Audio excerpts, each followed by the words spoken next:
to carry on the discussion. There's a changeover. There's a link in the sidebar text chat. So.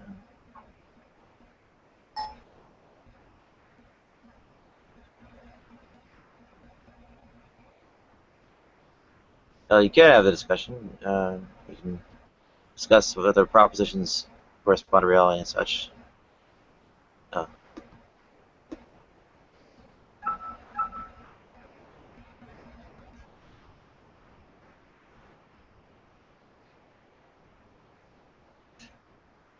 Fingers crossed. There we are. I was saying you can have discussions. Propositions can correspond to reality irrespective of the mental state. Right? Okay, so you do believe that... Oh, I'm getting really bad echo. Sorry. Okay, so you do believe that propositions do correspond to reality. So you do adopt an attitude towards propositions. Now, in philosophy, an attitude towards a proposition is thought to be synonymous to belief. So you're just contradicting yourself when you say you don't hold beliefs, but you adopt an attitude towards a proposition. That seems to be like just an outright contradiction.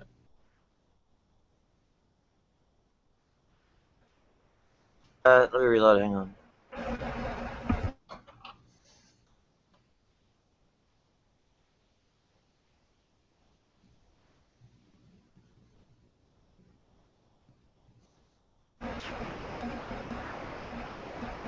Okay. Am I echoing now? Sorry, what? Am I echoing now? Yep. Yeah. A bit. Okay. Fingers crossed. I don't see my own bar lighting up. Well, the adoption of an attitude toward a proposition isn't what the discussion consists of, right?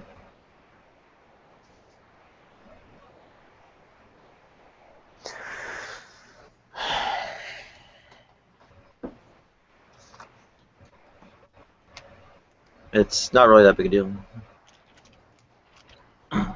It's not. I think it's a huge deal. I mean, if you say if a belief is defined as an attitude towards a proposition, and you say you have an attitude towards a proposition, but you do not have beliefs, that's an outright contradiction. No. So what do you call attitudes to, so attitudes towards proposition? What exactly are those? Well, they're something that people don't actually do. So you don't have an attitude towards a proposition? Well, no. You just said you believe that that some propositions are true, or you hold that some propositions are true. Or you take some propositions to be true. Well, no, I don't personally take them to be true. It can be the case, but yet it's not necessarily that we ourselves are doing it. Okay, so take the proposition that folk psychology is incoherent. That's a proposition. Is that a true? Do you assign a true? Well, do you take that proposition to be true, or do you take that proposition to be false, or do you take that proposition to be neither? Well, I am not personally involved with taking it and so on to be anything. Wow. Okay. So yeah, I'm not sure how to respond to that. I mean, colloquially, this is awkward enough because, of course, the language is loaded with it all. But how can you assert folk psychology is incoherent if you don't take folk psychology to be incoherent, if you don't take that proposition to be true? How can you assert to me You just asserted to me that folk psychology is incoherent. How can you even assert that if you don't think that proposition is true? That seems dishonest. I mean, don't you think that's dishonest? No. There is some kind of operation going on there, but it's not adequately described by folk psychology questions. And folk psychology is attempting to describe what we do, but it doesn't actually succeed. And go ahead. Okay, so why did you assert to me that folk psychology is incoherent? Or folk psychology is false? That's a proposition, and you just asserted it. Well, the proposition is that folk psychology is coherent. You asserted that proposition to be false. But now you're telling me you don't have any attitudes towards propositions. You don't think any attitudes are either false or true. So why did you assert to me that folk psychology is false? That's my question.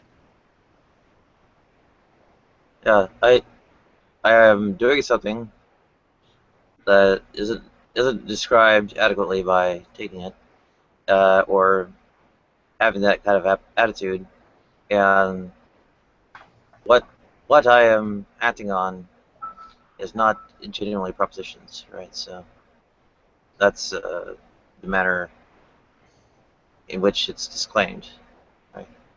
Okay, so you don't hold you don't think proposition you don't have any propositions as mental states. That's what you're saying, right? The propositions are not part of the mental state, right? And welcome, William and Bartholomew and Zoini. Hi. What's up? Well, the Duggars apparently are explicitly part of the Quiver movement, which has a nasty tinge of, well, what's the right way to put it? White natalism.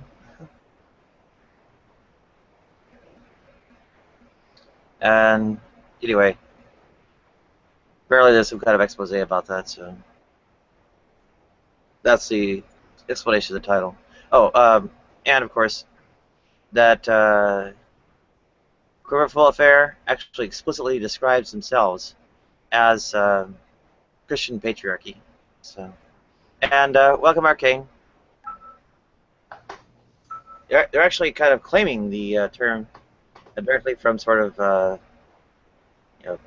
feminism as opposition to feminism. Go ahead.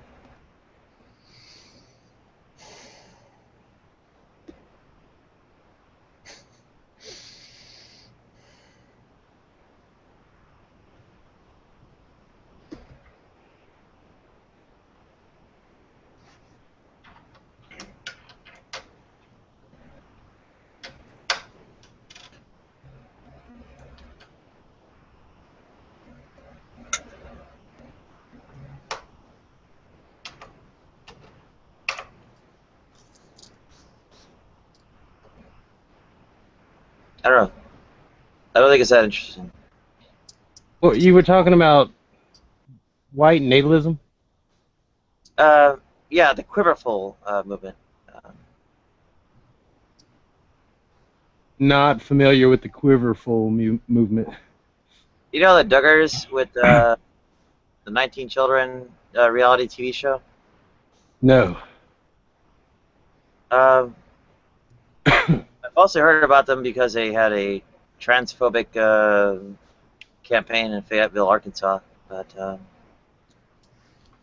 anyway, What exactly is a transphobic campaign? What are they saying exactly?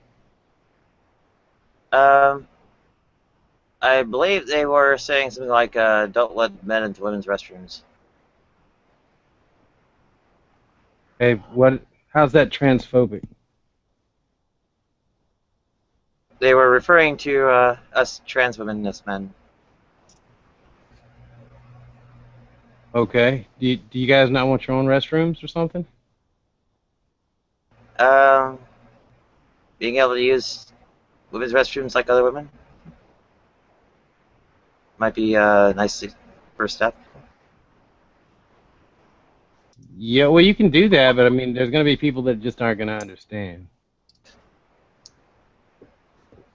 Well, they're called transphobes. And it's a hard row to hoe. Mm-hmm.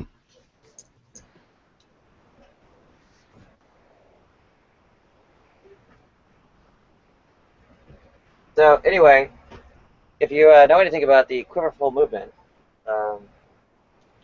they have a thing of subtext. They say like abortion is like racial suicide for white people, and in fact, any kind of contraception whatsoever.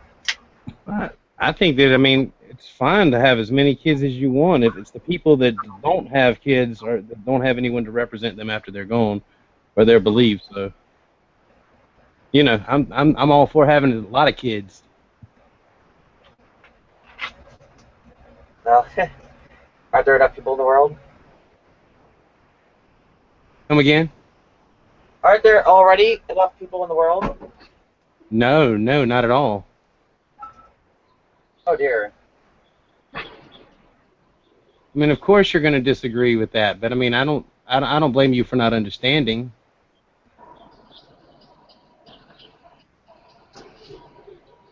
Well, Was there not enough room or something? There's way more than enough room. It's got to be a better excuse than that. no, it's not that there's not enough room. It's that there. What is it? Natural resources can only be split so many ways before, well, you get to relatively miserable existences, right? Yeah, I think people are stupid for not planting and growing their own food. Right. Okay, well, I mean, Not you're only forced that, into a system so- of dependency. And if we're so technologically capable, why are we still relying on the same resources? And it's not costing us any less money to do so. I think I read a statistic that 40% of food is thrown out in the West. So Yeah. yeah. Oh, welcome, Nicholas. That 40% which is thrown out in the West would be sufficient to feed at least half of the third world. Imagine if everybody that had a lawn instead had a garden. If they got rid of their decorative green lawn and planted actual food. Imagine how much the price would reduce in grocery stores for everybody else that was dependent, on grocery stores. Mm. In various respects, some of the limitations are essentially easily anticipated in the future. Yeah, I think that the way things are going, it's going to be a hard haul for some people to try and support their families and whatnot. But other people are preparing, and they're prepared to support their own family and then some. And that's, if survival of the fittest, these will be the fittest. Mm. So, how do you prepare for things actually not being there? I mean, for instance, agricultural productivity stems from the Green Revolution, right? What? Crop yields by a factor of 10. The Green Revolution? You mean agriculture? Yeah. Yeah, agriculture's been around for a while.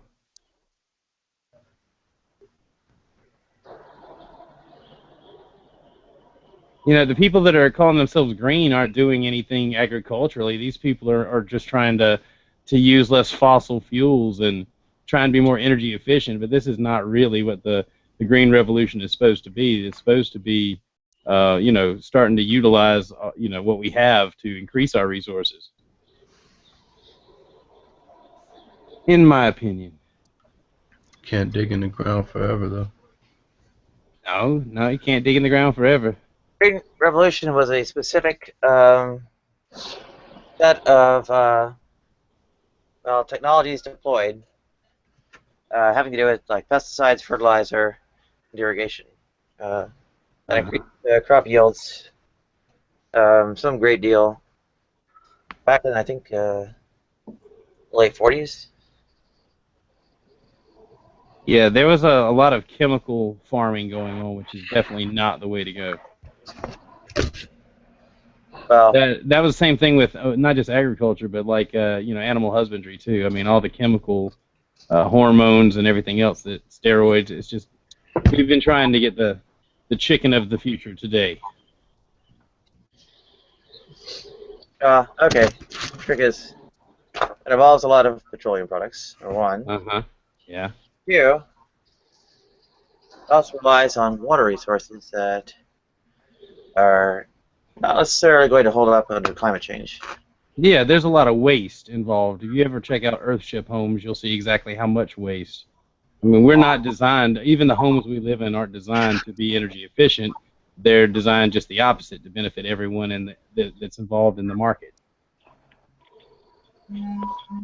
They're not designed to be permanent by any stretch of the imagination. They're supposed to, like everything else we have, be extremely temporary. Also, water usage is not the primary drain there. Well, I mean, I would like to, if we could at some point get back to what you were talking about the other day when I couldn't get on, and that was people not having the right to collect rainwater. I thought that was, I mean, that you were defending that was just crazy. I wasn't doing it, so. I think you did. Didn't you say that other people couldn't get, if we collected it, it couldn't go back into the aquifer, or was that someone else? I couldn't see the TV. I just heard talking. That was someone else. And Oh, okay, because I thought that was a very strange thing for you to advocate not collecting rainwater. yeah, you might have heard it was not my voice. Okay, maybe it might have been Star Splitter. Can you guys hear me all right? I can now, yeah. Excellent. Okay. Hello, everyone. Okay, I gotta be right back, sorry. Canada. Was that Canada? That sounded like Canada. I'm Canadian. Yeah, that's what I thought. That's what I thought. Thought your money smelled like syrup. It's pretty sweet. I like money, but I'll be back in just a minute, guys. Do that again. What did you just put up on your little dude there? Yeah, your little fat baby. Here, I'll join the party. You gotta wiggle it around on the side of your head, Nadia, like the baby was. Well, in the meantime, yeah, the agricultural excess is not likely to hold up. And granted, you know, meat and livestock could be foregone, but well, again, at what cost? Well, what evidence do you have to show that agricultural production isn't going to hold up? Okay.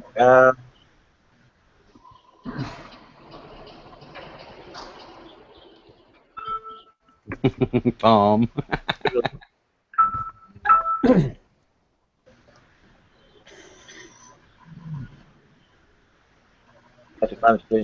Hey, Adam.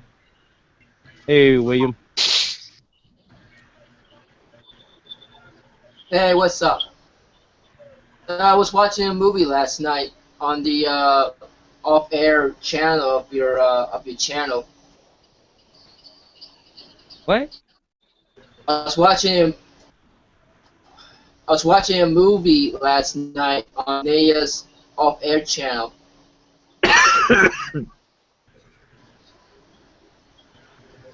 So I have fun last night. Okay. Okay. There's PA on climate change and agriculture, and that's relatively short term. Yeah, there's a lot of climate changes around here.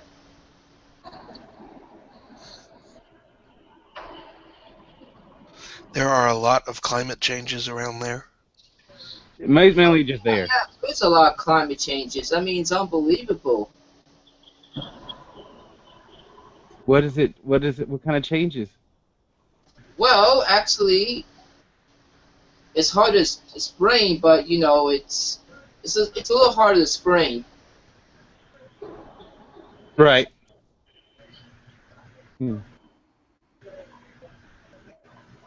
Well, I don't think that agriculture can hold out the way that it's been done, Actually, not with the monoculture. like Jerusalem, actually snow.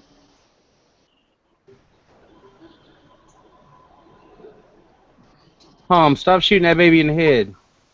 That's messed up, man. Arrow just went right through that baby's head. Boy, Jim, what's going on with you? Here's the International Food Policy Research Institute. We have a little bit more. I think everybody's in agreement that the way agriculture is going now, it can't continue. It's going to take a much larger desert.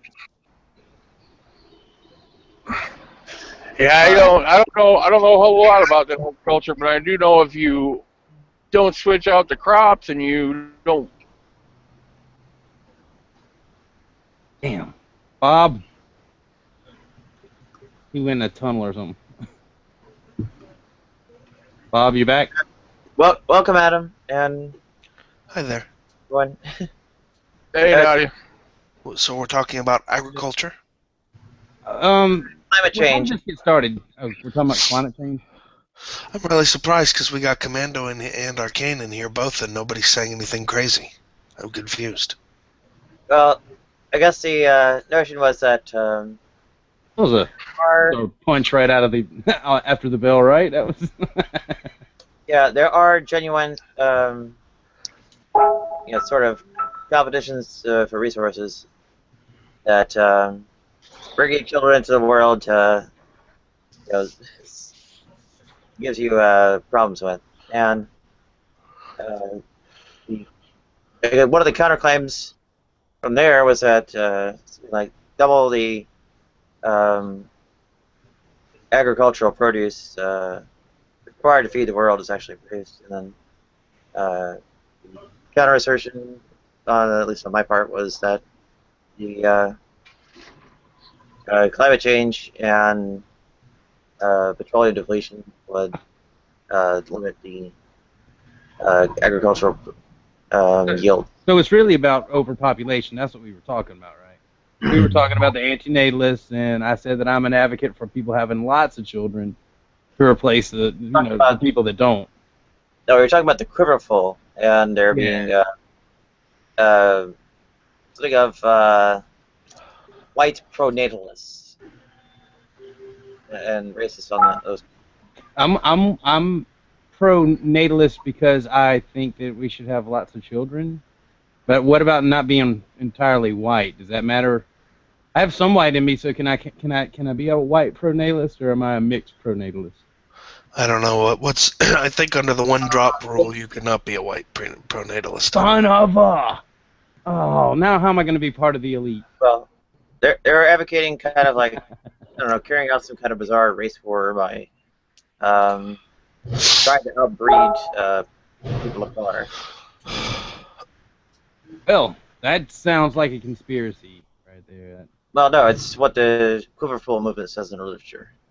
I think most people who have lots of kids are not trying to outbreed anybody. They're not interested in racial relations at all. They're just interested in having a large family. That's right. I'm continuing my line. That's my tribe. The Quiverful movement is rather explicitly speaks of abortion as racist suicide and so on.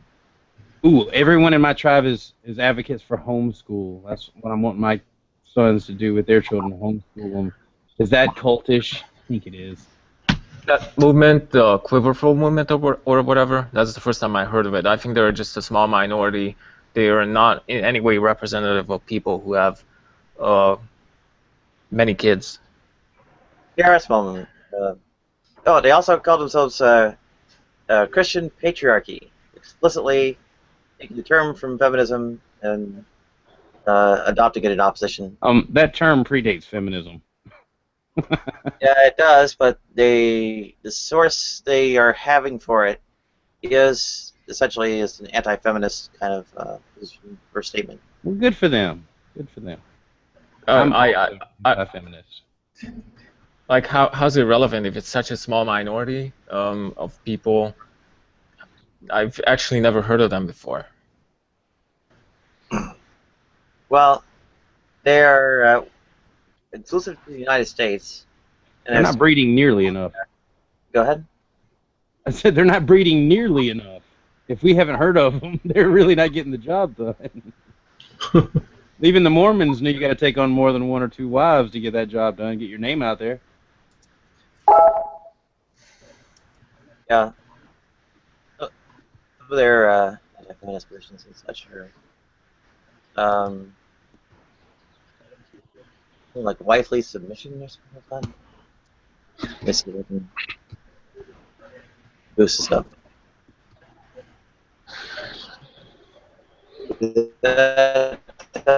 High enough resolution to read, or do I need to find bandwidth?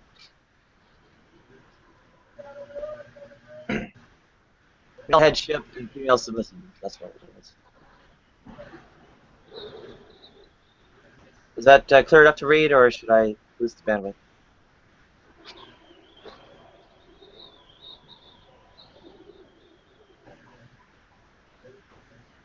Did you want to see the screen?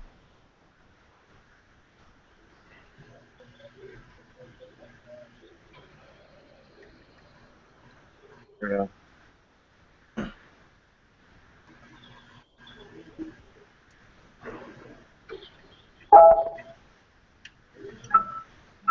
My headphones are all gross and wet right now. This is disgusting. I'm gonna dry them out. Can you use like alcohol on the inside of your headphones? Almost certainly. I think I'm gonna do that. I hope that everyone can see what I'm talking about. But still, yeah, it's floating out there. I don't know. Even though they are a minority, it's still worthwhile to condemn terrorist extremists, and they are extremists. I love the anti-choice. The anti-choice right. That's such a. You mean the pro-life right? Is that the one you're calling anti-choice? Yes. Oh, hilarious. Yeah, anti-abortion. They're using that terminology to make anyone who's anti-abortion sound really extreme or sound really far right. Yeah, exactly. It's a cheap move. Not entirely. No, it's a cheap move. Clearly, the people are about the right to life for the child. That's what the whole stand is over. It has nothing to do with the choice. There is no child. There is no spoon. I mean, yeah, you can pretend it's not there, but if you have to kill it, it means it was alive. It's not being killed. Okay. Oh, it's not being killed, it's not life? Is that what you're saying? Because life has objective definition. You just asserted it's not life. You don't have to kill it. If it doesn't support the narrative, then it doesn't exist in that book. So I'd like to hear Nadia's definition of life. How does she define life? All right. Homeostasis, number 1. Ingestion and excretion, number 2. See what Wikipedia has for life. At some point, that block of cells becomes a life, a living creature that shouldn't be killed. It has every right to live. Well, the thing is, even in the very early stages, it's considered life because it has all the features like homeostasis, response to the environment, or whatever else. I forget the other features of life, but it has all of it. Brilliant. At what point does it have all of it? How many weeks long does it have all that? The earliest it has it, even an egg, a fertilized egg, which is considered a fertilized egg has all the features. It has homeostasis, adaptation, metabolism, growth, whatever. But how does a blastocyst, how does a zygote or blastocyst have homeostasis? What's its own consider sperm life? Homeostasis, it regulates its own its environment. Well, not its environment, but its it regulates whatever is going on inside the cell. So blastocyst basically would be a 2-cell or a 4-cell organism, wouldn't it? I'm Yeah, kind well, of confused on it's the usually difference between. considered. No, yeah, it's usually considered. The embryo is considered a blastocyst up until cell differentiation. So even if you have a few hundred cells, basically, until they start to form the duodenum, the 2-layer lining, up till that point, it's considered a blastocyst. Anyway, my point is, so you're saying that the individual cells are carrying out homeostatic processes from conception? Yeah. I mean, that's pretty obvious. It has metabolic pathways. It has everything to carry out internal homeostasis. It has mitochondria, Golgi apparatus. It controls its DNA. It's in the early form of organ differentiation from the 3rd week. The heart appears the heart begins beating at 6 weeks. Apply that standard to internal organs and body parts of What? not pregnant human being, and you'll find you're having something that applies far too I can't broadly. understand you. I said, try applying that definition to various internal organs and body parts of a not pregnant individual, and you'll find that it applies far too broadly. So, in other words, you're not disputing that a blastocyst has homeostasis, and it has all the features of life, but you just said you don't kill it because it's not alive. I would say it's if you're deeming that alive, you're deeming someone's kidney as being independent. The argument is that it's not about the choice, it's about life, and that life supersedes that choice. I mean, if it's alive, then murder is the other option. That's not really a choice. Right, but not alive. Right, and what Nadia is saying is it's not independently alive. It is a body part of the woman, and should be evaluated as a body part of the woman. It is dependent on the woman. True. Well, she's saying it's actually a body part of the woman. She's pointing out that I don't agree with that. That all of the criteria that you use to say that it's alive would also apply to a kidney. A kidney has different DNA from the body. It can actually. There's a condition known as chimeral DNA in which my kidney has the potential to become another living being. Okay, so now we're talking about potential. Great. Yes, we are always talking about potential. Well, until now we weren't talking about potential, but let's talk about potential. Okay. Is the act of menstruation abortion? Is that the taking of a human life?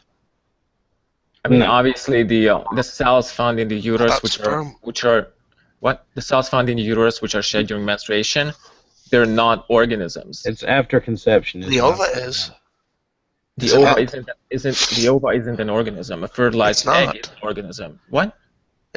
How is an ova not an organism? The ovum cell prior to fertilization engages in homeostatic cellular homeostasis, right? Okay, but life per se is different from an organism. Oh, life is different from an organism. Okay, so what's the criterion by which a fertilized cell is an organism, but an unfertilized egg cell is not? I don't know. You'd have to look up the criteria for an organism to differentiate an organism from a simple. Well, once it's fertilized, it has potential. Like I don't eat the eggs that I have that are fertilized because I'm going to put them in hatcher because I know those will become chickens. Okay, but the ones that are not I'm pretty sure it has potential. Whether it's fertilized or not, it has potential. It does not have potential to be a chicken. What? Sure it does. I can take an unfertilized egg and put it in the hatcher in the incubator, and it ain't shit gonna happen except for it's gonna pop later on. Okay, and that's because you didn't do what was needed in order for it to realize its potential. But the potential is there. You mean to tamper with nature? If you wanna. Yeah, So you're again, talking about tampering with the natural order of things. So yeah. potential now is defined as what will happen if you don't do anything. Is that Well, is that how you're defining it? As it's intended. Get off the chicken thing. Let's go back to the sperm thing like I talked to you before, William. Your sperm has the potential to be life. Wait, we've talked about sperm, you and I? Yeah, remember it seems like I remember that, Bob. You and me. Well, we were talking about the same thing when a child becomes life. Okay. And I mentioned, you're talking those massive cells inside the woman's body has a potential to become life. Well, your sperm has a potential to become life if it meets an egg. So every time you masturbate, you're killing a potential child. So you're committing abortion right there. Clearly, sperm doesn't have a potential to become life unless it actually fertilizes an egg. Well, once That's again, how the do you only- know that I'm not catching it in a jar and putting it in the freezer? Yeah, but so potential has to be determined in terms of what? I mean, how do we get that? I mean, clearly both have at least a possible future where they are a human being. So why do we say that one has the potential and one doesn't? What's the difference? Because a sperm doesn't have a potential as a human being unless it fertilizes an egg. Well, that's fine, and a fetus, a fetus doesn't have a potential as a human being unless it receives, months and months of growth and nutrients from an external source. So, right, and the human being doesn't have a potential life if let's say a newborn baby doesn't have a potential life unless it receives nutrients from the mother. That's so right. What exactly is your point? So the point is, why is it right to then say that in the later two cases those have the potential, and in the former case we don't say it has the potential? Are you suggesting in both cases there's a future in which that thing becomes the other thing, and it's just a question of what we have to add to it. Are you suggesting that anything that can't support itself is not viable life? Yeah, that's the question. Is that what we're saying? I mean, I'm going by what you just defined, and I'm thinking that we could reduce population real quick by that parameter. I mean, newborn babies aren't able to support themselves, so right. I guess under that criteria, you could say, okay, there's just enough potential for life, so you could just kill them. And basically everyone on the welfare too. We should just kill them because they can't support themselves. They're going to die if they don't get help. They're like an arm. Anybody who's disabled, anybody who's on a ventilator, they're unable to support themselves without artificial intervention, so they only have potential for life. So let's just kill them. Okay, so that's what I'm asking is at what level of unnatural intervention is necessary before we no longer consider it to have the potential? Well, clearly a fertilized egg is in the woman's body, and nobody in medicine, nobody says a fertilized egg is a woman's body because it doesn't have the tissues from. I mean, only parts of the placenta are from the mother. Only a part of the amnion is from the mother. So, and the rest is completely derived from fetal tissues. The fetus isn't an actual part of the woman's body. So you would characterize. So I mean, and that's what we're getting at. So at what point and to what extent is it proper to characterize the fetus as a separate or independent organism? In which case, it should be considered alive, and then eliminating it should be considered killing it. This, by the way, Nadia, I'll point out that in terms of medical terminology and classification, this is not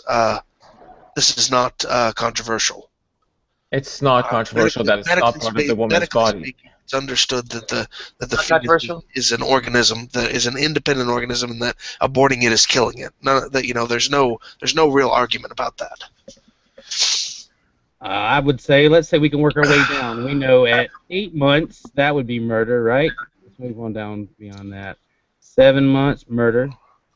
6-5, murder.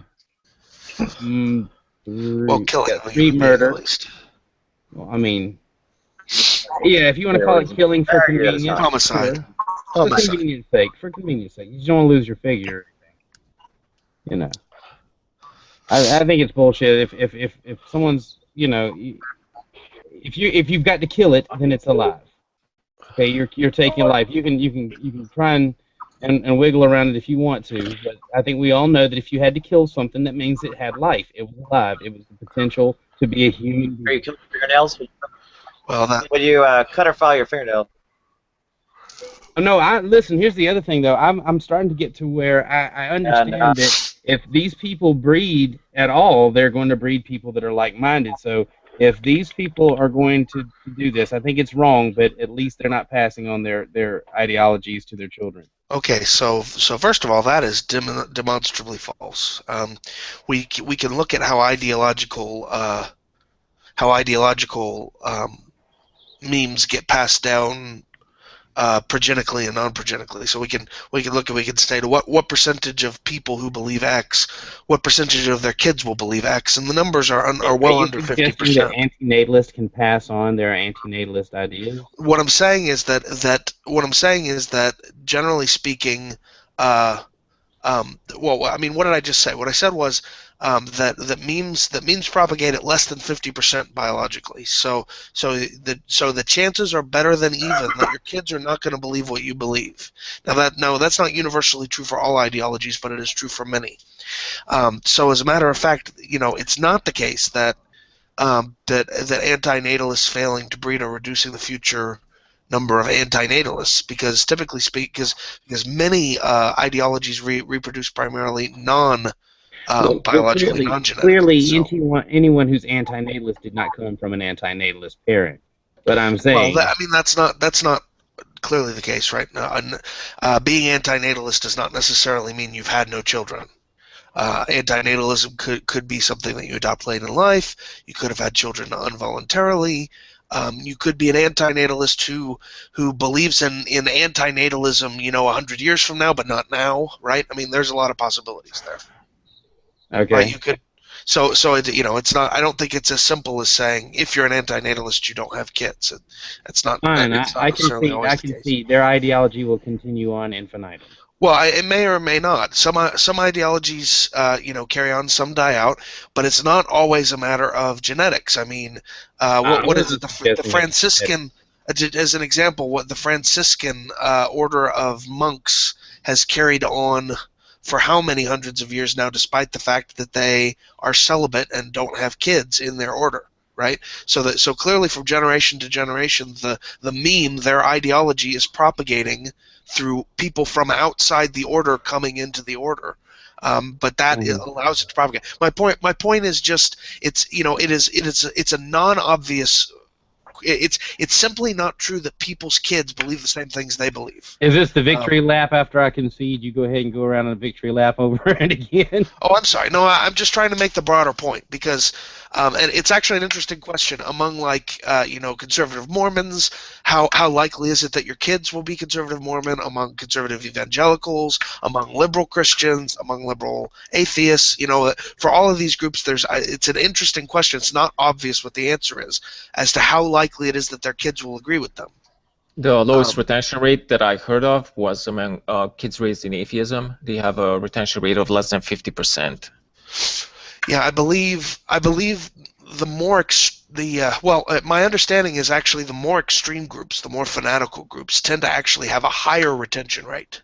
Just kids raised in very extreme. So like homeschooled conservative Christians are more likely to stay conservative Christian than like liberal Christians. Liberal Christians are more likely to move to something else. Right, and atheism has the lowest retention rates because kids raised in atheism are less than 50% likely to grow up or to retain their atheism in adulthood. That would not surprise me. So that means that homeschool is going to continue to come under attack because people can't have you passing on your fundamentalist beliefs to your kids. Well, homeschool is going to continue to come under attack for several reasons. One of the main reasons is there's always going to be a concern that because for any particular, the problem with homeschool is that you're not there. There's not really easy way to assure its quality. So there's always going to be people that are concerned that at least some homeschoolers won't get good enough education. Right. That's always going to be a concern. Now, of course, that's true in public school too, right? We have the same problem in public school of the fact that a lot of kids don't get good enough education. So that's always going to be an issue. Generally, studies show that homeschoolers have higher SAT scores than non-homeschoolers. Now here's the thing, okay? On average, the studies tend to show that that your average homeschooler does very, very well academically. The problem, of course, is that often people are not concerned with, it's not enough to say, well, the average homeschooler does really well. There's a concern that like the lower quartile of homeschools may be worse. I think you got out. In my country, in Canada, we have, for homeschool, you have standardized tests. So that's the way we ensure that everybody's getting an education that are homeschooled. And the latest studies I've read on this, and there has been a lot of research published on it, that are homeschooling have like quarterly checks with an accredited teacher, right? So like once every 3 months or something, you have to show your curriculum to a teacher and have them. You know that you cut out for like a full 20 seconds there? Or something? Dude, you cut out, so you just jump back in and I'm lost. You're going to have to rein me back in before you continue. Oh, hell. Sorry, I dropped off there for a minute. There you go. Yeah, no, you came back in and I was like, wait, where are you? Don't. Sorry. I need to catch up because I'm missing stuff. Sorry about that. Yeah, no, I was just saying. So what a lot of states are doing now is, at least what I've heard is that there's some movement to say once every quarter or once every 6 months or whatever, the mom has to basically get the curriculum signed off from an accredited teacher in the state. So you have to get a teacher to come in and say, yeah, they're teaching, what they're teaching fits the state requirements or the curriculum or whatever. And you'd think this would be dealt with by standardized tests, but I don't know what the I wouldn't consent to that. Why wouldn't it? Those are objective criteria to test, knowledge. Right. Yeah. You'd think as long as the homeschoolers are taking the standardized test, that would at least show that they're meeting the curriculum with respect to the standardized test. But I don't know. I wouldn't allow the intrusion from having anybody come and just test my kids, like that. I wouldn't tolerate the intrusion. I'm just being honest. If it's someplace that they can go and test, but sending somebody around to test your kids. Well, well, my understanding is, at least from some homeschool parents I know, it's not like you get assigned somebody who goes around. You, as a parent in a home with homeschooled children, you have an obligation to go out and find a teacher to certify your kids and to submit the paperwork to the state. Oh. Well, so they put the obligation on you then, and so it's not a matter of like some random teacher trying to come in. You can find a teacher that you're comfortable with that will do the certification for you. Adam, do you know what the punitive issue is with that if someone say refuses? Oh, I never know how any of that works. Typically speaking, I think if you're ever, and I'm not really speaking from knowledge here, but my understanding is that if you're ever in a situation where your curriculum is considered deficient, then your kids are essentially considered truant, right? So exactly. So then your kids have to go to their assigned public school, and if they don't, then you can face child neglect charges and have the kids taken by the state. Same as any kid that didn't go to school. Okay. That's cool. I was just wondering if you'd heard something like that. That's my understanding as to how it works. Again, this is not my area. No, it's cool. It's not how it works here, but I was just wondering what the popular conception of it is. So, Adam, you mentioned that there's concern that the lowest quartile of homeschool children may be doing worse than the lowest quartile of public school children. So I was wondering, do you have any evidence for that? Or no, I don't know. I don't know what the evidence shows on that. I've heard concern expressed. I don't know what the studies show. Okay, again, I guess there's some. It's sort of like the concern that comes up with welfare, right? So with public assistance for families, there's always a concern that there's some group of people who are going to use the government system as an excuse to just be lazy and breed more and get free handouts and not really try to find work or try to support themselves at all, right? It's always the worry. That's always the concern, even when the numbers consistently show that the actual population doing that is tiny, tiny, tiny. That's still what people are worried about is the abuse of the system. Similarly speaking, I think people are concerned that some number of parents who really don't care about their kids and really just can't be bothered are going to use the existence of the homeschooling option as an excuse to just neglect their kids and not have their kids have to go to school. Yeah, dude, so there's going to be some number of parents who are just be like, no, I'm homeschooling them, and then just go to work and leave the kids at home all day. It is so much harder to survive off one income when one parent is staying home and homeschooling. Like, most homeschoolers are very devoted just because they realize that, how much they've got on their hands. They're with these kids night and day, and you go, man, there's some problems here. I've got to teach these kids some shit. That's right. You know? And the truth of the matter is that the majority of people who are on public assistance for like food and other supplemental income are working multiple jobs, are doing the best they can to raise kids, that are using the system the way it's designed to supplement their best efforts to keep their family, or to keep their family fed and warm. That's the vast majority, right? Again, though, there's always that disproportionate focus put on that idea of a few that are abusing the system. That there are a few parents out there that say, "Oh, I homeschool my kids," and they just use that as an excuse not to have to send their kids to school. Okay, or so worry basically about what you're their saying, kids having good clothes or whatever. So what you're saying is we can have a concern about anything basically, but you don't have any actual evidence that homeschoolers, the lowest quartile, is doing any worse than lowest quartile in public schools. In fact, that's right. The evidence, in fact, the evidence seems to suggest that homeschoolers, on average, are actually doing one standard deviation better, close to one standard deviation better than those educated in public schools. So that seems to be very strong contradictory evidence against your position or your assertions. Well, no, we just don't have any evidence about my assertion. Or against concerns. And it's natural for them to have concerns over that, dude. I mean, it's natural. I could see them saying, well, what if there's some lazy-ass parents that aren't doing it? But, I assure you, from my understanding, that would be in such a minority. I've never even heard of that kind of neglect in the home. I think most lazy parents would just dump their kids. Scandals with the child tobacco workers on the tobacco farms. What's that, Nicholas? Oh, yeah, good point. Yeah. In the States, it's legal for you to not have your kids go to homeschool or whatever, and to work on your farm after the age of 8. And so a bunch of these tobacco farmers had their children, like with no gloves and stuff, working on these farms and getting tobacco poisoning. I'm looking at a report right now from May 14th, 2014, and they had a 138-page report, Tobacco's Hidden Children, Hazardous Child Labor, and U.S. Tobacco Farming.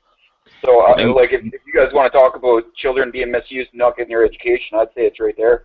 Hey, my kids help out on the farm too, but that's not their job or whatever. They spend most of their time doing their studies and their, like indoor chores or whatever. They might feed the chickens or help me move the goats around from time to time, but they're learning agriculture. I mean, I'm teaching them as part of their schooling.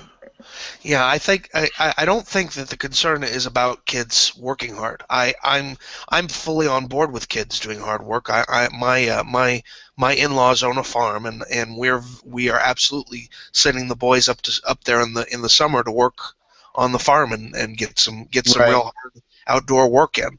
But I think the concern is when they're doing that instead of studying. Right, and I wasn't quite done. What I was going to say is, you've got this kind of person, and then you have the same kind of people, like who leave their kids in the car while they go in to play, the lottery or gamble or whatever it is. Go into work and leave their kids in the hot car. These are the same kind of people. They're just homeschool people. They just happen to do some stupid shit. You're going to have these people. This is far from being the majority, though. I mean, far from even showing up as a blip on the radar of the homeschooling community. It's hard to get a kid to do studies in enough time that you even have time to get them to do any kind of outside chores. And most people aren't going to just be like, which do I think I'm going to do? I'm going to put my kids to work. That's what I'm going to do. Fuck their studies. I'm going to put them to work because I can make this work out. I mean, most people they know better. So you're really talking about a crazy fringe example, in my opinion, and that's all I'm going to say. Go ahead, Adam. Yeah, fair enough.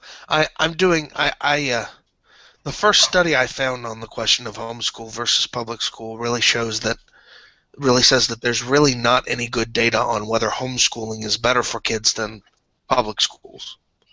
What we can find the studies show is that homeschoolers do better than public schoolers, but they seem to do better at exactly the rate that we would expect, considering that the homeschoolers' average demographics are much better than the average public schoolers. In other words, homeschoolers tend to be married, tend to be in two-parent families in nicer areas with more income. And so even if those kids were in public school, we would expect them to do better by about as much as we see they do better in homeschooling. So My buddies, just due to parental involvement and better income. So the question then becomes: is it really the homeschool that makes a difference? And apparently, the answer I'm seeing, at least from this study, is we don't know. There's not good enough data to tell us that. Right, because I mean, I'm pretty. We're below the poverty line, I'm sure. But then again, a lot of our stuff is like, kind of under the table, or agriculture. We're feeding ourselves. But what I'm saying is, my kids are sharp. They would never have the education that they have, going to public school. I remember public school, and I remember when my sons were in public school and why I pulled them out, and they just excelled. Well, as a graduate from 2 of the best universities in the United States, let me tell you, and a public school, high school graduate before that, let me tell you that. You blew your horn a little bit, though. So what? I said you just blew your horn a little bit, right? Just a little bit there, because I think it's fair for what I'm about to say. Go for it, man. If you have a good family, then public school can do just fine, because public school won't be the only education you're getting. My parents worked hard to make sure that whatever was happening in the public school environment, I was getting a good education out of it, even if that meant supplemental stuff going on at home. Even if I'll never forget. I came home one day from class in 5th grade, and I said, today was a worthless day at school. And my parents said, why was that? And I said, I didn't learn anything. And they said, well, why not? Well, they didn't have anything to teach me. Well, then, you're there to learn, so if they don't have anything to teach you, bring something to learn. So from that day on, I always had a couple of books of my own with me in my desk, so if things got boring or the school curriculum flagged, I could supplement it with my own reading. Were you the minority? Actually, among my classmates, not as much the minority. The Air Force Base is right next to my school district, and so the kids coming from the Air Force Base tended to be high achievers. And even though the school district itself wasn't always like the best district in terms of curriculum or whatnot, there was this strong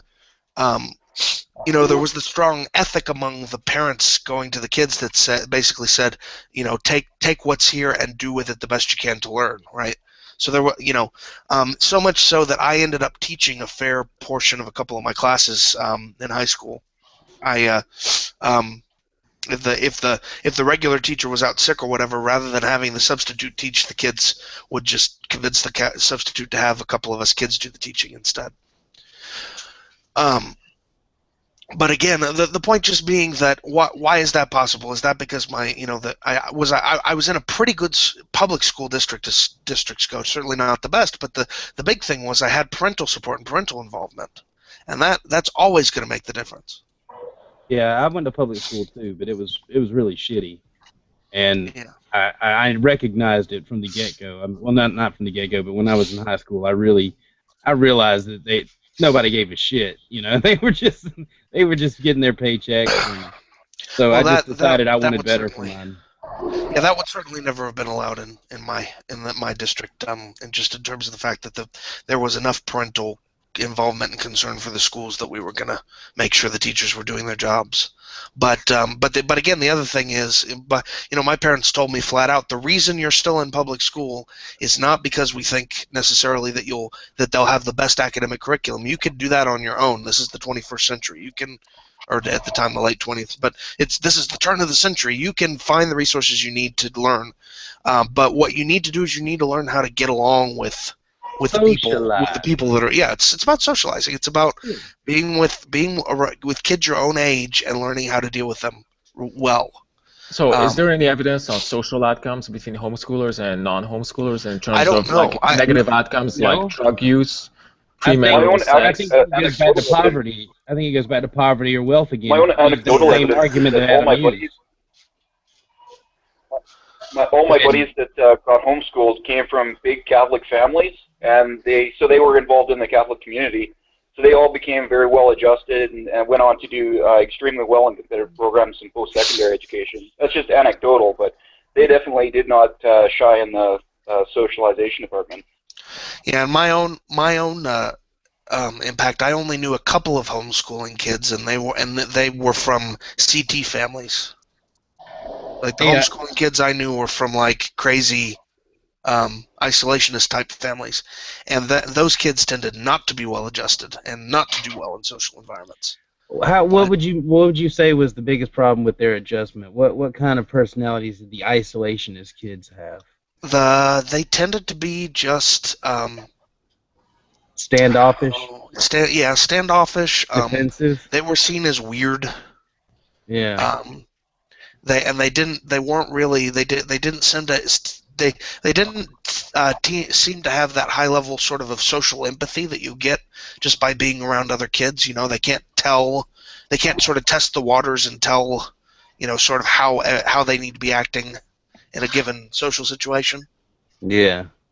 Well, you know, I have a lot of problems with that myself. That's so isolationist in general. That's all isolationists. So what about objective outcomes like, for example, drug use or teen pregnancy? Is there any data on that? I don't know.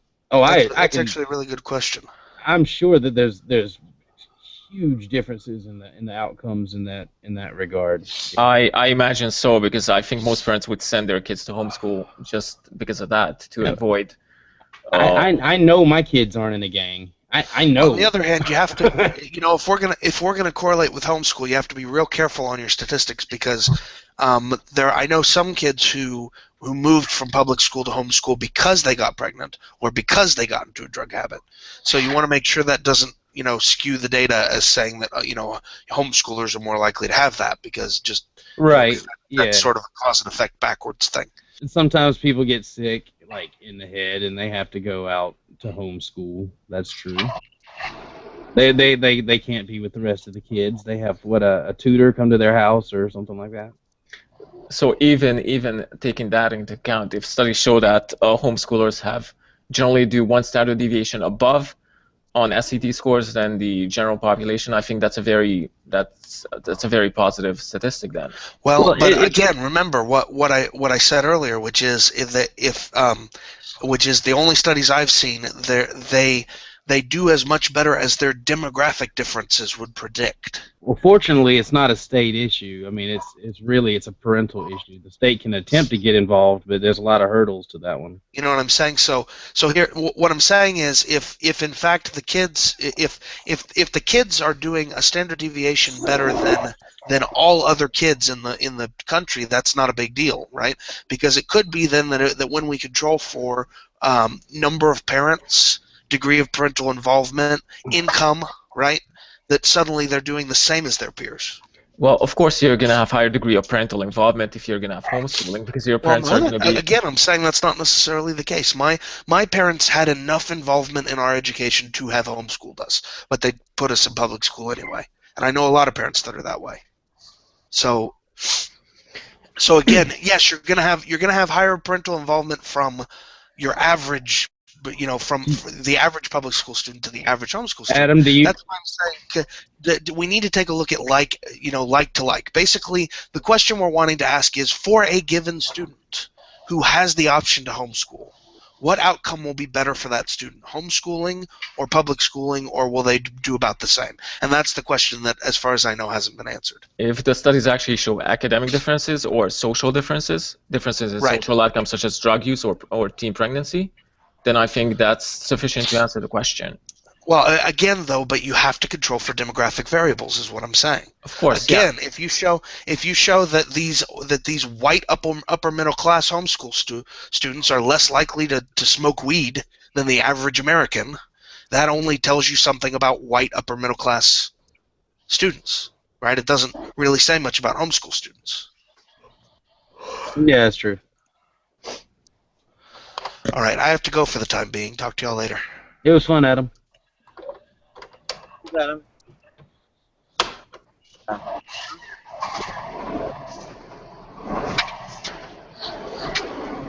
I am not terribly concerned about child rearing, given that everybody gets pregnant no matter how many times they try. Bravo. He comes in with a joke.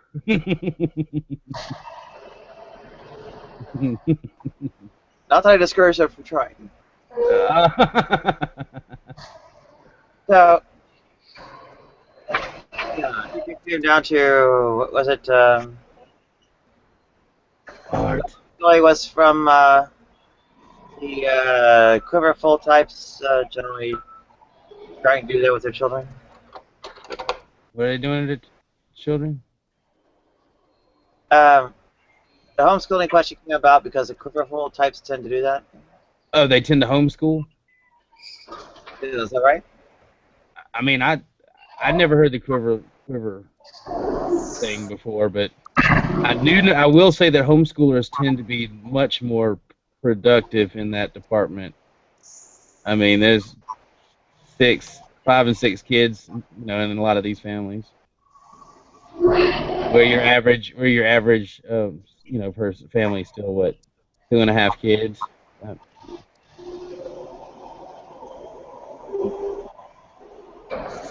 Sure. I have a question about just how much attention you can actually pay to children. Your attention divided into 5, 6, 8 parts, and there might be a little bit of trouble. No. As far as like, I've got 3 kids right now, and the key is doing stuff together. Like, you get them, doing things together. That's how all those birds with one stone. That's my tribe. We do everything together. Well, doing everything together, their contributions to the hangout are a little bit. Oh, well, I mean, they're right here in the other room and in and out of here all the time. I just mute when they come in and we talk. I don't, that's when I might sit here for a while and with the mute on, and they're in here. We're just talking, hanging out.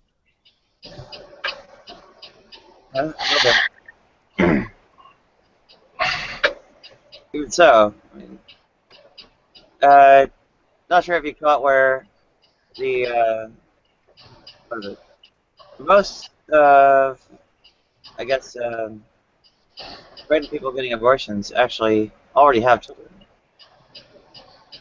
Are we going back to the whole pro-life or anti-choice thing?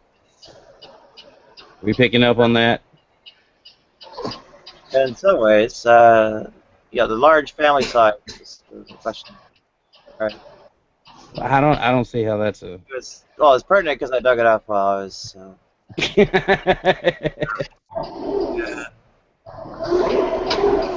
When discussing over large family sizes and divided parental attention and resources, you gotta buy them clothes and food and all that. There are people apparently often making the judgment that they can't effectively feed another mouth. You're saying they can't effectively feed another mouth, right? So if they're doing that, if they're advocating that, and they can't feed another mouth, then there's a problem with their thinking. Yeah, I would have a problem with that, but that's something they're gonna have to sort out for themselves. I can feed another mouth. I can always plant more, or raise more livestock or whatever I need to do. Yeah, well, for those who don't own farms, it's not as ready of an option. Yeah, no, I mean, it's not easy to get a hold of a piece of land, though. I don't even have a big farm. I have less than 3 acres right here. But that's all I need. And it's scary trying to get a piece of land. I've never, up until now, I've never owned anything like this in my life. So let's examine the nature of the business here. We have only so many resources to devote, and in fact, not only are there effectively having or similar the resources to the introduction of a second or further child, you have that essentially the process disrupts the income and resources to be devoted to children already had. right. Well, like I'm all for people having children if they can afford to have them. That's what I'm saying. Be able to take care of your own kids and provide. And I can, do more to provide for more, so I can have more. All right, and if other people can't, and they want more, then they need to get themselves into that situation, or they need to recognize that they can't afford any more. They can barely afford to feed themselves, and not have any more kids, I suppose. So then it comes out to, well, what happens when they're pregnant? Well, the thing is, if they get pregnant and they're using all the protection or whatever that they possibly can, well, then they're just stuck, and that's just the way it is. But I guess they're gonna have to work a little harder. But if they, take the pill or whatever like that, or use condoms or whatever, it shouldn't be an issue. Well, one easy one is survival sex. I mean, you can't keep your legs shut because that's what's keeping the roof over your head. I And feel like the whole life situation is about what you think about sex. Like, is it for fun and for family, or is it just for fun sometimes? I think if you think that sex is just for fun and can be had like outside of family situation and stuff like that, then abortion is kind of a natural consequence, right? Like you're not trying to build a family there, so that's an unwanted consequence. So I can understand why people would fight for that right. But I mean, I'm Catholic, so we would take the other perspective and be basically saying you should only be having sex within a family like situation context. well, let me ready this one. All right. Yeah, a lot of times, you gotta get a roof over your head, and always keeping your legs shut because, well, you will quickly be shown the door. And for that matter, I'm sorry, I couldn't understand what you just said. oh fuck, am I breaking up or something? Well, no, some of that was Bob. He was. There was some rough sounds coming in through his. He's muted now. He's cool. Yeah, I said, a lot of times you have to shack up to get a roof over your head, and you don't have the option of keeping your legs shut. Because if you do, you'll rather quickly be shown the door. And in like fashion, well, popping a kid out, also get you shown the door.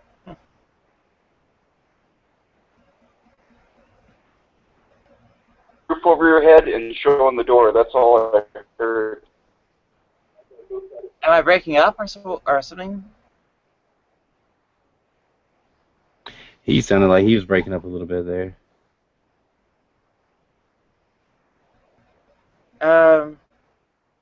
Yeah, basically survival sex is sitting. Okay. Well, there you go. And now we are 100% atheists. You think sex is a survival thing? Is that what you said? Yeah, sex is often a survival thing.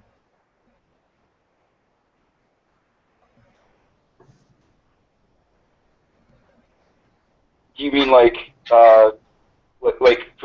making a family and keeping the race going, or do you mean like making do? Like I guess I don't know what you're trying to say. Survival sex usually refers to essentially exchanging sex for housing.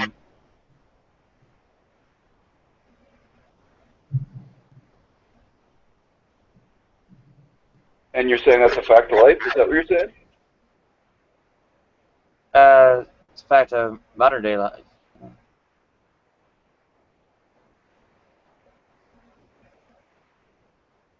That's rough. I don't think I've ever met anybody that told me that they were having sex with somebody to keep a roof over their head. Maybe I just everybody's pretty affluent, I guess. Like we have all kinds of social programs, so that wouldn't be a thing here, I guess. Welcome to America. Thanks.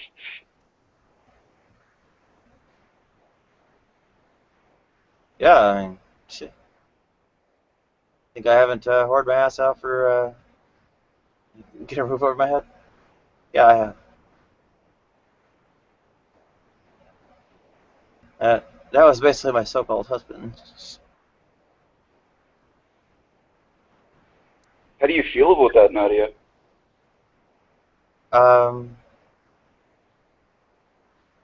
Would have been nice if I could have had some dignity. Prove to me they can take your dignity away.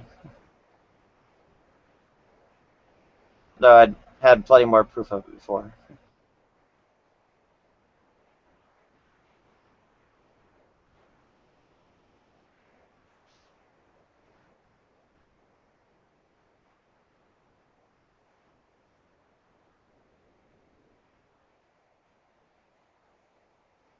So, yeah, I guess I posed too interesting a quandary, because, yeah, getting pregnant while doing that is, well, a bit of an impossible situation. Sounds terrible. Oh, I seen it happen. What's her name? I actually remember the guy's name. But just don't remember the girl's name. Weird. Anyway. Yeah, the trouble is the guys keeping someone like that a lot of times don't want kids. So. Yeah, obviously. Well, I feel for anybody in that situation, that's for sure. I guess I would still go with the pro-life apologetic, though, even from certain perspectives, how unreasonable that seems. Oh dear. Like, I understand. You're taking somebody that's in a terrible, terrible situation, right? And then you're saying, oh, it's still your responsibility to have this baby, but I'm looking at it from the perspective of the baby's life, you know. Like, if you don't consider that a life, then I can understand look at it why it would just be an inconvenience. Yeah, if the homeless.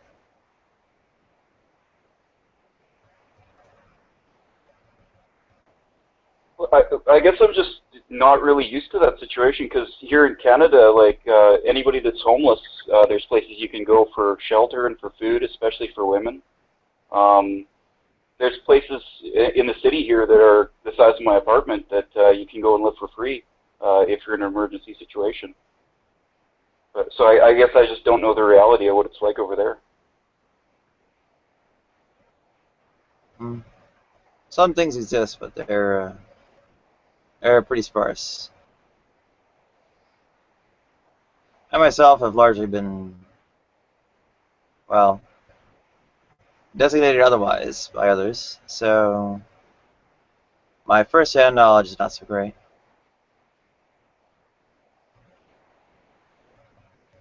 I'm sorry to hear that, Nadia. Yeah,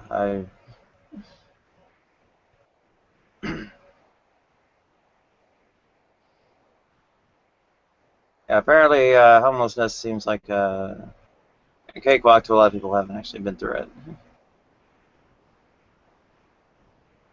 Or been basically like, you know, couch surfing with friends and call that homelessness.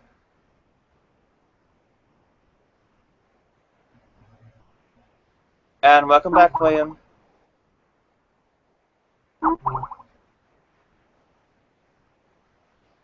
So, the life of the actual child and such is going to be a rather unpleasant affair. That kind of scenario. There's a story about the IDF. There's a transgender man, you know, like born in a woman's body, but it's a guy. And the IDF actually has a program there where they treat him as a man, and they actually pay for all of his hormone therapy and surgeries and everything like that. I was really impressed that the IDF did that. Like, if you were fighting the IDF Defense Forces, everything that you're doing right now would be all covered.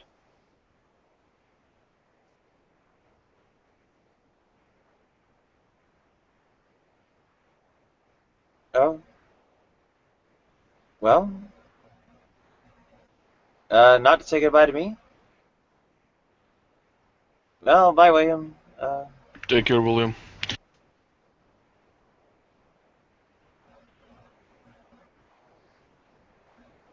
Yeah, unfortunately, I'm not in as nice a country as Israel.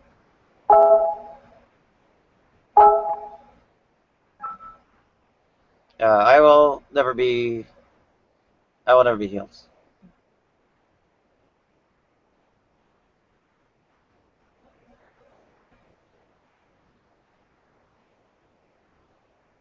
Things are changing, though. The culture's changing. Yeah, for people who are rich and, 30 years after I'm dead. Yeah, in the meantime, well, where did my career go? Oh, yeah. What do you do, Nadia? I mean, what did I do? I programmed Linux kernel. Oh, okay, interesting. I guess I don't know super much about you. I've just watched a few videos where you're in Hangouts, so I didn't know you weren't working at the moment. Yeah, I've been exiled from that field or my career or whatever for 7 years, or just about. Well, 6 years, but going on 7.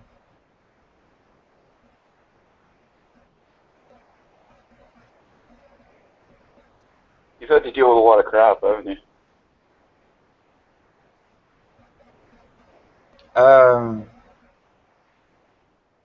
That's putting it rather mildly.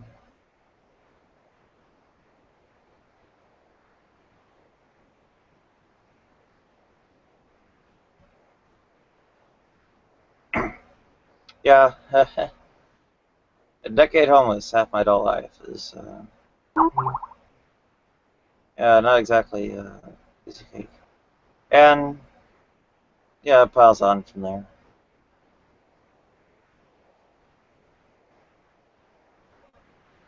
One of the problems with being homeless is that you can't develop more skills, and you can't take care of yourself so that people recognize you. You're not building a business wardrobe and stuff like that. So it's really a rut. It's really tough. It's not something I've ever had to deal with here. Yeah, well, United States again.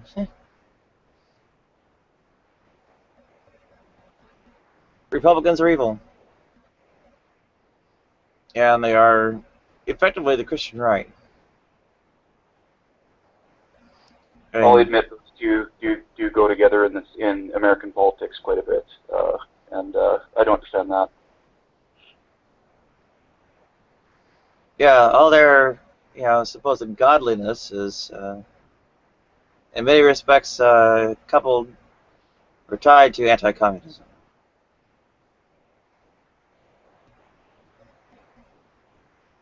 Yeah, and I'm a big fan of social programs and stuff like that, because I've seen how it's transformed communities in my province, and we actually had a conservative government come in and take over, and it was just like night and day. They just cut out all these programs, and it's great for people that are on the upper end of the income echelon, but the people that really need it, those programs, they're just left out in the cold, basically. There's this strange idea in American politics that the people that are really wealthy deserve it, even though most of the wealthiest people just inherited their money. Yeah.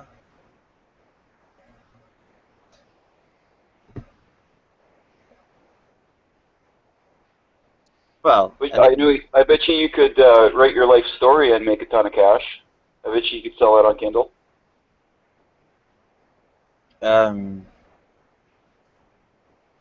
Unfortunately, it involves a great number of allegations against a great number of parties who have the, I guess, resources to go after me for it.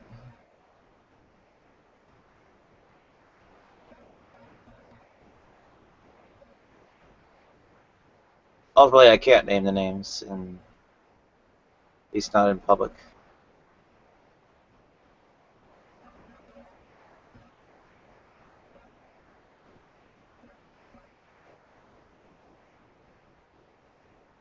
And especially not in writing.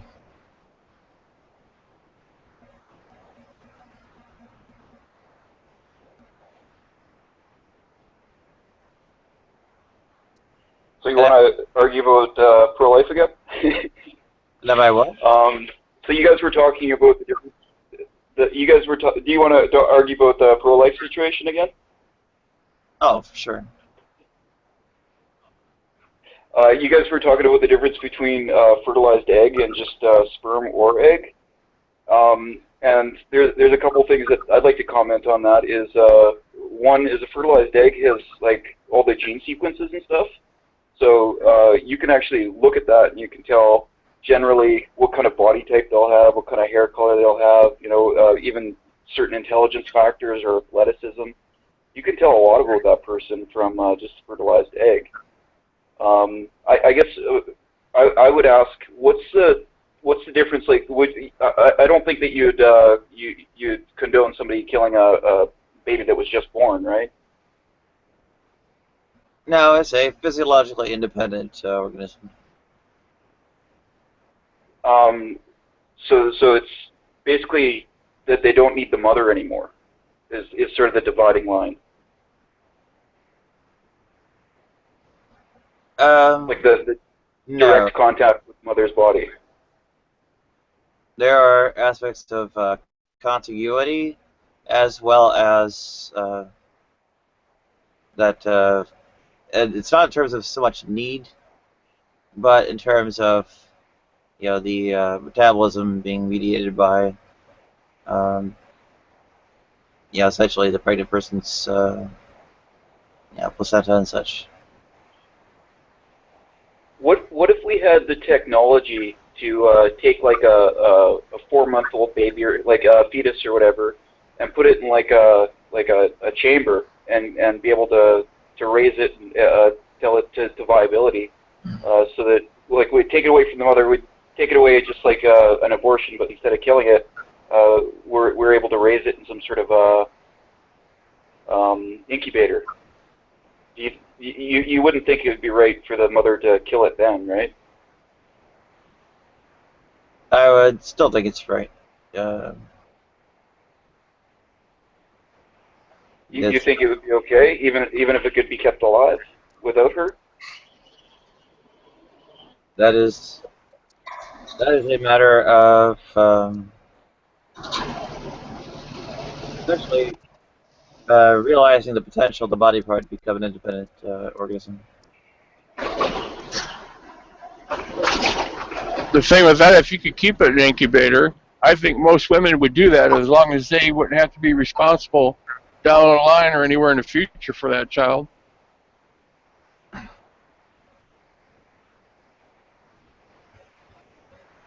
But Nadia, you're saying that they should still have the right to not have it kept alive and incubated and adopted, hey? That was your point? Yeah. The pregnant person's body is still their body.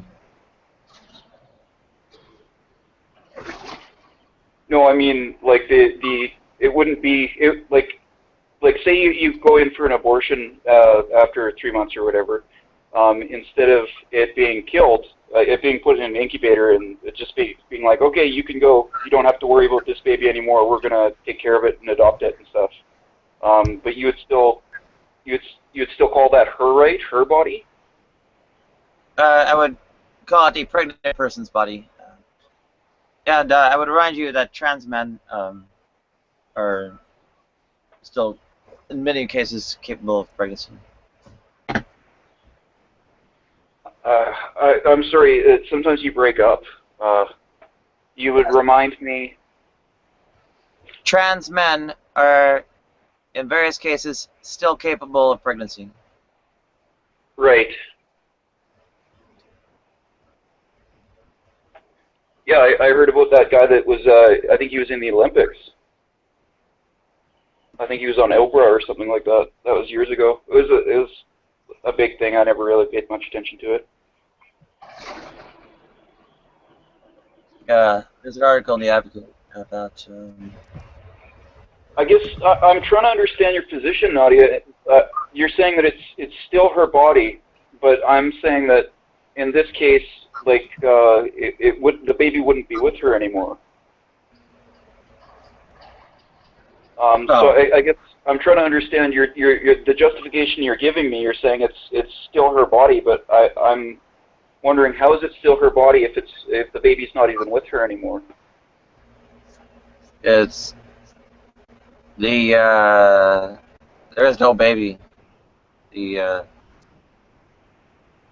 fetus, whatever it is still part of pregnant person's body, and I would call trans men men. So pregnant person is a little bit better.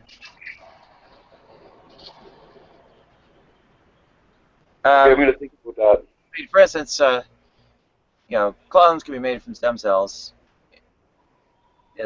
essentially derived from the skin, right? If not clones, then, well, you can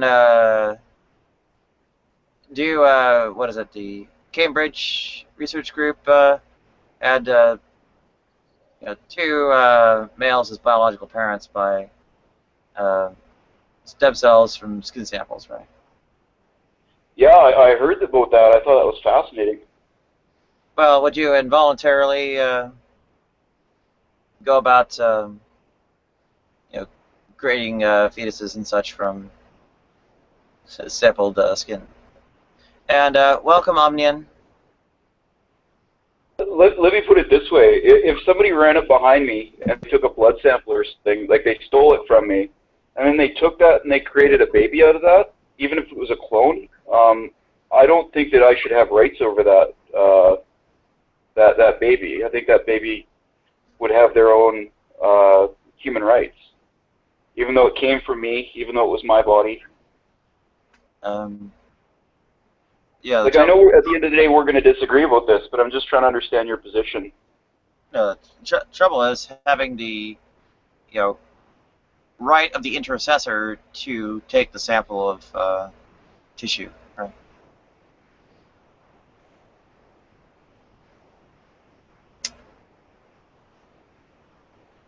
What gave somebody the right to, sample your blood or skin stem cells to create a person out of?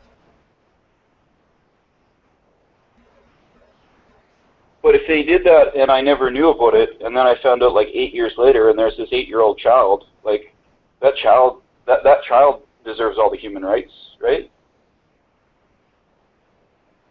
Even though it was a violation of my rights.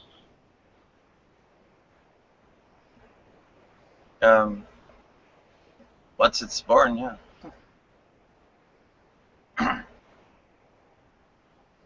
Okay, I think that's just the disagreement. Really, just comes down to like the definition of when it's really a baby, a human being with their own rights. And I think, based on your perspective on this, it makes total sense. Your position on this. Oh, at the very least, consistent.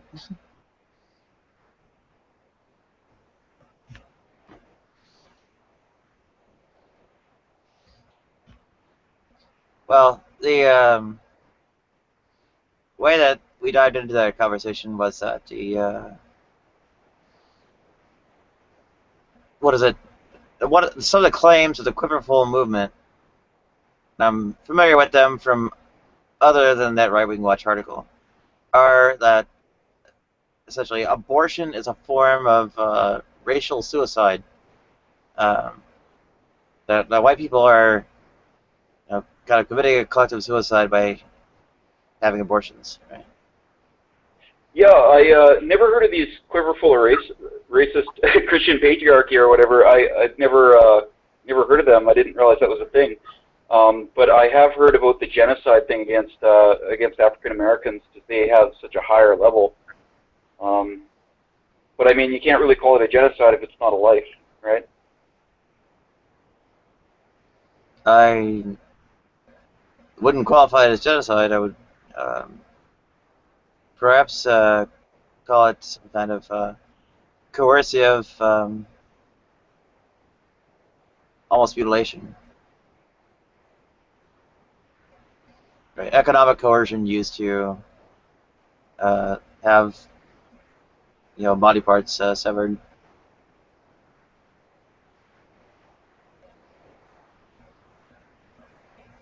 Right.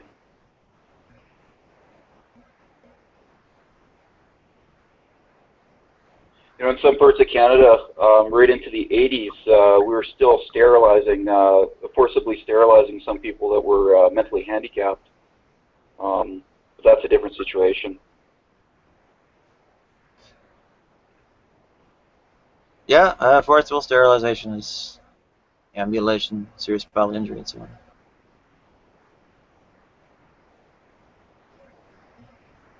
Well, I think I understand your view, and I think you probably understand mine, even if we don't agree. So I guess not much more to say on that.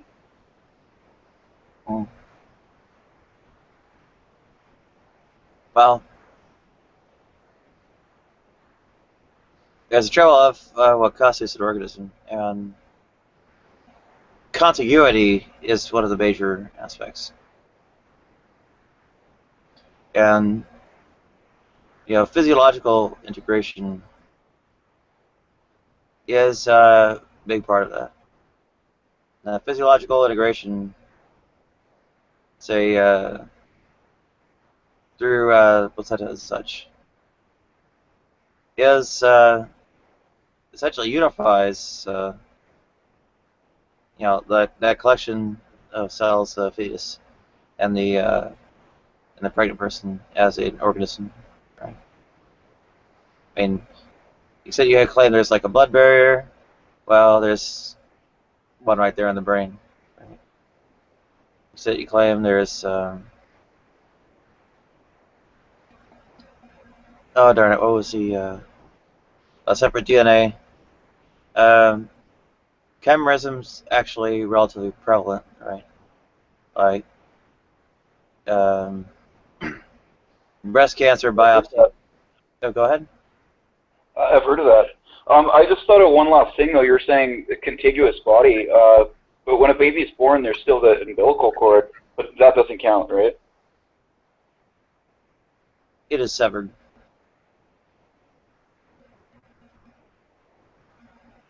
The other aspect, you wouldn't advocate killing the baby before the cord is severed. Other aspects like independent, say breathing and such, give it independent metabolism. In some respects, prior to the severing of the umbilical cord. Gotcha. Yeah. I mean, there are a few different things that go on in the process that, all end up disqualifying it. So, it's rendering it non-contiguous, whether that happens first or taking the first breath, that happens first. You end up with independence either way.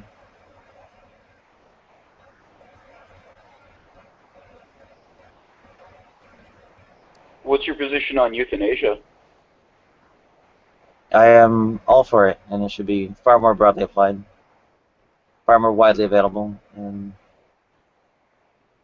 do you think people should have to go through psychological tests before they get euthanized, or do you think it should just be a total free will thing? It should be some kind of evaluation, essentially to establish, it's not coercively done. Okay. And welcome back, Omnian. Trouble is, of course, there are... Oh, go ahead. Hey. So, yeah, there are like quite a number of kinds of coercion that are into unbearable life situations that aren't really dealt with, and whether that's, or rather, I would say that that's not really a reason to not have euthanasia there, but on the other hand, well, there's quite some impetus to try to resolve those when all people are basically just going to check out.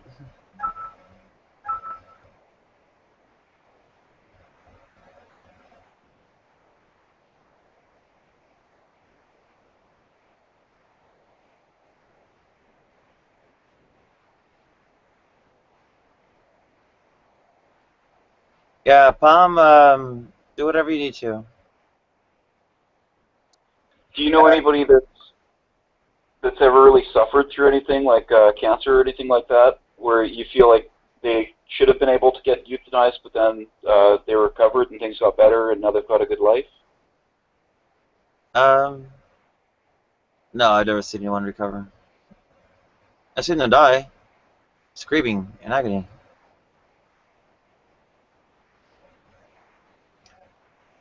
Actually, breaking their against the hospital bed. Well, of course, post-mortem, yeah, the bones aren't going to set. Go ahead. You guys don't have the same sort of Medicare system we have. Like for us, if somebody's suffering like that, painkillers are all paid for. You'd never be expected to pay for your own painkillers and stuff. Well, what was being given was being paid for.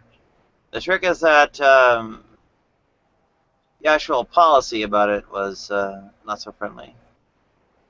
They were perhaps more concerned about addiction than they were, well, actually alleviating pain.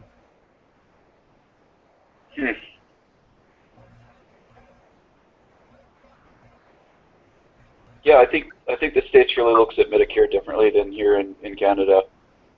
Like, of course, we're worried about addiction, but I mean, statistically, somebody getting addicted from medically like prescribed and administered drug is extremely low. Like, I mean, you can have morphine. People get morphine all the time, but they don't get addicted to it because of the way it's administered. I remember studying this in college when I was taking psychology. Almost nobody gets addicted to morphine as long as it's being for IV and stuff. Yeah. Well, that was one of the rather frustrating or aggravating things about it. I mean, what does addiction matter if he's going to die?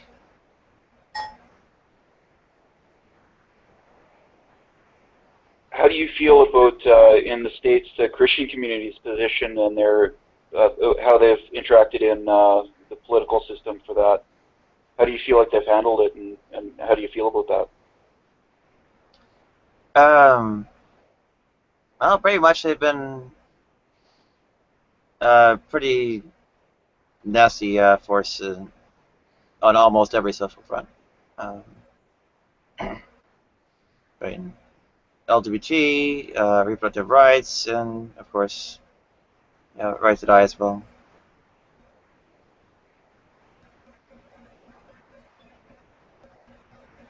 Yeah, I'm sorry I used the sort of wrong terminology earlier. Thanks for correcting me on that. Yeah, I think yeah, a pregnant person is a bit important because I think I mean, given what kinds of suffering can be inflicted on someone whose actual gender is incongruent with the process is unconscionable.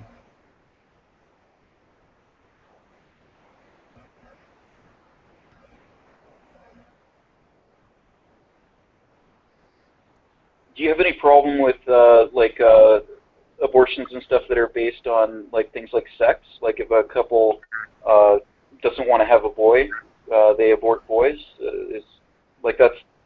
I guess it's just still part of the body for you, right? So it's just like a ingrown toenail or something. So that would be totally fine.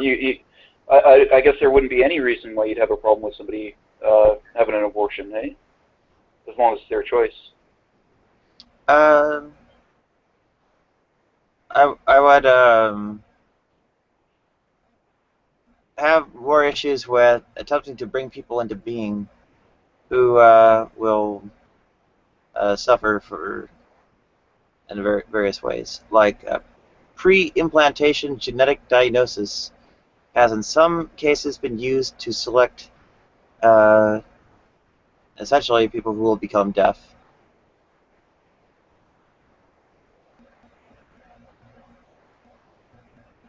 I saw a Facebook video that they've got this new technology where it's like a hearing aid except it goes just over your ear.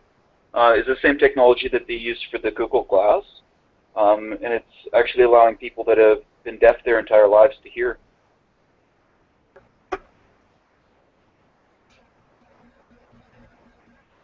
Yeah, at the same time, right? Someone deliberately using genetic screening of, I guess, mass-fertilized embryos in vitro in order to ensure that they, I guess, give rise to produce a deaf child.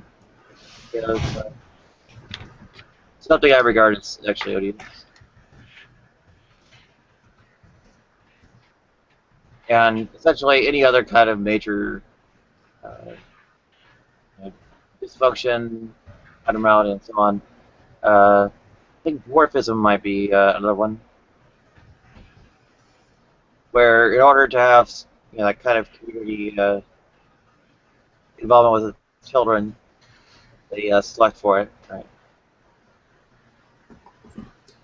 How would you feel about like genetic manipulation, like taking genes or manufacturing entire new genes in order to person maybe hear better or see better or something like that? Well, I'd be in favor of it in general. Improving quality of life is, of course, a good thing.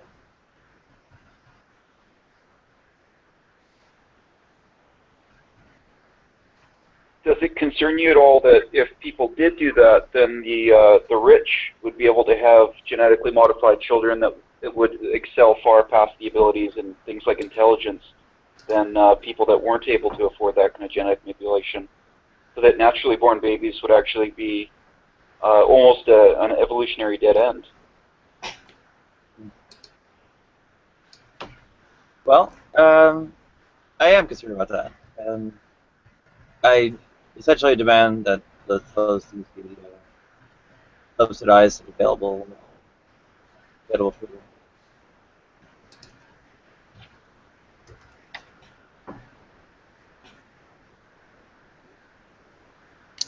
Major one is pre-implantation genetic diagnosis. It's based to actual sort of genetic engineering. And in that, embryos are screened for major genetic diseases and abnormalities and so on.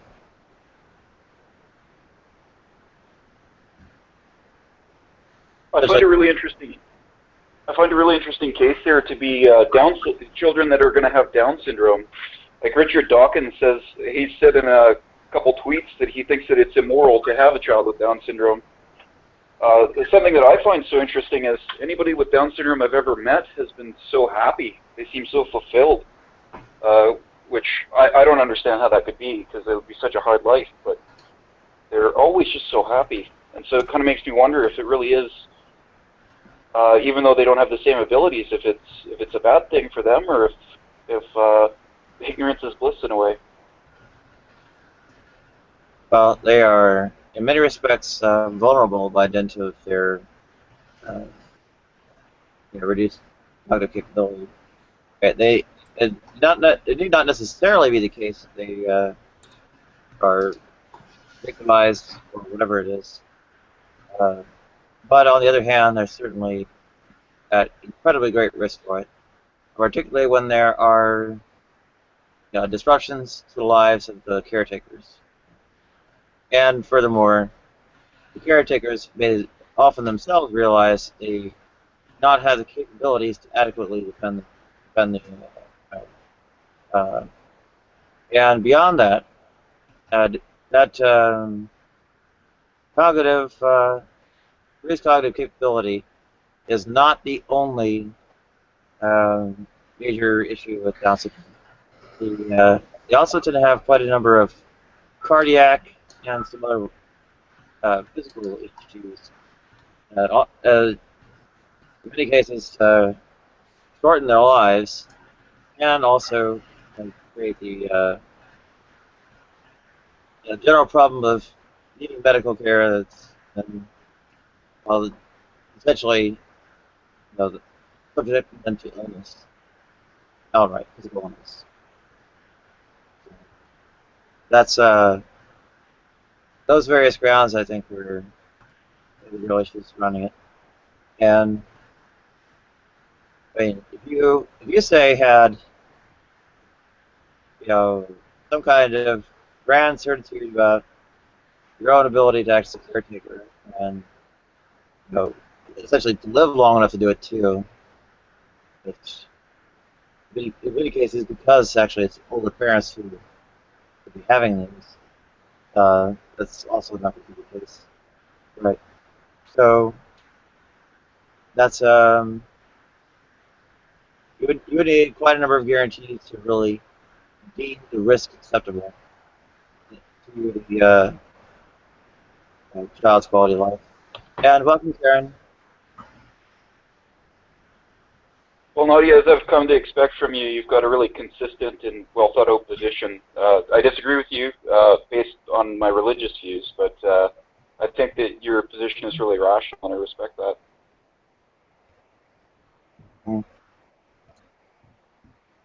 Yeah, I only wish D-Res were as convinced. Doesn't seem to like various forms of skepticism.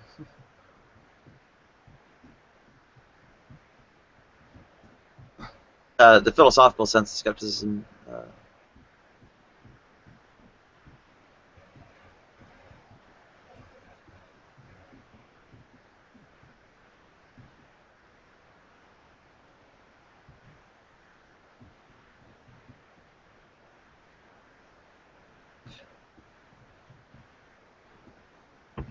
There's I mean, in many respects, a strong gender dynamic to these reproductive issues. I mean, for as much as trans men have reproductive issues along these lines as well, it's very strongly well directed toward women, and I mean, some of it is this animus against not just sex, but female promiscuity as well. Oh, you slut, you spread your legs for that man.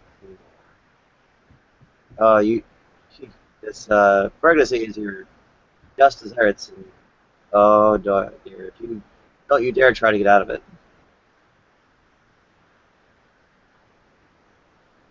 That kind of narrative is often played out. Yeah, that kind of talk is completely wrong-headed. That's completely indefensible. It's not about none of this should be about you dealing with your consequences because you're responsible for something. I totally disagree with that. I would only argue this from the pro-life position, not an accountability position. Yeah, and Well, there are some other instances. Generally, yeah, it does look different. We see a kind of an anime figure now. I mean, there's a general issue of bodily sovereignty, which is, rather, I don't know, routinely violated.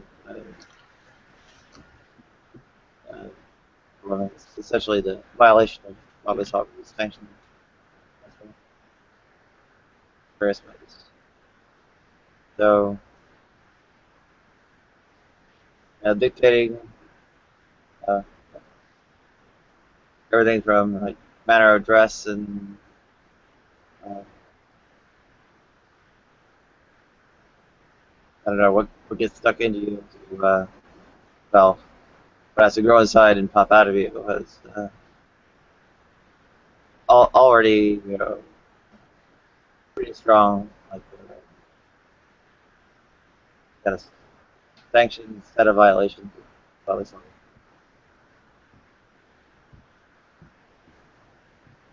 Yeah. What do you think about like non-traditional family structures like polygamy and polygyny? Like multiple wives or multiple husbands. What do you think about that? I, in general, think it's okay. The trouble with the traditional context in which polygamy or polygamy in particular is being pursued is actually rather misogynistic. Something of like a, I don't know, some hyper-empowered man hoarding uteruses. Yeah, that's definitely the form that it takes right now, that's for sure, and what it's taken in the past.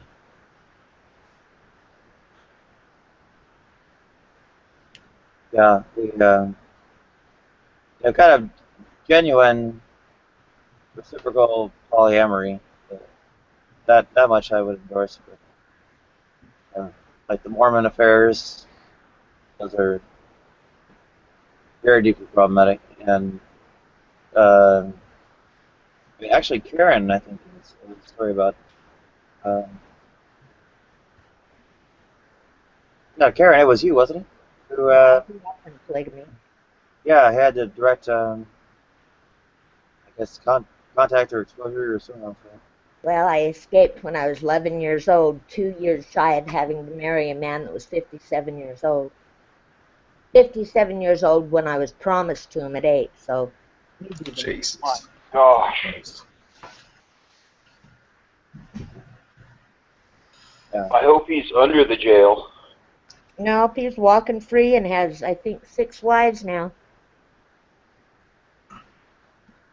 That's disgusting. It is, too.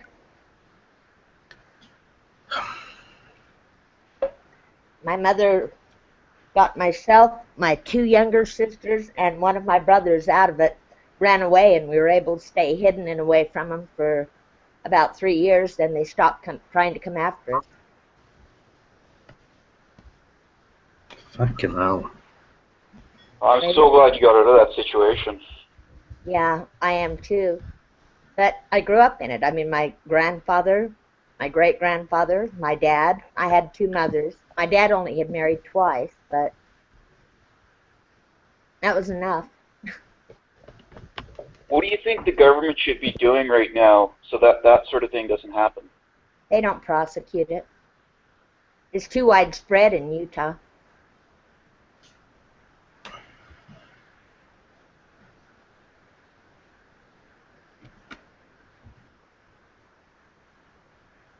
You know, I heard that there's like, you know, when somebody reports a rape and they get a rape kit to identify the person and get a genetic evidence and things like that.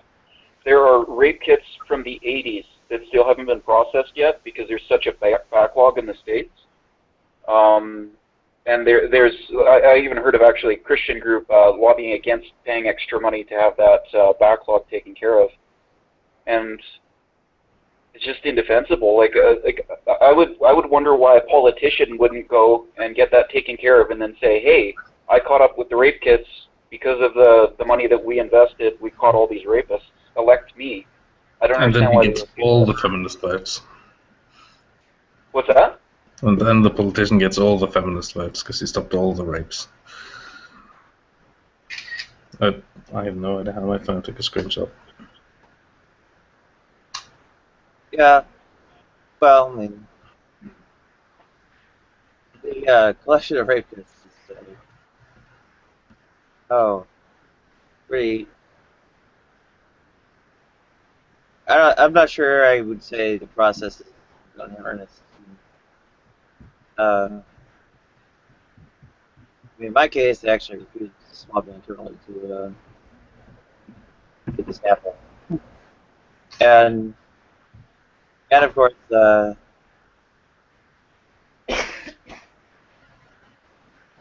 the one time I actually go through with the whole report and such, and get a rape kit taken, that's what they don't do. And so when, even better, they delayed the arrival of like the sexual assault response team so long that I actually went into ketoacidosis waiting.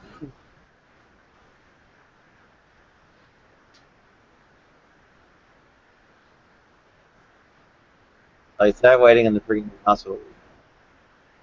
I'm like, hey, you got medicines here? Nope.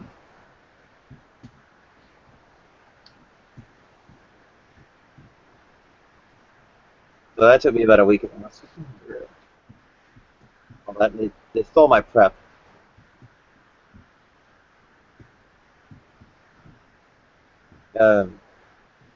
Pretty sure it was like one of the hospital workers. That stuff actually has some kind of black market value.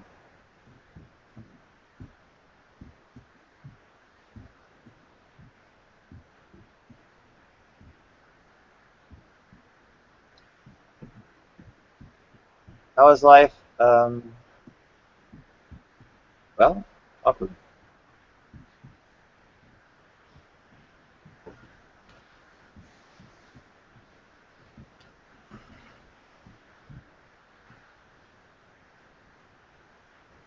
Kind of, let me guess, all the kindness of Bob and various others.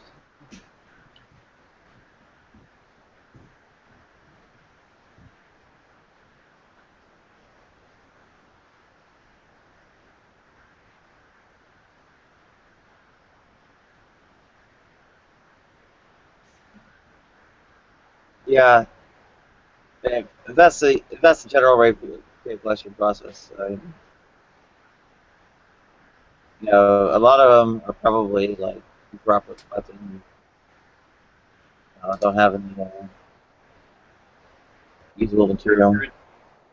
Maybe you're a different kind of person, Nadia, but if I listen to Christian, I don't know how I would deal with the anger that I would feel from something like that. Well, it was actually one of the less violent occasions.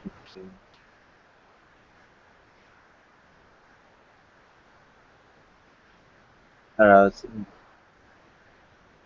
bit like it's like a medical screw-up and yet another instance of the cops looking the other way when assaulting various things.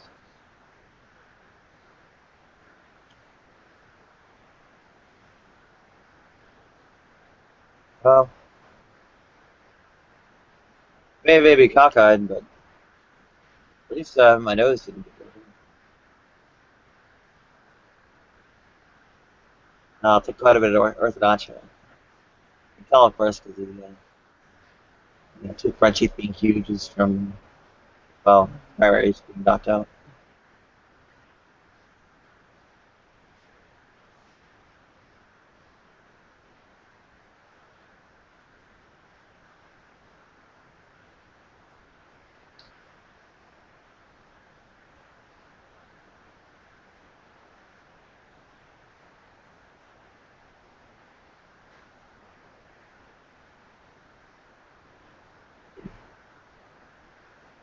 Yeah, they're actually worried about some users. They stopped showing up.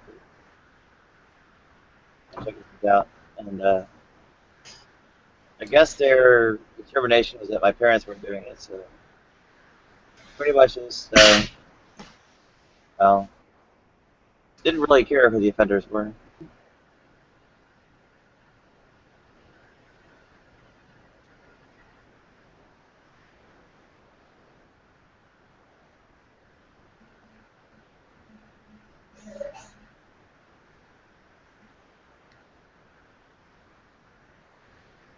Yeah, it's sanctioned for bodily violation, both physical and sexual assault.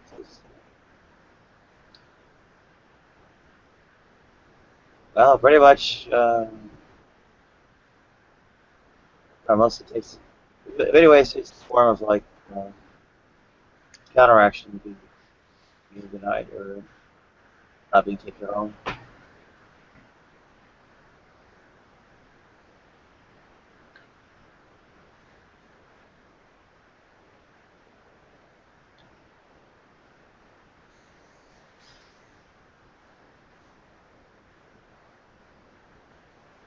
Considering basically all the abuse that you've had to go through with, especially with the advocacy of Christian groups and stuff like that, how do you feel about the fact that I'm a Christian, that I'm a Catholic? Like, how does that make you feel? You're treating me with respect. Well, religion basically, or your religion, is something biased against me. I largely experienced the negative repercussions of that in spheres of employment and housing and such, and healthcare, of course.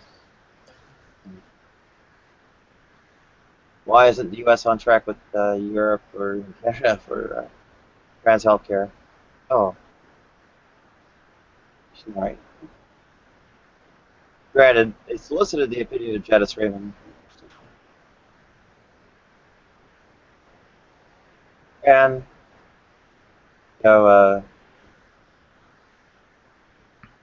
all the so-called charities have quite a bit to say about where I go.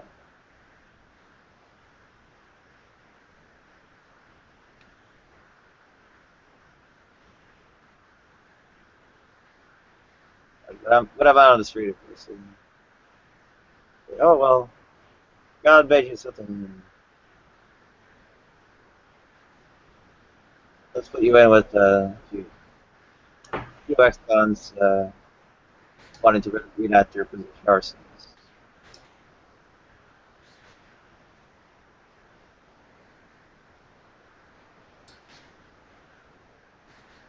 Then, of course, who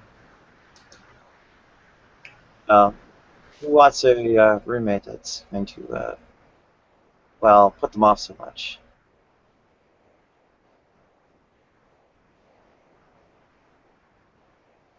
Yeah, and of course, when employment gets disrupted, and you do get put out on the street, well, how do you qualify for formal housing?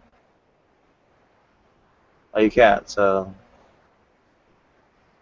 you can't pass a credit check. The evictions show up in your history. Yeah, in Canada, if you were fired or something like that because of the way you are, then you could sue the company in Canada. Like, that's against the law. You can, in principle, try in the U.S.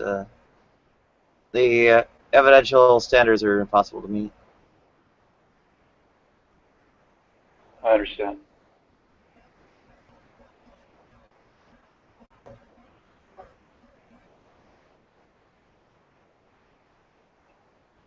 I mean, essentially, they have to declare it in writing. That's the yeah. Unless you had a hidden camera or something. I think with a stick without their consent, it's not admissible as evidence. And statistical evidence is essentially barred. Since McCluskey versus Count. And of course, well, good are statistics when essentially you're the only one. Yeah. So here's a question: is that like me as a Catholic, I would be usually I would tend towards like ministering to people and talking to people about my religion. But the thing is you and I come at these things from totally different angles. I'm wondering, would there even be any point in me ever trying to explain my position, or is it just sort of a reminder of this biased religion against you? Yeah, I'm actually familiar with statements made by Ratzinger in, I think it was 2000, 2001, something like that. And I'm going to look that up. Oh, go ahead.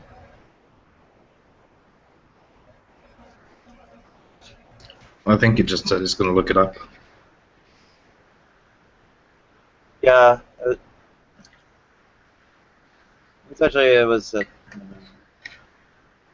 what physical reconstructions we have done for us are superficial and don't redress that we actually are. I'm looking at it right now. You found it? Yeah, I found it. How far off was I on the year?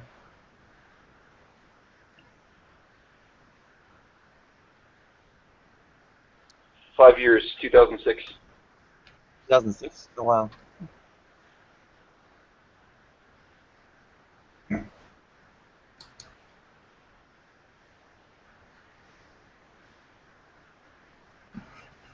Oh, it looks like the report I'm reading is from 2006, but it includes a mention of the Vatican ruling from 2003. Yeah.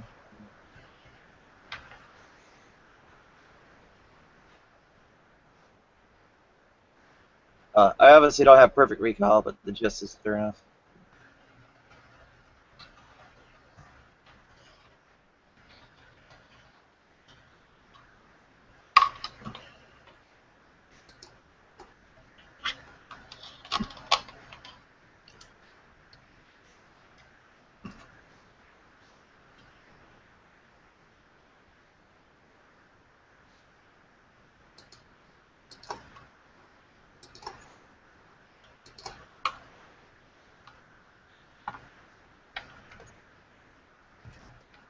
Yeah, it's good to have Catholics on because a lot of the Protestants here, well, get a bit crazy about that.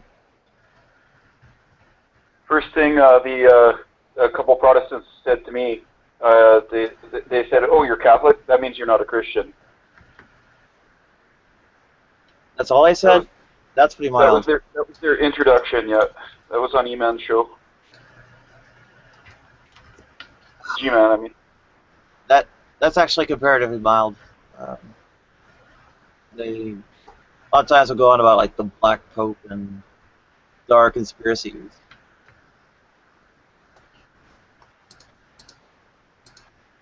Stuff like the Vatican's like secretly controlling the world, and it's like this kind of satanic cult and so on.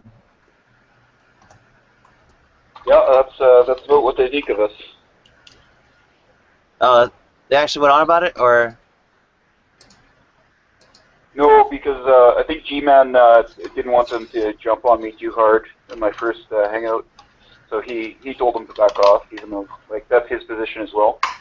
What I did was my buddy, he's a lay minister, and I tried to set up a debate with G-Man and him. So hopefully they'll debate at the end of July on the question of apostolic succession and the foundations of the church. I certainly don't think that non-Catholics aren't Christians. I was kind of astonished actually to have somebody talk to me like that. But I guess it's something that I'll get more used to as I get more involved in this community. Yeah, the Google Plus Hangouts are absolutely not representative of the real world.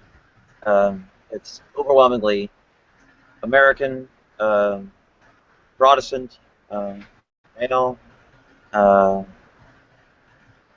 Like atheists are like almost half of it, or maybe more.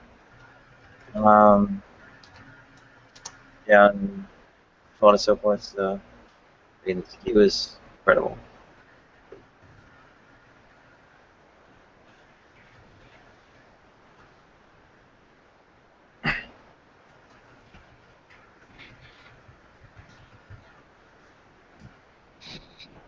Nadia, Well, I will this. Oh, sorry. Go ahead. No, go. You go ahead. Go ahead. I was going to say that regardless of the Catholic positions, the Catholics' Church's position on this, and your situation, Nadia, I hope you understand that. Like I studied psychology in school, in college. That was my major. So I know that that how you feel and how you view yourself is absolutely real. And so I don't want you to think that we're trying to minimize that, even though I don't know. It's probably just impossible for me to come out sounding loving and reasonable. Well, I do know that various actual Catholic congregants are vary quite a bit from I guess the official stances. I mean, the Univision polls, for instance, made that clear. I don't know if you saw those. No, I never heard of that. Yeah, I'll get the link real quick.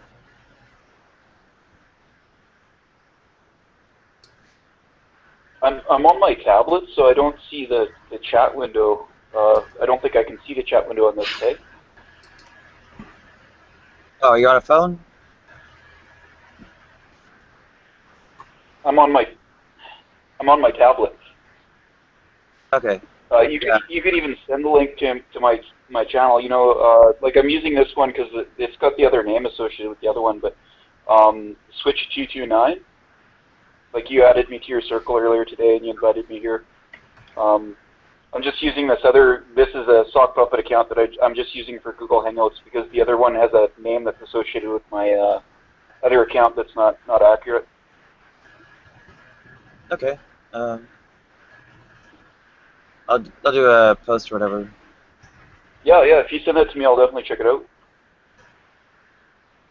And I hope you understand that if you don't ever want to talk about this stuff, you just let me know. Like, we don't need to talk about it. Oh, I talk about it all the time now. I guess I'm getting out of my system in some ways. There's well, I had a grievance to bring. Essentially of discrimination. That's fair. Yeah.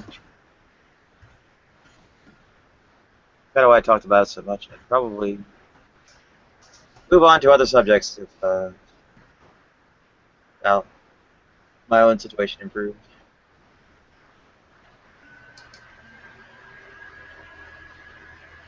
Sure. Do you read much philosophy or anything? You sound like you've really got your head on your shoulders. It sounds like you've done a lot of reading. Not genuinely. I've picked up a bit just from being involved with the Google Plus Hangout Great Debate community. There are online references and such that I've consulted, but I haven't really done like reading through all these people's various works or historically important works or anything like that.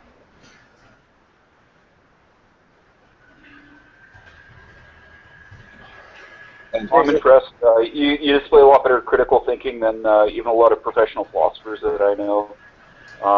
Some people, they just don't know how to reason, even when they've studied a lot. Well, I don't know. D-Res was giving me a rough time earlier. I don't know, maybe. I'm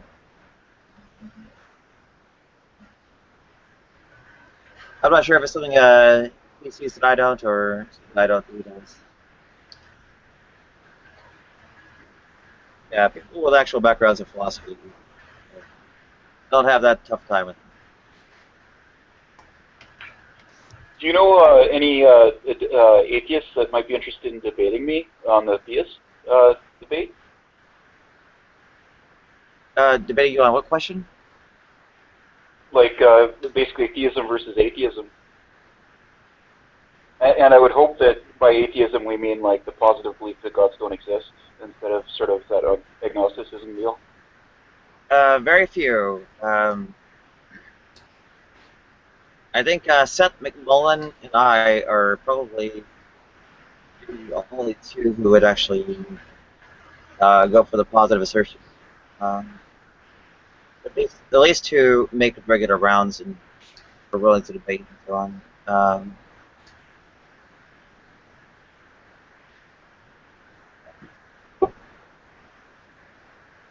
There have to be a couple more.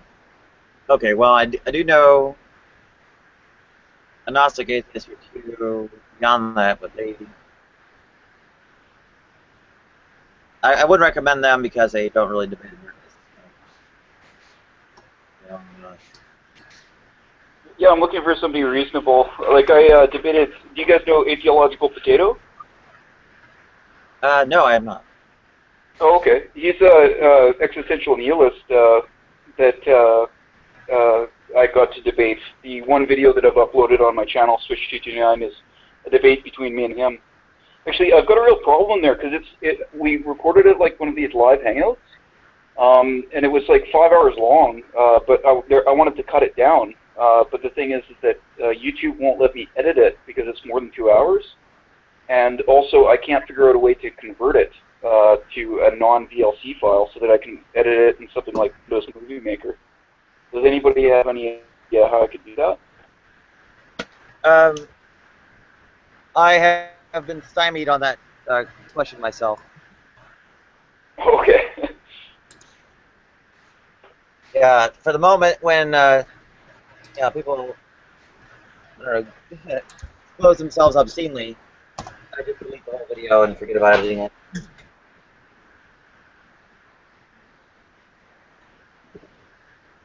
I think next time I do a debate, we'll just have to split it up a little bit better. Was that about a debate again?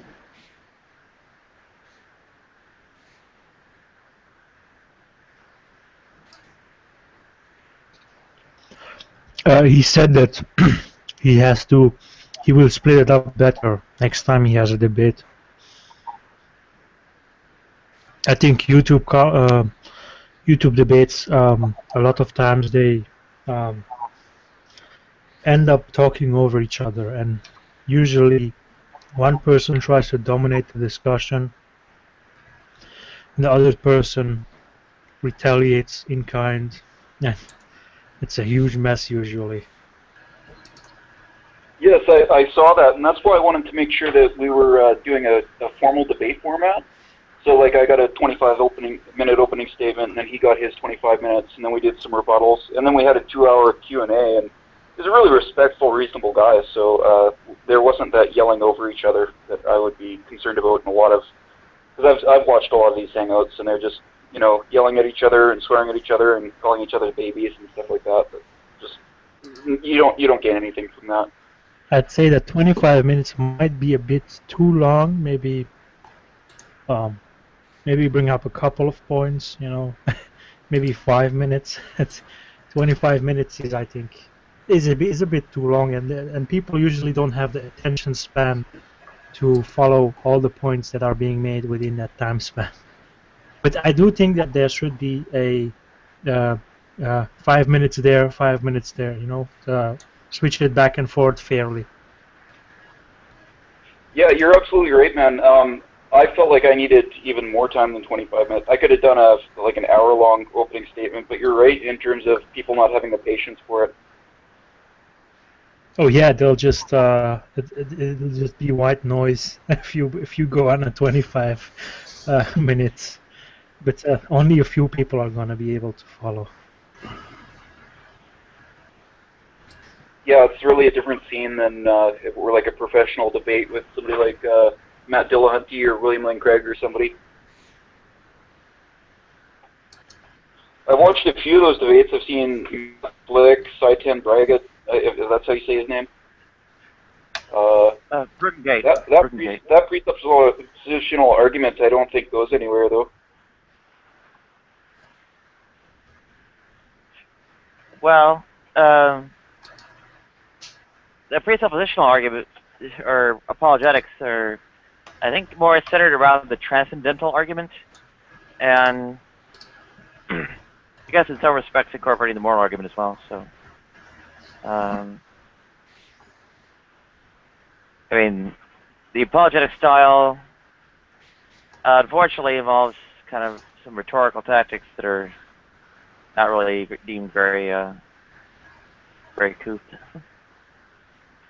Well, in my opinion, the thing that would stump the presuppositional argument is just turning it around on them. And they say that this has been revealed by God. How do you know that? Right? Yeah. It's exactly the same thing. Oh, welcome, Cyprian. Hey, thank you. Yeah. Well, in the case of establishing their knowledge, I mean, I think we challenged in that respect. I mean, divine revelation as kind of an external justification is, ultimately how they terminate it. Where, of course, they don't acknowledge that other kinds of external justifications are actually valid. And is the noise from the rain coming through? No, not at all. Okay, good. Put my headset on, so fingers crossed it'll go okay. Yeah, actually, have you seen Michael Martin's transcendental argument for the non-existence of God? That's phrased in various ways as almost a reply to the transcendental argument itself, right? And it does much of turning the questions around, like essentially on all three prongs. Well, my problem with this transcendental argument is that you're still just going off a presupposition, and so when you have something based on a presupposition, like that's not an argument. So you can have a presupposition that you can never be wrong and that you've got like total access to perfect knowledge, but that's a presupposition. Like you have no like. I understand that you need a presupposition to ground any epistemology. But saying that your presupposition is God isn't better than saying your presupposition is I can understand things about the world, in my opinion.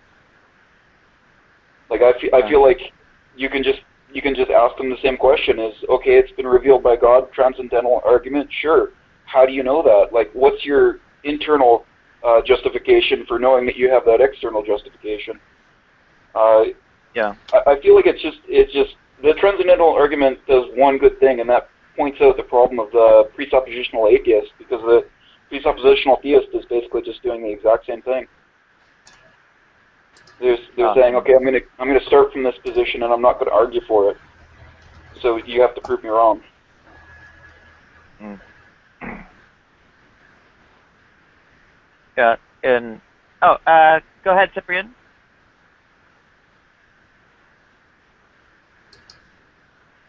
Cyprian, you're still muted. Hang on.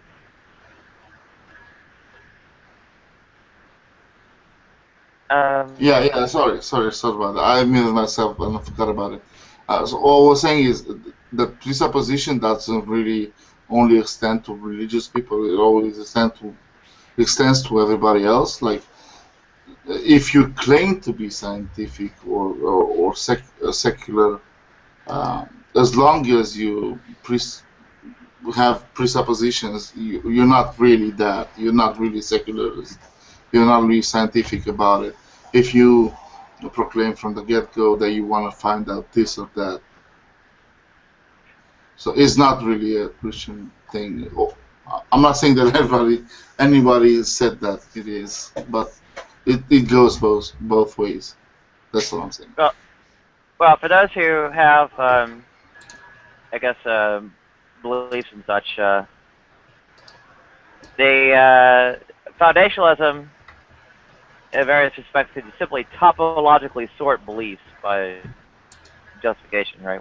One belief acts as justification for another, or a collection of them acts as justification for another, and so on, right? So when you topologically sort and get to the root of that, you end up with what are, essentially basic beliefs, and those are, in some ways, either presuppositions themselves or reliant on them, right?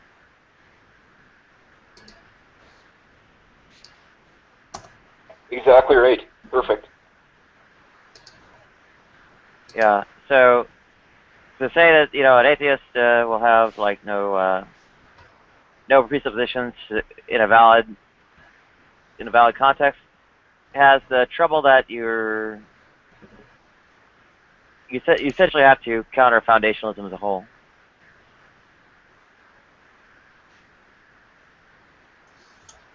I've seen a few, not a lot, of self-proclaimed atheists, and then they go ahead and say stupid things. I think you can proclaim yourself whatever the fuck you want, but I'm sorry, is that legit to say? Curse words, I'm sorry, I'll try to refrain from that. So you could say about yourself whatever you want, but it doesn't really make it true. So in that case, there's a lot of atheists I've seen. I'm not saying it's the most of them. It's a few of them though that will say they're atheists, but then they hold that strong belief. Also, with Christians, it's a whole other percentage of people that hold true to their beliefs, and everything they say would always or only see through that prism. With atheists, there's a few of them, and they, even though they call themselves atheists, as long as they don't allow for anything else to be accurate or true, it's bad for all of us, and they're not really atheists or secularists. Well, secularism is, I think, itself kind of a topic. I mean, there's ultimately the paradox of intolerance that's raised, or sorry, of tolerance that is raised, and furthermore, there's almost a bit of relativism to, I guess, naive secularism that doesn't actually make or execute what are necessary moral judgments about societies and religions that cause various forms of benefit and harm. Right. Yeah. I don't know. It's interesting for me being an atheist. I'm proclaim myself to be an atheist. I am an atheist. As far as I can see, I don't see any contradictions within myself about that. I see, as an atheist, all I can proclaim is, you show me proof of anything, but proof, verifiable proof, I can believe it. I'm not. If tomorrow you could see God and prove it to me, not you yourself, but anyone could show me God and prove it that it exists, I would turn a Christian or whatever the religion like that. I have no issue with that. All I'm saying is, as 2,000 and some years have passed, there's no proof, no verifiable proof of anything else. So that's why I'm considering myself to be an atheist. But if tomorrow some proof comes up, I'll join the group. I'll as long as it's a verifiable believing, verifiable proof, verifiably proven. And I think that's what atheists should be all about. Just believing in the truth, whatever the truth is, and not having any preconceptions about it. In some ways, the I don't know, question of a deity was never the central one for me. It was. I'm sorry, I wasn't privy to whatever you discussed earlier.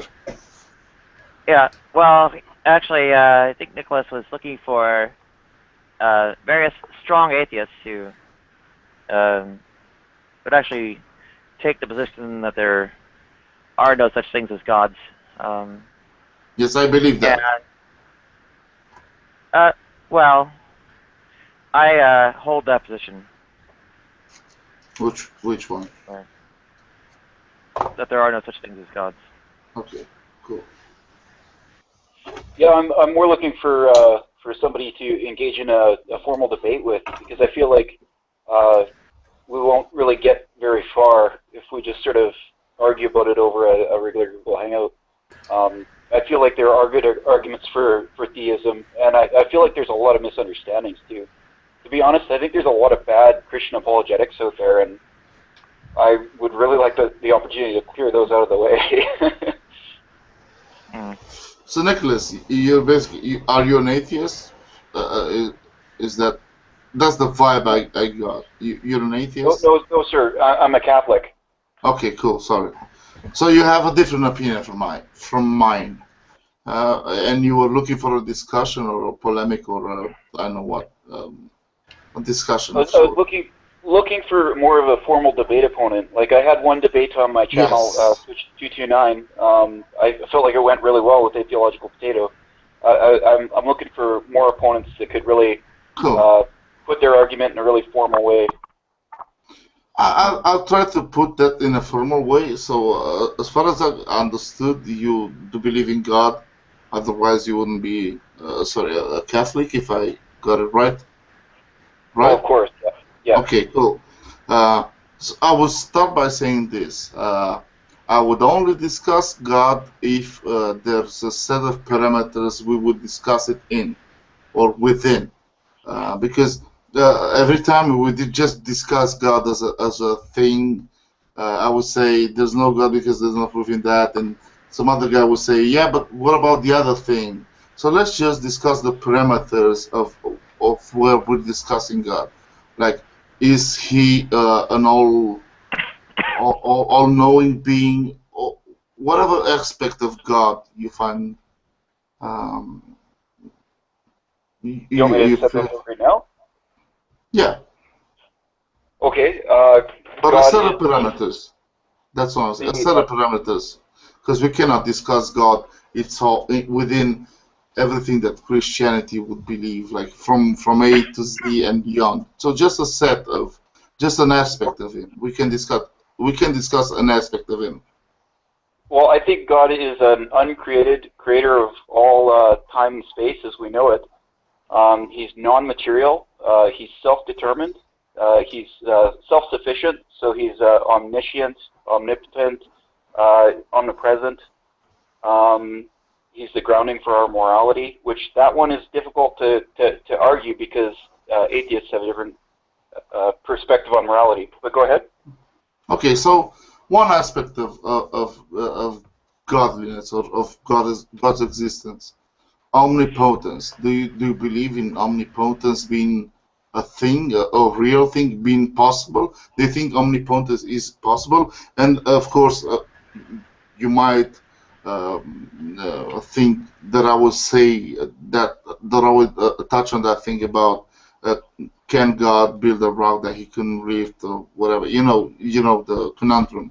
I'll think about. So do you really believe that omnipotence could exist? And what would you define that to be? Yes, sure. I do believe it's a real thing. I believe it's the ability to do any possible action that's logically consistent.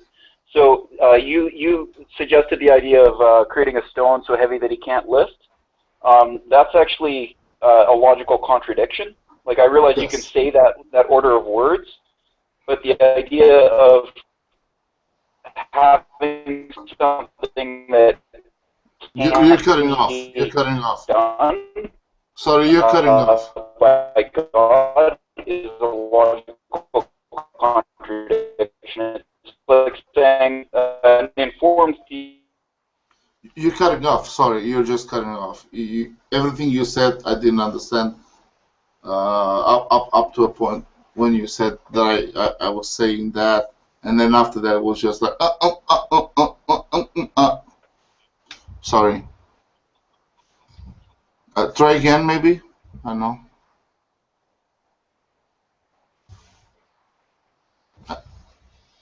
Can anybody still hear me? I'm not hearing him for now. But can you hear me now? Can you hear me? I hear you. He probably dropped out because of his bad connection. I'm not sure.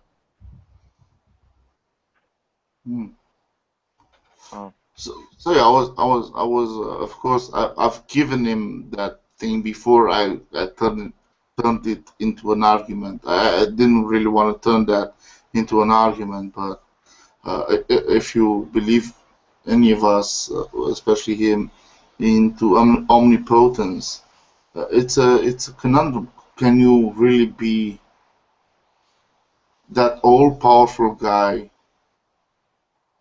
In that respect, could you, do a rock or build a rock so huge that you cannot move it? I think he said anything that is logically he said not contradictory. Yeah, I think he said that the question is illogical. The question is illogical. I don't see how it is illogical.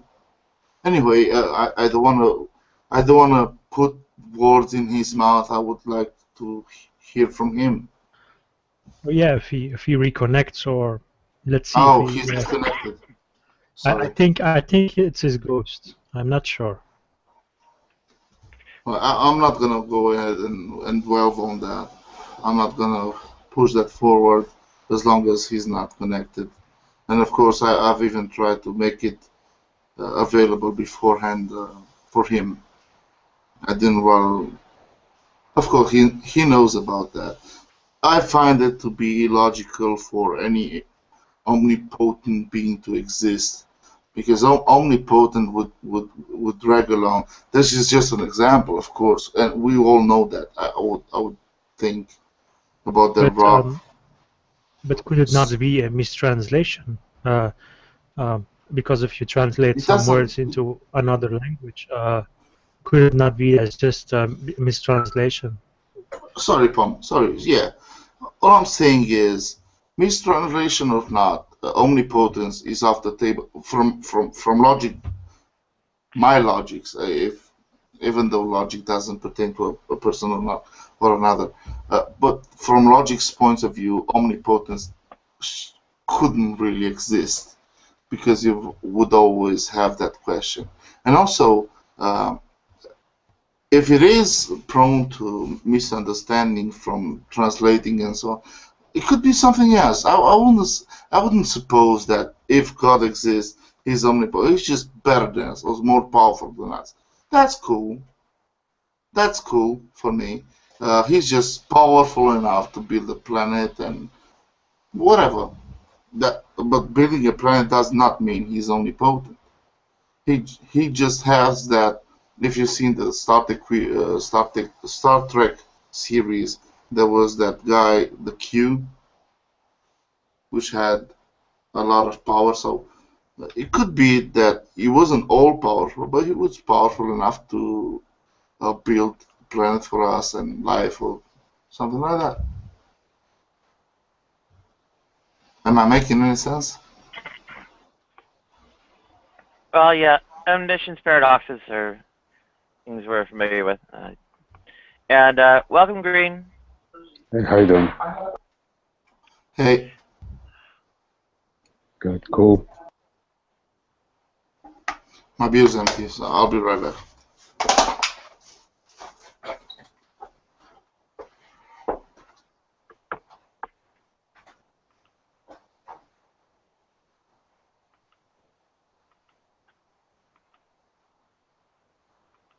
Well, I wonder if Seth McMullen's online, because Nicholas is...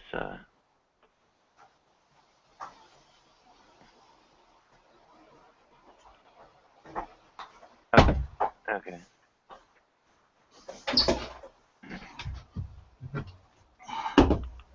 Yeah, Nicholas is a Catholic, and he's looking for a more formal debate opponent to, I guess, argue strong atheism. I wouldn't say I would argue for the strong part of atheism. I'm just arguing for logic. I would hope there's no strong part of it or weak part of it. Like if there were some strong part of atheism, it would, in my mind, be possibly compared to fundamentalism, and which science and secularism has no room for being fundamentalist. Well, aren't you, favoring sort of omniscience paradoxes? Those are logical arguments against the existence of God. That's just a part of it. I'm not saying that. It's just something he said. I've asked that guy. I'm sorry, he's not right now here, and I'm sorry to speak on his behalf while he's not here. I've asked him in what way would he define the God figure we would discuss. So yeah, all I'm saying is we should discuss God in a set of parameters, and he said he's given that set of parameters with omniscient and omniscience. Well, at least from the argument you cited, right? There's quite a case that you're, essentially arguing that no God of that kind exists, right? With that part of it, which is said, I've asked him to say several parts or touch on several parts, and he's made that public, that he's omniscient or whatever, omnipotent. But yeah, I would much rather discuss God in a set of parameters we could, because there's no point in discussing him with no parameters. Because every time I would say that's wrong because there's no proof for that, they would come up with another thing that doesn't pertain to our discussion. Well, in some respects, you're... welcome back, Nicholas. In some respects, you're a strong atheist in that, at least against, omniscient deities, right? Or sorry, omnipotent deities. I think I found the Greek word for almighty for omnipotent. It's here, pentakrator, I think here, and it means almighty. It means almighty. The word omnipotent doesn't necessarily mean that he can do everything. This just means he's almighty. What does that mean, almighty? He might do whatever. I'm not the one to translate, but almighty means the same thing. Perhaps Nicholas can come in here, but in the Greek translation, it is pentakrator. That's where the King James got it from. And that's just what it means. I don't know if you can read it. Yeah, we can. Yeah. It just basically means almighty. Yeah, but it does not mean that he can do everything. I don't What think does so. almighty mean? Doesn't that mean the same thing?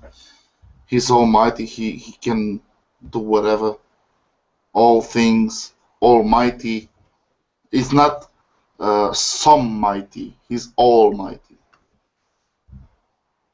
Anyway, I'm not the one to split hairs, but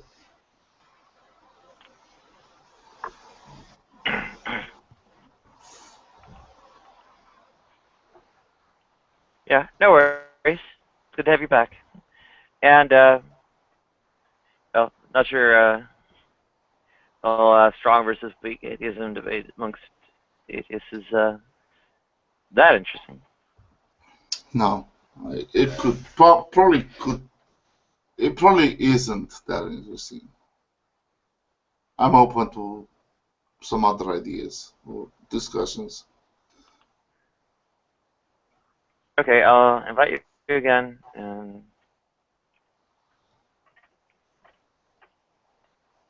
Yeah, I think you might find we're circled already. okay, there we go. Both Nicholas Strodes and Switch 229. No worries. Trouble. Sorry for the trouble. I don't see no trouble with trying to inspire some fire up in this. I don't.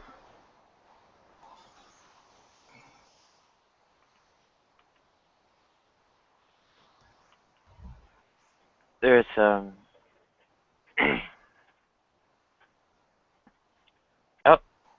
and welcome back, Nicholas. Yeah, sorry, I'm just gonna. Okay, you hear me all right? We hear you. Okay, excellent. Okay, before I time out again, do you guys know why that happened? Like, is there something I can change on my end so that doesn't happen again? We don't entirely know.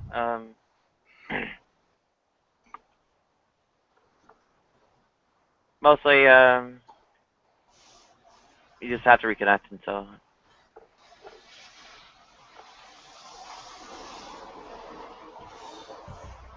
Yeah, your audio is very distorted, and Palm, Nicholas isn't on a tablet, so you can't see the sidebar.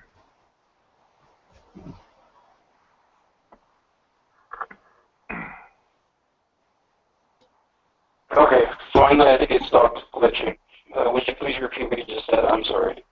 Just you, Nadia. I've heard everything the gentleman said.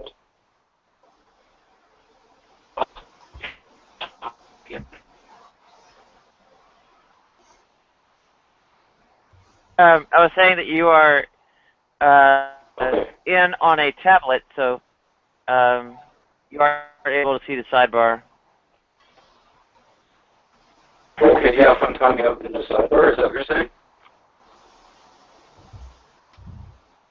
I'm sorry, I couldn't make that out.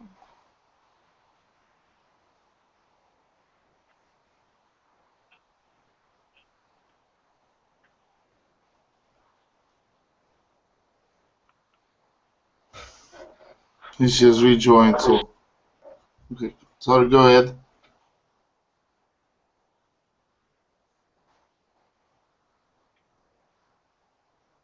No worries. Now you can hear me. All right, now you can hear me. The same distortion is going on. Oh. So, sir, you were talking about logical contradictions, but the thing is in a world, in a universe, sure of that being, there could be something that he can't do. So, in a world that there can be no triangles, even an omnipotent being can't create a triangle, because his existence negates the possibility of there being triangles. So when an informed theist talks about omnipotence, they are not talking about being able to do what we call non-actions, actions that by their very nature are self-contradictory. Did you get that all right? Yes.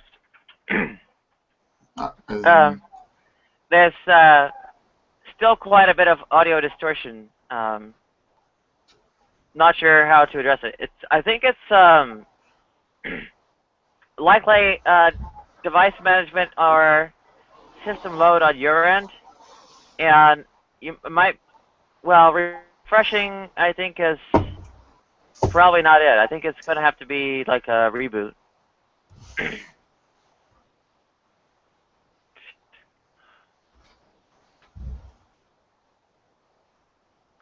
Oh, you did reboot? Or your tablet? Oh dear. So it's relatively fresh off of booting. Okay, I'm sorry for timing out like that. When I first joined you guys, it was doing that. You can hear me now. I can see the reflection in my own computer that you guys can hear me fine. Eh? Well, we hear you, but you're difficult to understand. The distortion is pretty severe. Okay, maybe I'll just make my point in the sidebar then, if you guys can read that. Cool. I think you understood that.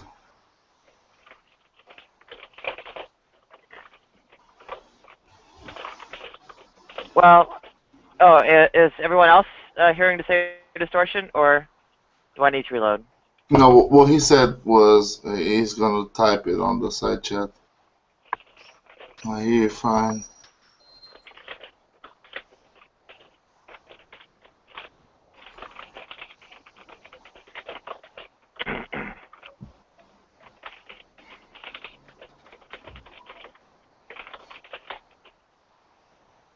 Alright, so basically, to simplify things about omnipotence, what I've said is it cannot possibly exist.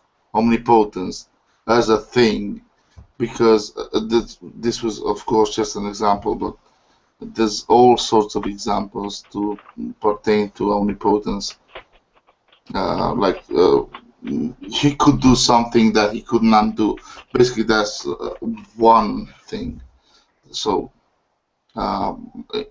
because of that, I don't really understand how omnipotence could exist.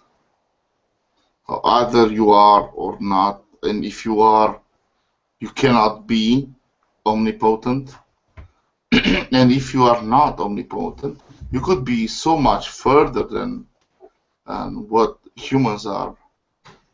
But omnipotence is not really a thing that could possibly work. And I've heard some other believers will say that God is not omnipotent, but He is so much further than us. And I would understand that. He's so much further. He's so much powerful than us. He's not omnipotent, because that wouldn't work logically. So, Nicholas, my end question would be: do you still believe that there's omnipotence, or do you just believe that God is superior to us and He's done all those things? Welcome, Nate. Hey, Nate.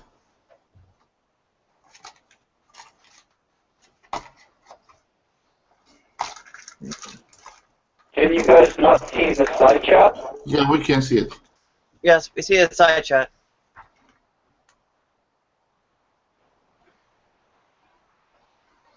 So no, I would disagree with you, Nicholas.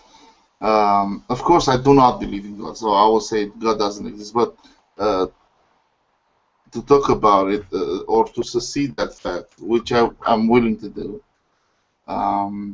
if it would be it would be like saying a world where God exists. Is it possible for Him to not exist? No, it does. It's not the same as the paradox of omnipotence.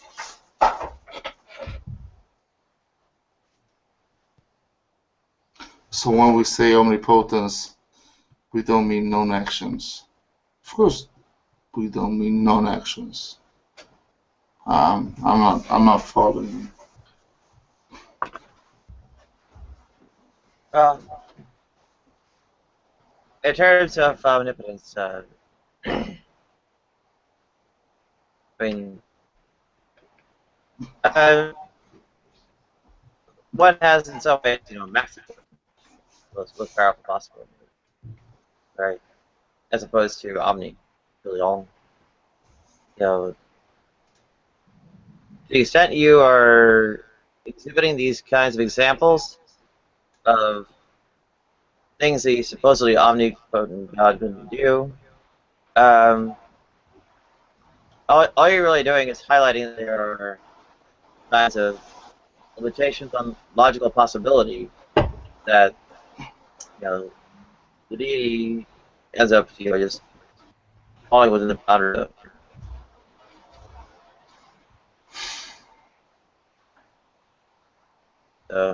So that's kind of why it's not as strong an argument as it could be.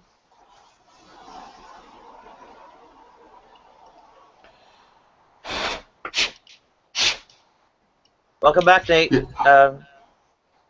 Yeah. Hey, Nate. Hey. Hey, what's going on, mate? All right. Well, pseudo all right.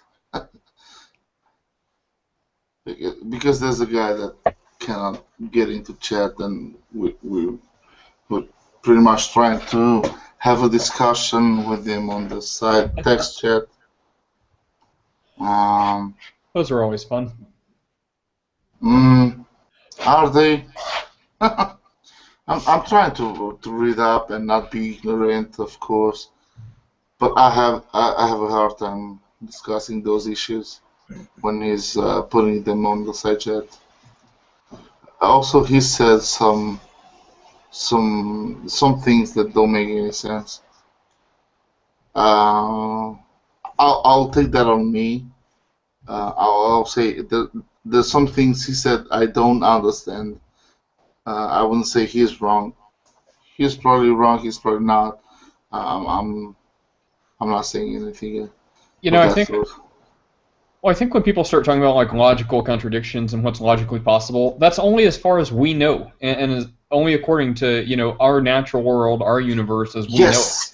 So when people say, "Well, God can't logically do," just stop talking and ignore them. You have no idea.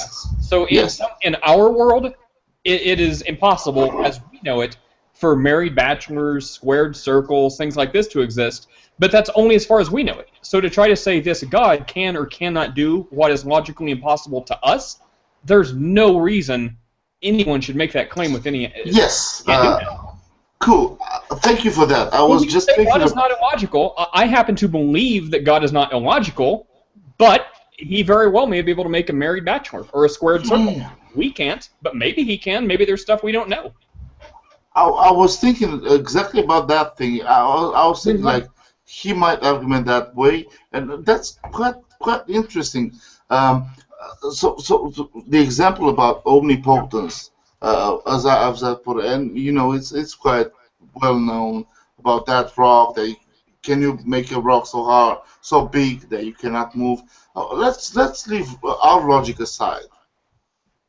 Let's leave it aside, and let's just say he can build that rock or make that rock, and at the same time be able to move it. Does that really go around our logic? We always can come up with the question: can you build a bigger rock that you couldn't move, or just the basic of it? Even if it is logic is a thing of humans.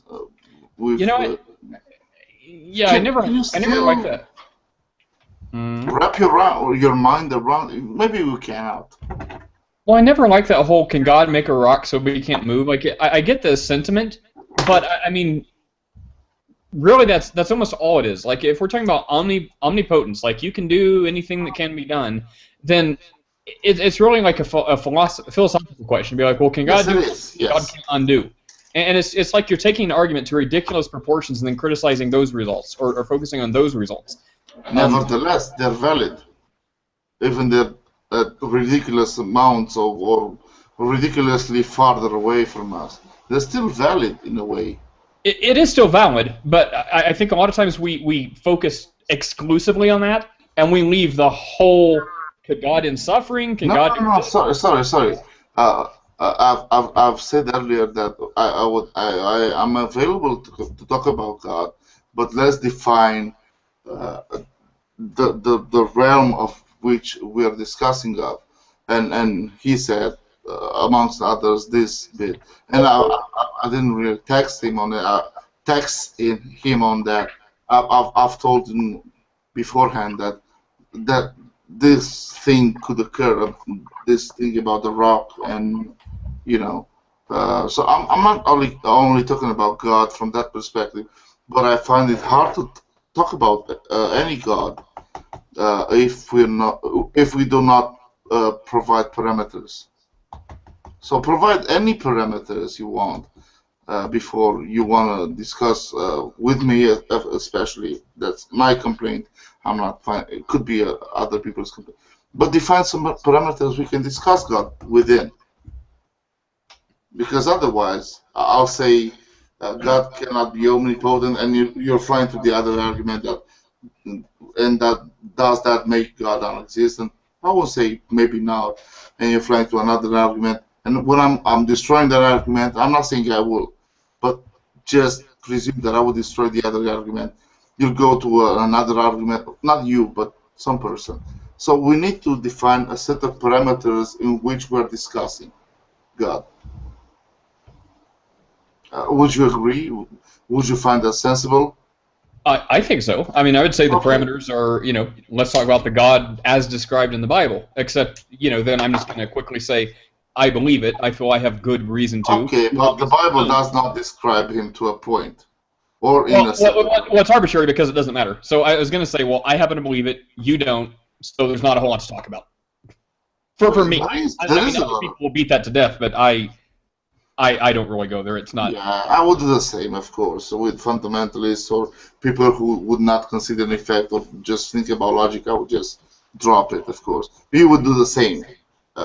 In your perspective, I'm the guy that doesn't succeed any logic arguments, and of course, there's no reason to engage me in that question. But for the sake of it, that's why I was talking about. Let's define, or not define it, but let's just talk about. Let's talk, for example, for the historic validity of the Bible. Let's just talk, for another example, about his omnipotence. Let's just talk for another clue about the existence of Jesus or historical proof for it. Let's just talk about another aspect, but not all aspects, because when I'm disproving, maybe I'm not saying I would be able, but let's say I'm disproving one part of all gods and the Trinity or whatever. One could easily go to another part of that, and we would always go around and around, and so we would just hopefully we would just speak about one part of or aspect of God or Jesus or whoever, or the Bible, one aspect, but not all aspects. Hey, you guys can hear me now, eh? Yes, clearly. Okay, for some reason my Bluetooth headphones were, what was the problem? You're from Canada, by the way, apropos from that. Are you from Canada? Yes, sir, I'm from Canada. Okay, cool. Okay, so let me say, what I'm saying is, what you're doing is a reductio ad absurdum, and your critique would be valid if that's the claim that theists were making.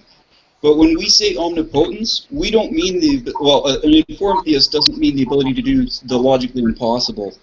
Because to make that claim wouldn't actually be to say anything, because that would include the ability to not be omnipotent. So you couldn't make any rational statement. So your objection is accurate, but it's not an objection to the omnipotence that we're talking about. So the idea that you're attacking is illogical, but that's not the claim that I'm defending. I'm just claiming the ability to do anything that's logically possible. And do you understand why it's logically impossible to create something that's impossible for something to be able to do. You cut off so bad. Can you repeat the last bit? I'm sorry, I can hear you just fine. The attack that the claim that we're defending is just to be able to do the logically possible. The existence of an omnipotent being makes it logically impossible to have an action that exists that can't be done. So imagine if you had two omnipotent beings. Just ignore the logical entailments for a moment. The one being could not create an action that the other being could not do. Do you understand? No matter how big the rock, the other being could still do it. It's logically impossible in that world to have an action that can't be done by those beings. So the attack that you're making is valid, but it's not the Wow, stop right there. I'm not making any attacks. I've never made any attacks. All I'm saying is you're implying there's more beings and one being could, and I agree with that. One being being able to make a rock so huge that he couldn't lift it, but another could. But my proposition or question would be, or has been, could one person, omnipotent person, build that huge of a rock that he couldn't lift? Is he able to do that as one person? Those things can't exist in a universe where God exists. You know, I do have a thought that I've never heard anyone talk about. Maybe it's not worth mentioning, that's why. But nonetheless. So, I mean, just to entertain this for a minute, like, what if God made this rock so big he couldn't move it, and then he moved it because he's God and he can do that stuff? So, I mean, you could fall into an infinite progression really quick where God is constantly and forever making rocks and lifting them at the same time he can't lift them, and he's making He's new not ones. constantly doing that. It's just a question. So basically, by your answer, contradiction. So by you your can't answer, have something that can't be lifted and then lift it. Like that. If you're saying that it can be lifted, then that means that you never had something that can't be lifted. So the reason why that objection's never been raised is because the first part of what you're stating is logically impossible. Well, I get that, but I mean, I don't know. I like to think about stuff like that. So maybe it never fully, you know, what I'm saying is maybe it happens in the same space or the same matter, or I don't know. It happens in the same something so quick that God is constantly lifting this rock he can't lift, but it's never like fully completed. Like it's just this constant progression, like, you know, can't lift it, lifting, can't lifting, making, can't lifting. Yes. And it never actually gets done because it's constantly like adjusting itself before it happens. Wow, I just now realized you're Nate. sorry. No, I just thought Nate was an icon that just popped up while you were speaking. Let me state a question to illustrate what you guys are doing. Is it possible in a world where God exists for God to not exist? No, it's not the same. You're proposing this this thing like it's the same. It isn't the same. Why isn't it possible? I'm not saying it's not possible. I'm just saying you're think it's comparing a thing. You think it's possible in a world where God exists for God to not exist? Do you think that's true? Well, you could actually exist and not exist at the same time. That's no, a logical I would disagree. I would disagree. No, I you would not. I could give you an example. Somebody in France doesn't know you exist, so hence you don't exist. No, yeah, whenever we talk about this stuff and someone's like, well, a married bachelor, he actually has his Bachelor of Science, no one's talking about that. So I think we're safe saying like actually exist regardless if someone knows you exist. Like if you actually take up physical space, that's what we mean. But yeah, but isn't existence is a thing in, you know, creation itself? You know, if God is, you know, omnipotent, then why should existence be a requirement? You know, for that I don't think you're really thinking through what you're saying, sir. God does exist. No, but I'm saying the whole thing of existence, it's something that we use as far as being there. if you're implying that God cannot exist, then you really need to go back to the drawing board there. No, it's non-existence and existence are two things that human beings created. Well, yeah. No. So whatever that. I mean, No, if God did God not create if his God own calls existence. another word, then we mean that. Yeah, it's but this is the thing. It's beyond recognition. So when we talk about existence and non-existence, we're talking about things with us of being existing. Maybe you are. We're not. Well, I mean, the Bible, uses the scriptures like, God doesn't say he exists; he says he is. So, I mean, whatever that means. I think that's a better way of saying existence in a way that actually makes sense, then God exists. If he's real, you can't say that something is real and doesn't exist. So there's no point in chasing after that. If you want to think that existence is a special category in the universe and God cannot exist, I won't even bother addressing that again. No, what I'm saying is, as opposed to other people, what I'm saying is God has never existed. I'm sorry, but there's no proof of him. I find it really odd that some people do believe in him, as there is no proof of him whatsoever, ever in the history. Well, if that were true, probably a lot of people wouldn't believe in him. But just because you say there's no. Well, just because you say there's no proof whatsoever, I would strongly disagree. I believe there's plenty of proof. If I didn't believe there was proof or evidence, not proof, not circumstantial evidence, like you would say, if that and that, not circumstantial, but proof. I want to make sure that we don't get pulled off track here, though. You made a positive argument for the logical inconsistency of God. I'm defending that. So me defending the logical consistency of this isn't the time for you to say, well, you've got no evidence, because we can look at evidence in a bit. Let's work on this omnipotence thing first. Yes. I just want to elaborate on that. I like I've said just earlier, I've never believed in God. In my view, that there's no possibility of God, but I have considered for that argument that let's say there is a God, and then what would that mean? So there's two distinct things I've said. I've never believed. By the way, if you have any questions, I have never believed in God, but I'm considering that fact. Let's say God does exist, and what if He does exist? What would become of this world? What would mean that God exists if He would exist? If God did not exist, what No, would become sorry. of this world? No, sorry. I come from the position that God does not exist. In my view, He doesn't exist whatsoever. But I'm considering to the fact, for this the sake of this argument, that He does exist. I'm conceding the fact that He does exist. I'm making an exercise of thought. Sorry. I don't know. I'm defending the concept of God now.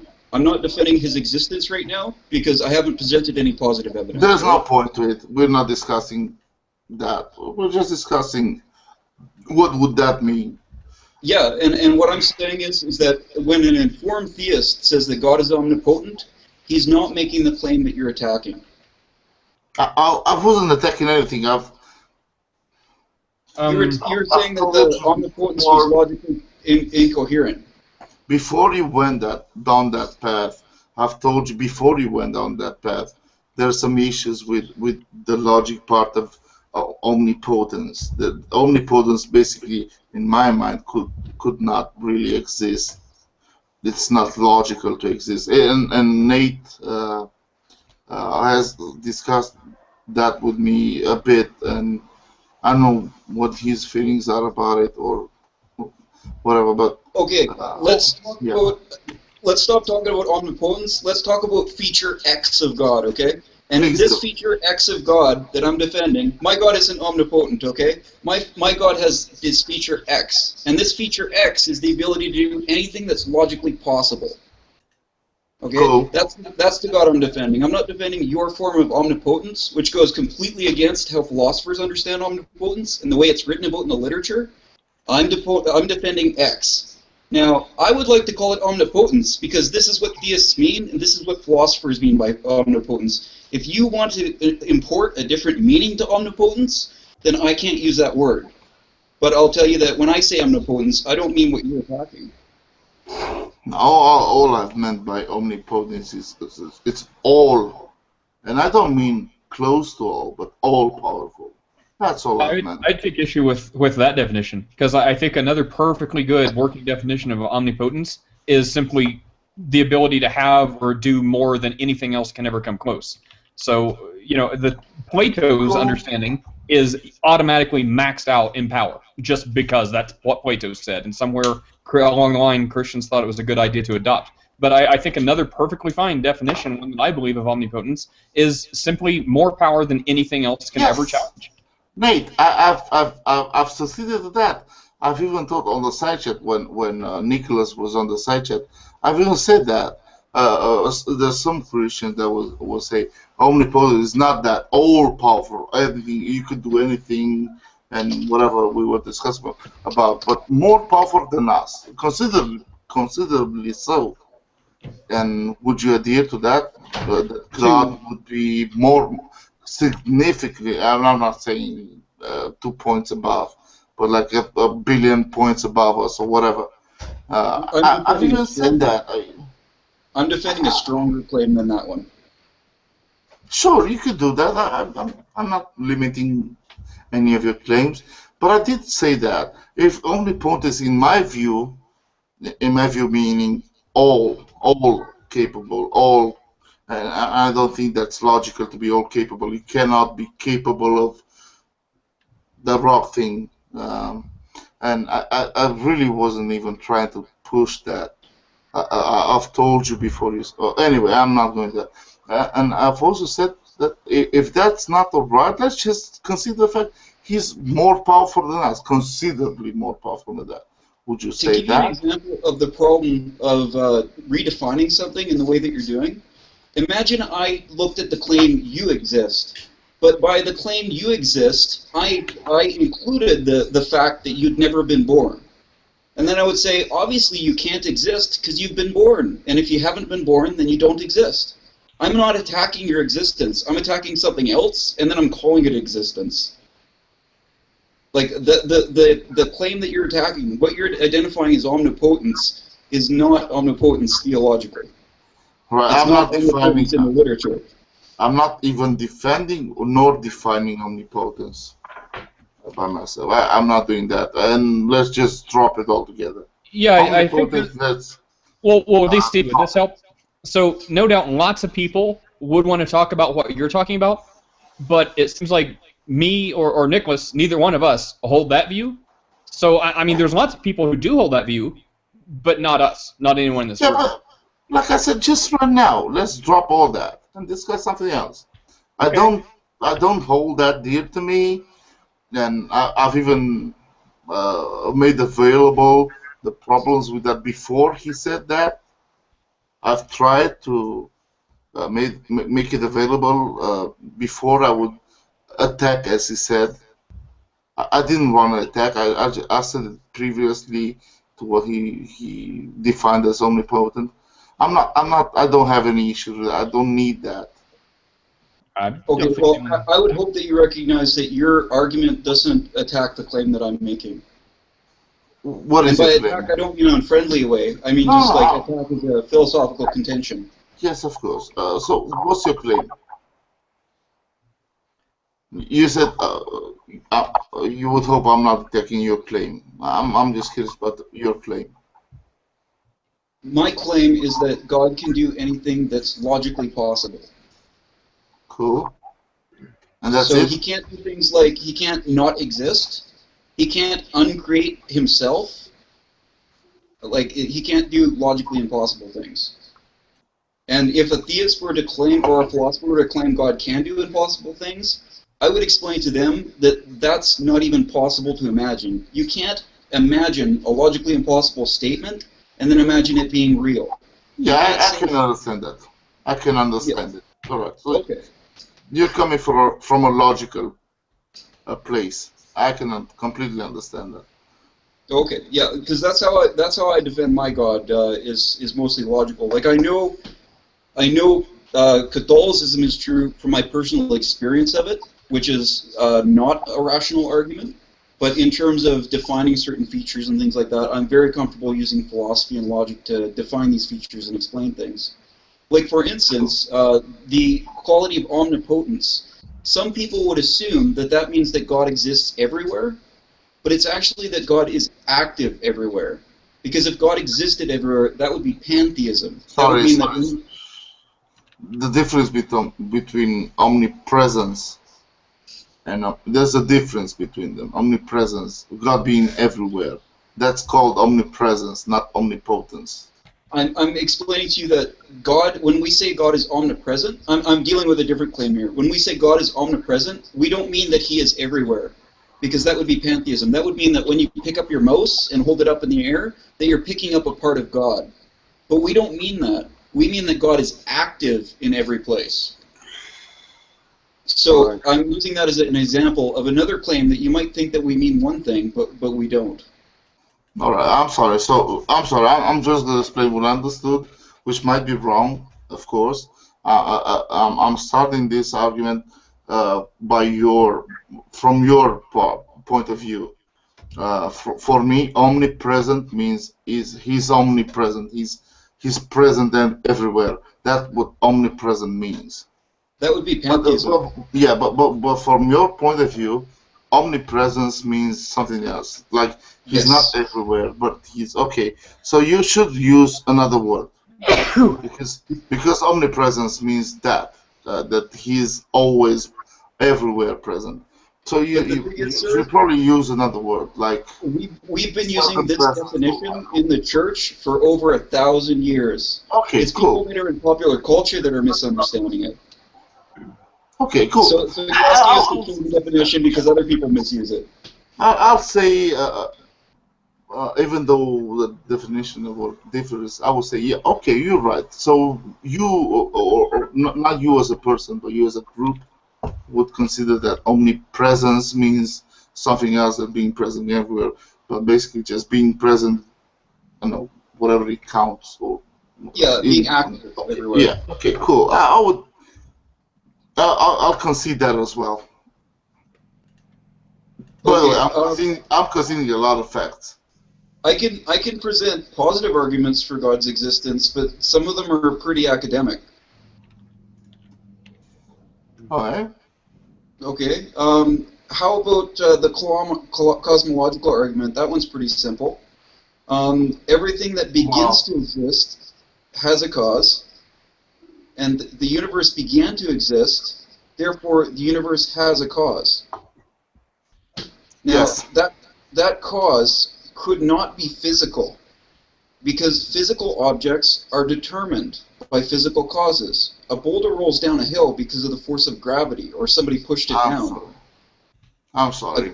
That's just a statement you're coming up with because of your lack of understanding. Do you think physical objects have free will? No, of course not. Well, some of them. We are physical objects ourselves, humans. Okay, well then this first cause, this creator of the universe, it would have to have a mind. So if you think minds can be physical, then maybe it's physical. But the important part is that it has a mind. Well, if you believe in him, if you believe that God exists. Well, yeah, but I'm using an argument. The other part. Yeah, you're using a color. Forget the word God. Think of a first. There has to be a first cause, something that was uncreated itself, that always existed, but that's let's call it the Big Bang. No, it didn't mean it always existed. As you well know by now, time and space they're the same. So time basically defines what always or previously and everything like that. It's a time-related thing. When you say always, it's related to time. And as long as the Big Bang explains the apparition of time, it doesn't. You forgo. Well, yeah, it doesn't. It doesn't. I will say that it doesn't. I don't mean that it really doesn't. I'm just conceding to the fact that it doesn't because we don't know much about it. Well, the physicists know that there has to be a cause for the universe, Now that cause might be God, or it might be a multiverse. Like, have you heard about the multiverse theory? Yes, I have. But the thing is that the multiverse itself either has to have existed forever, or it has to have a cause itself. If it existed forever, and it doesn't have free will, and it creates universes, then that means that it's been creating universes for an infinite amount of time. And that means there's an infinite number of universes. And that means that every possible thing that could happen, including today you get hit by a bus, or in this world, and in the next world you win the lottery today. You're confusing multi with every. No, I'm not. I'm explaining to you possible world theory. Wow. Okay, so the theory of multiverse. It's not the theory of every verse. It's not the theory of everything that could happen. It's not the theory. Do you understand my argument why there would be an infinite number of universes if there was not the first cause? Yes. And if there's an infinite number of universes, then in what thing that could happen wouldn't?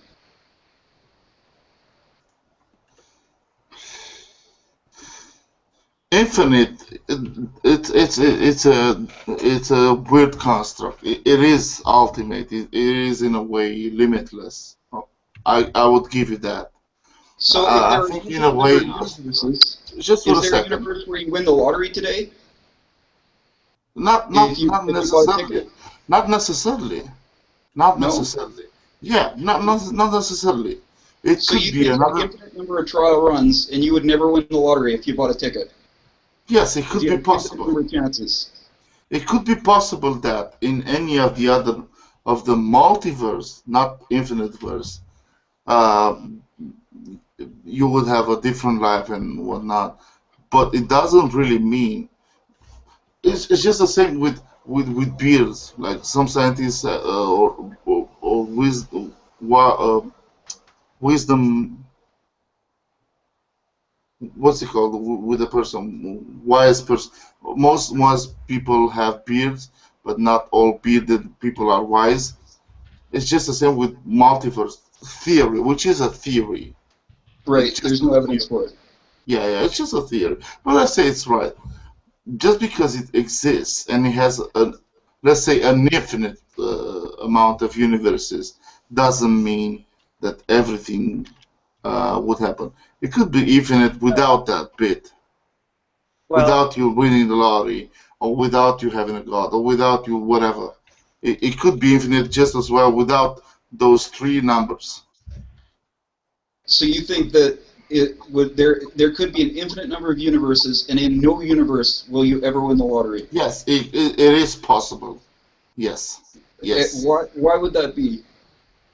Because the infinite does not imply that every other thing would happen. Infinite is just infinite. It could be. Well, is there never repeating? Is there let's just take number pi. Let's just take number pi. Okay. The number pi, it's infinite in its intricacy. Of course, some people say numbers do not repeat. Of course, they repeat like 3, 4. You will find 3, 4 every mile what of. you're talking about is an equation and abstract numbers. I'm talking about the It's infinite. not that there's actually a pi out there that's infinite. It's that the way that the equation works is that we can't really narrow it down perfectly. So the more we do calculations, the closer we get, but we can never get it perfect. So it's not that there's a pi out there that's infinite. But By the the way, pi I is wasn't actually a talking good about the example. pile. I was talking about pi. Yeah. Pi is a good example. Imagine there's that infinite series of numbers. Now, imagine any combination of 3 numbers. I'm sorry. No. So I'm sorry. It's been like half an hour since my bladder is bursting out. I'll be right back in a couple of minutes. I'm sorry. I've been holding it out. Yeah. I'll be back in 5 minutes. Top. Yeah. And Nadia has something to say, but she's muted. She's muted herself. I'm not muted. Sorry.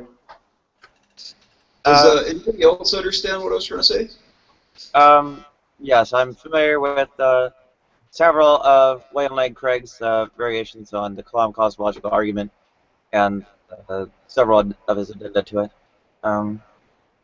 Do you think there are any critiques of that argument that he's not been able to successfully turn away? Is there anything that's worked? Yeah, his potential infinities and such have quite a bit of difficulty. Sorry, potential and actual infinites issue. Then also there's what is it that the personal nature of the deity are indebted to the argument is got trouble with. The only reason why it would have to be personal and basically have a will is what we mean by that, is if there was a first cause. If there's an infinite regression, then there doesn't need to be a will, because every cause can have a previous cause. But if there was a first cause, then that thing wasn't determined by something else. So that means it was self-determined. And the only thing that we know of that's self-determined are minds. Personal agency outside time doesn't allow for mental processes to occur, like right. He initiates time with the first action. So it's not that he's doing nothing for eternity. It's that the very first moment he acts. And then, well, at the same time, there are perhaps even deeper questions, like regarding causation itself. And Quentin Smith, 1996, phrase is quite soundly in the article I posted on the sidebar text.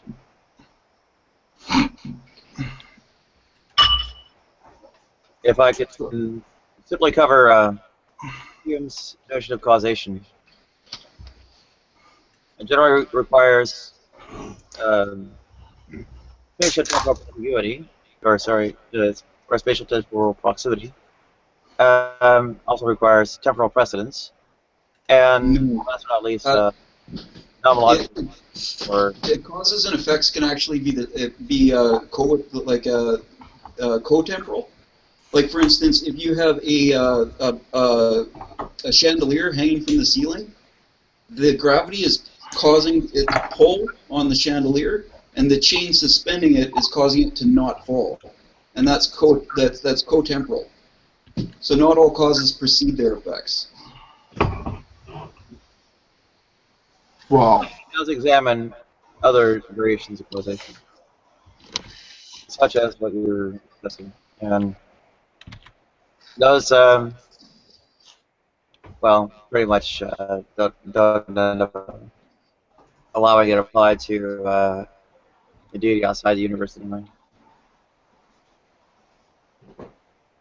Well, we're saying that there is something that's uncaused. If there's a first thing, then it's uncaused. If everything has a cause, then we're not talking about God, we're talking about an infinite regress. By and large, the premises are more commonly attacked. And in those, well, there's potential for eternality of the universe. But beyond that, the everything that comes into existence requiring a cause has trouble with virtual particle anti-Contraception. Both the premises are challenged in various respects. Beyond, you mentioned that the universe could be eternal, Nadia. In the sidebar here, I'm posting a video from Alexander Vilenkin, and he'll deal with the different ideas about a universe that is the first cause or a universe that is eternal, and he'll show you mathematically why that's not logically possible. Every possible offer has failed. What we need is a boundary change, which is effectively like an action. It can be something like a multiverse causing this universe, or it could be something like a will. And various pocket universes that are proposed to have like one universe on the next universe. Well, either you have a finite number of actions, or you have a number. And if we're talking about a universe that births, a multiverse that births universes, and it's been doing it forever, then there's an infinite number of universes, and you could be in any one. The gentleman that I was speaking to, what's his name there? Cyprian. DC. Now he says that it doesn't mean that any possible thing could happen. But I would say that if there are 1 million universes where you roll a die, then every face on that die is going to get rolled. And you don't know which universe you're in, so you don't know if, there's going to be a 747 that drops into your house today. And there's no way to mathematically figure that out. Okay, so... What's that? She said, okay, so... Okay, so then you can't predict anything. Anything that could happen if you're going to go with that route. No, what I'm saying is, for the most part, you're talking about the God of the gaps. No. Yes. No, I'm talking about inference to the best explanation. No, you're talking about the God of the gaps. You're talking about what came before the Big Bang and stuff like that science hasn't really been able to prove so far. But we're on the verge of proving that. So be ready for those limits to be pushed and your God to regress every now and then, as long as science proves. It was just a few 100 years ago, decades ago, that we wouldn't believe in DNA, we wouldn't believe in that and this and that and the other, and they would always push on the limits of science. The science is so dumb. They say the Earth is round, but they have no proof. So we had that discussion hundreds of years ago. Nowadays, we're having a discussion on the boundaries of the universe. If you do that, you don't understand the difference there. To be. I'm not saying we don't know, therefore God. That's the God of the gaps. That's an argument from ignorance. What I've been talking about is how God would serve to solve this philosophical problem. You can't go past the universe with science. Wow, past the universe. We're not past the universe. We're just within the universe right now. Of course, we cannot go past the universe with the knowledge we have. But we don't need God to help us with the science. We've never needed God to help us with the science. We've always proven the science to be accurate without God. Of course, if you would call science whatever the medicine doctors would do thousands of years ago. Well, I'm a little confused though, DC, because you're talking about, what we don't need God for. Well, God didn't say we need God for science. Like, I don't need God to make a bowl of ice cream. That's so circular. You're attacking a claim we're not defending. No, hang on. It's not circular. I'm just pointing out. Yeah, I'm pointing out something that no one's even speaking to. Like you say, we don't need God for science. I agree. I don't need God to make a bowl of ice cream. I don't need God to tie my shoes. On some level, I'll say I do, because without God, I wouldn't think we exist. But for what we're talking about on this level, yeah, there's all kinds of stuff. You can be a good moral person without believing in a deity. Yep. We never needed God to explain how the planets work around the sun. This is a totally different thing. Sorry? This is a totally different thing. What you're saying is right now. It is right now because we have different limits on time. Possibly work, so it must be God doing it somehow. What we're saying is, hey, look, all the science points towards the fact that either we've got an eternal regress or we've got a first cause, and that first cause must be self-determined. That's not an I don't know. None of the science points toward that. I've never seen it, of course. Yeah, of course. There's a lot of people that fail to see missing links in the evolution of humankind. There's a lot of things. This is totally different. Of course, it is different. But in some respect, I would expect you to say, yeah, the theory of evolution is just a theory. And also, I would expect from you that. I'm sorry to say that. I would expect it from you. Clearly jaded by lots It could be I'm wrong. I'm not saying I'm right. I think the theory of evolution is a theory, but I think it's strongly supported from evidence that we have. I'm a big, and the Catholic Church supports evolution. Thank you. Yeah, it is more than a colloquial term that says evolution. It's not a colloquial term. It's a science term. It means more than that. It means it's been based by facts for years and years now. Yes, we're in agreement on that. And Oh, I would have okay, never, okay. I would never have used God as we don't know, so it must be God. What I'm explaining to you is we have a philosophical argument with scientific grounding that shows either an eternal universe, like an eternal regress of causes, or a first cause that's self-determined. Now that's not a question of, oh, we don't know, therefore God.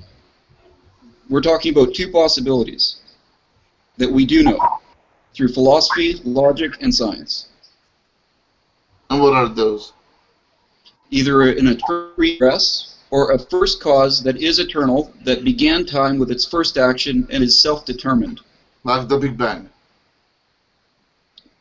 The Big Bang, but the thing is, if you watch the video that I linked, he'll explain to you why the Big Bang, unless we've got a boundary change, it doesn't actually explain how the Big Bang started.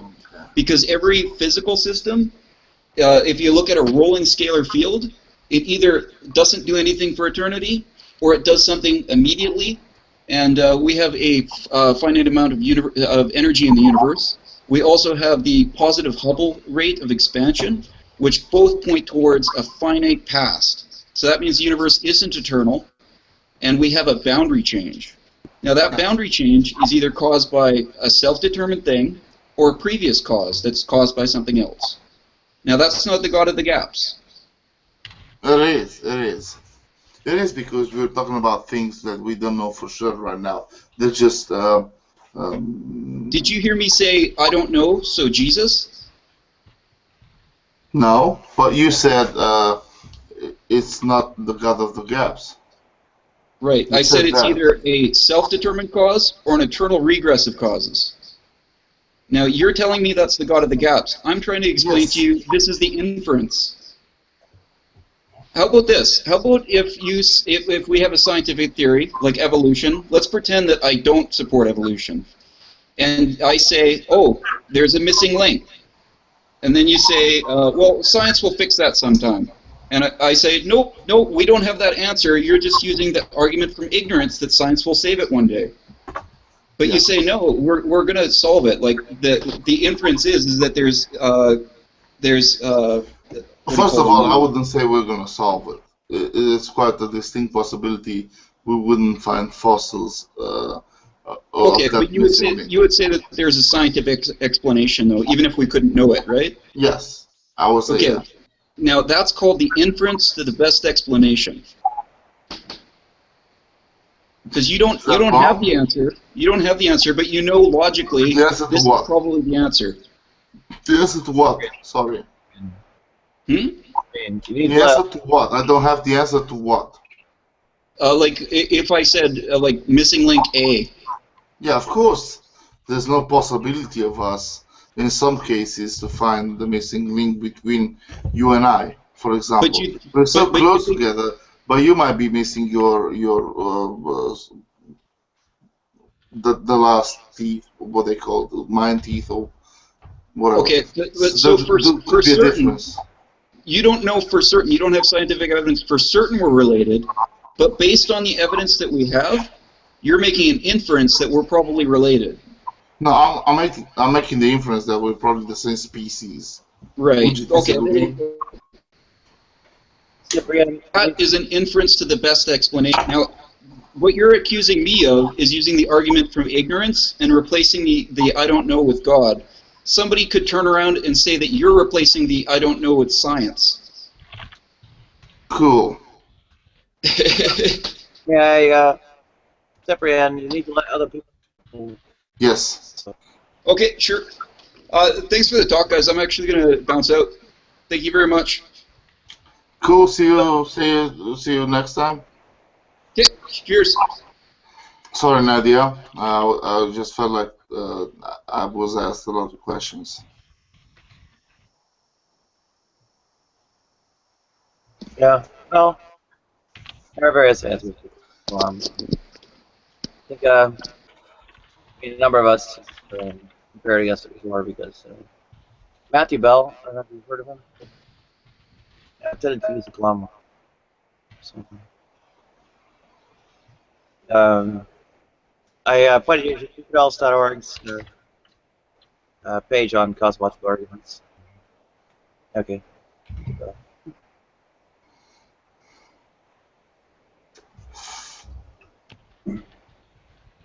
So, in any event,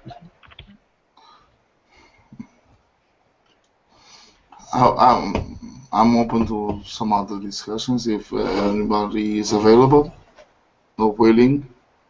I don't really need to discuss God.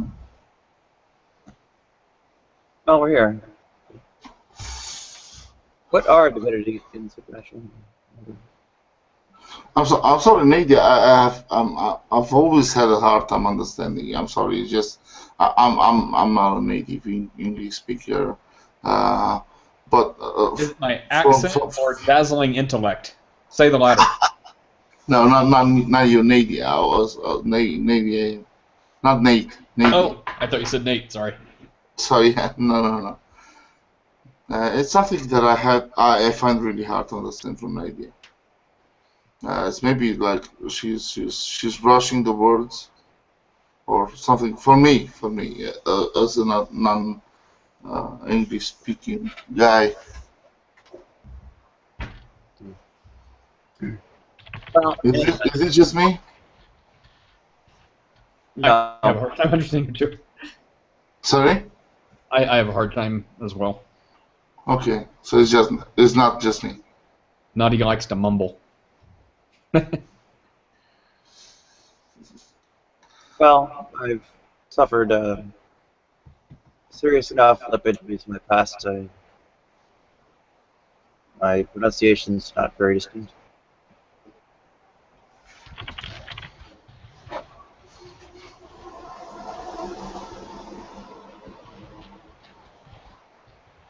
Yeah, it'd be worthwhile to visit infels.org. You may have some better arguments for you.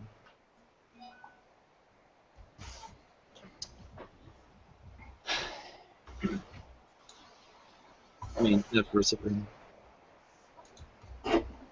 Enjoy it. What is that you're drinking? Diet Mountain Dew? No, DC. Beers. Oh, I thought it was an energy drink. No. It's beers. You hold that can up? It's I think it's my 16th. One today? Yeah, 16th. But I have a high tolerance to beer. As you can, I would hope that I'm still articulate enough to make myself understood. I don't know. Maybe I'm not. Maybe I'm just imagining things. Maybe I just feel like I'm understood enough. Well, atheism machine with divinity being coherent or existing. The divinity itself refers to essentially a relationship with God. Right, it comes from Divas. Or Deus, or whatever.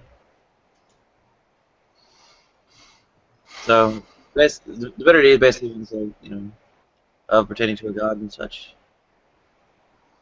Oh, fuck. Am I breaking up too? Yeah. I don't know what to say. All I have to say is I didn't get much of what you said. Sorry, Nadia, but For atheism machine. Am I?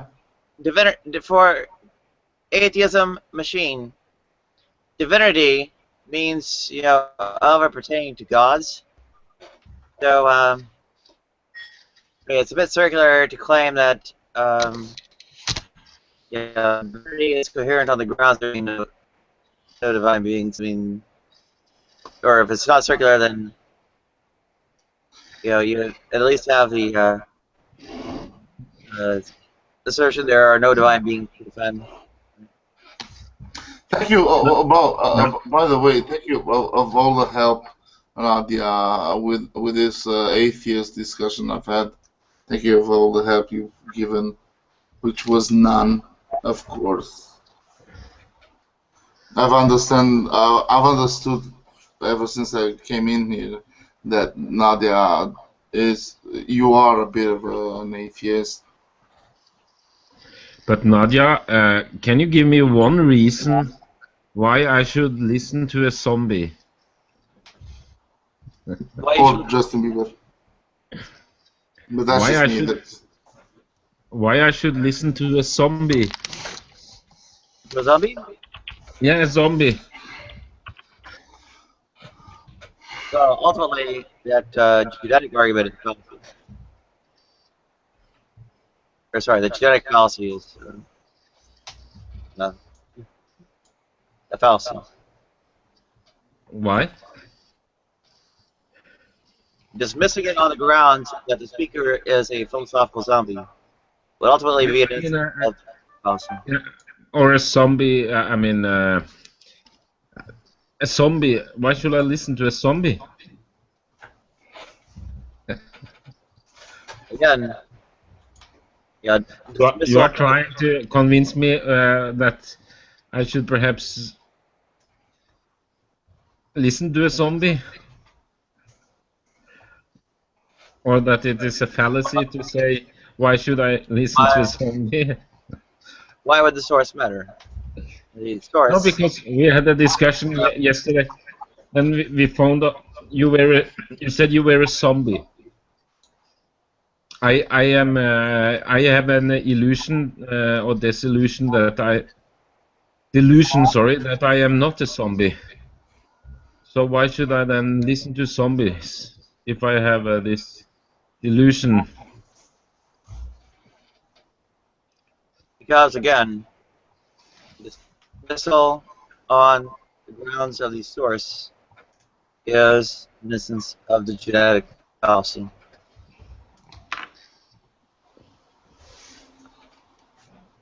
Okay. So, because of the genetic fallacy, I should then consider to listen to a zombie. No, because dismissing what a philosophical zombie says would be on the grounds that they are a philosophical zombie. Yeah. Would an instance of the genetic fallacy. Yeah, but can you give me then a reason why I should listen to a zombie?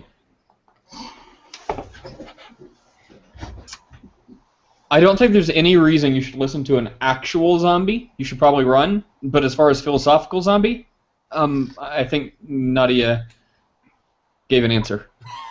I think that's zombie discrimination. Maybe I'm a little prejudiced towards the living dead, but I will stay away and keep my distance. Zombie. Maybe I'll need some sensitivity training towards zombies. I have to say bye-bye to everybody. Hey, good night, man. See you. Bye, Ciprian. Alright. Well, I say time.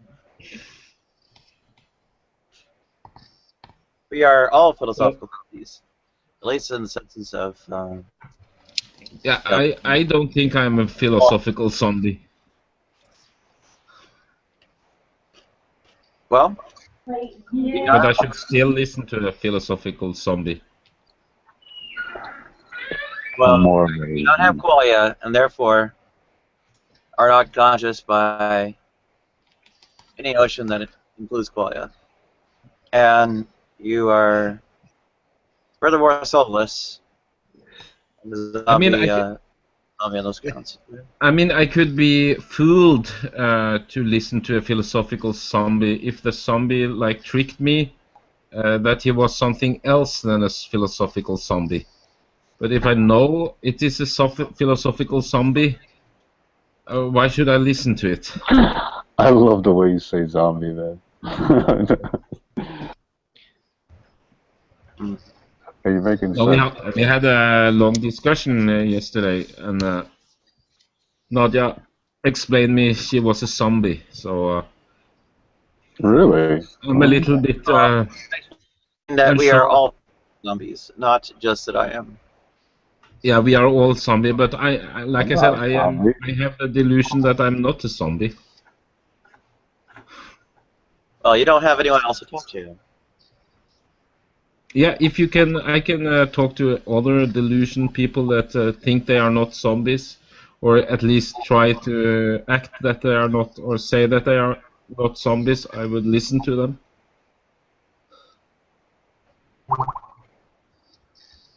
Well, you was ultimately talking to philosophical zombies.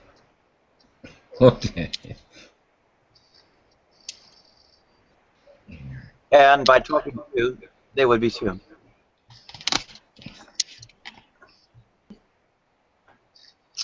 So, yeah. Mortality of the soul. But it, but what is the difference between so when you say philosophical zombie, is that Chalmers' expression, that meaning of zombie, or is it your creation, your invention? This philosophical zombie.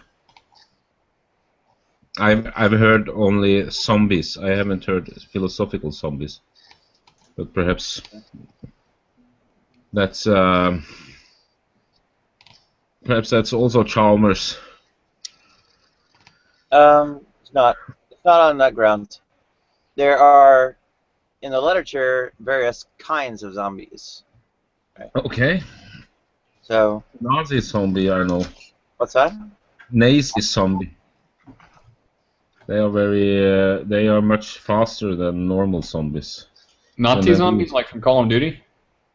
No, from Red Snow. We have a Norwegian horror movie with Nazi zombies. It's. Have you seen that? No. No. No, they are zombies, but in Nazi uniforms, and they are much faster than normal zombies. And it's a very delicate movie with Scandinavian graphic violence.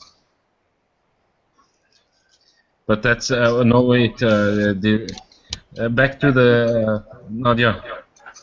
What kind of zombies?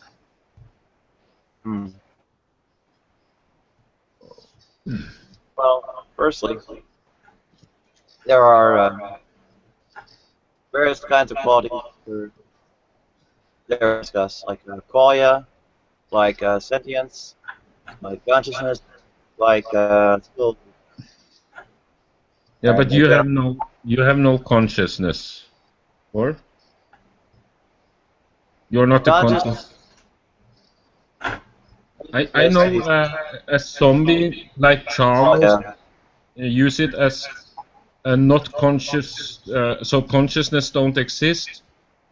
So how can we talk to zombies? Now, how do we know that we don't talk to zombies? We know we are. So we are zombies. But I don't want to listen to zombies. I don't know, how shall I believe a zombie? I mean, I can listen to them and... Well, how do you believe yourself? Mostly, yes. Not always, but 90% of the time, I guess. And the other 10% you suddenly have qualia and soul? No, 90% I believe what you said, and sometimes complicated to explain. Has nothing to do with qualia. I mean, qualia is when you open your eyes and qualia is on. And when you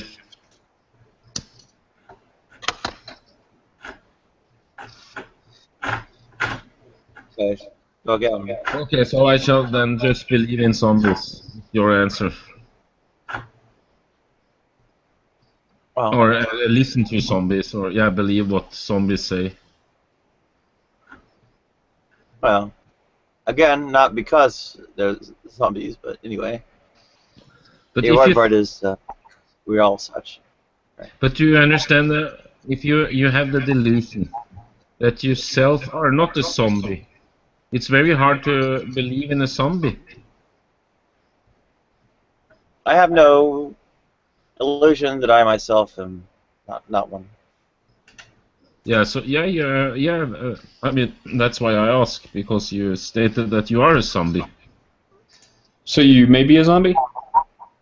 Maybe. We all. With tanks and guns and bombs and moms in your head? Sorry. Are you talking to me or? Nadia. I was trying to get a cranberries in there. Yeah. Well, we all are. So. I am not. Because I don't want to be a zombie. You know how I know you're a zombie? You just said you're not a zombie. No. Okay. No. Are you a zombie, Nate?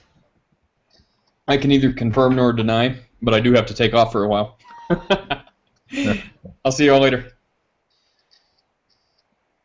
All right. Have a good day. Well, consciousness is even less than an illusion.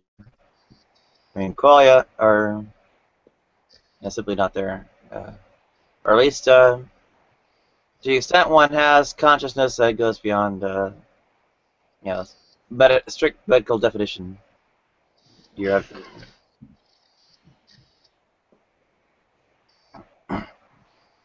strict medical definition being wakefulness, responsiveness, and awareness, right? Well.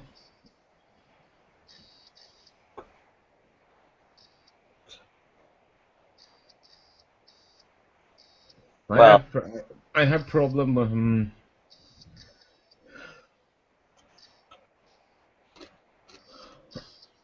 No. Oh, did everyone leave now, or shit? Close to it, but the main thing is, what are the essential aspects of qualia? Qualia? Yeah. Qualia is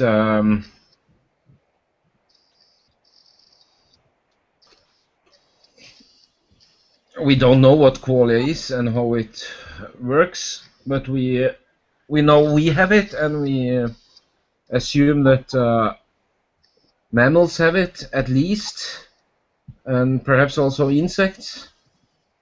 Perhaps, who knows? I mean, insect perhaps can feel the taste of sugar, or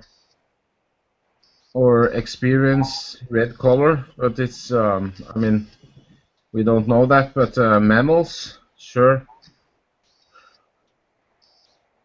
Perhaps they have also a more instant or a more real, a more stronger qualia, because they have not. I mean, the mind doesn't come. How to say? Get in the way of it. So they are more aware of it. I guess they are more aware of every experience, a sense experience. I mean, you can humans can think so much that they, you don't see what's happening around you when you go on the street. You don't take notice, and then your qualia is on a very low level. Yeah. So perhaps an essential aspect of it, as you have it, is but a you matter have of. What's that? Oh, sorry. I was not so. No, go on. You claim that there is a notion of experience, right? And like I said, so the problem you have, that is, you have to prove that a person who learn everything about the color red and is blind, learn everything about it. I mean, all the physical properties of the the color and how it is transmitted into the brain and so on. This person knows this, and when she then sees the red color, is there a new experience for her, or did she have the same experience by gathering all the knowledge of red color without never have seen it? So you have to explain me how that person don't experience something new, that there is not new experience, a new quality in what that person knows about red. Alright, so you're saying some kind of first-person aspect of experience.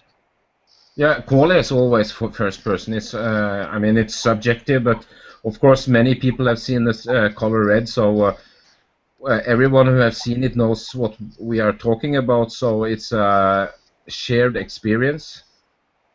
It's like also if we take the same drug, we know what marijuana is mostly. So it's not totally the same, but all in all, we know what we are talking about. But if you haven't had the experience, I don't know how you can. I don't think it's the same. Or did you know how it was to be drunk before you got drunk? Well, depends on if I had been sufficiently informed beforehand. Perhaps I Yeah, would. but was it the same as when? Oh, this is how it's like. It was not like a little bit like that. Oh, no, I know what it is. Or by like say sex could or orgasm. That is also a qualia, isn't it? Yeah, so you could imagine what orgasm was before you had it. The descriptions given were not quite adequate. But that said, can be described more accurately.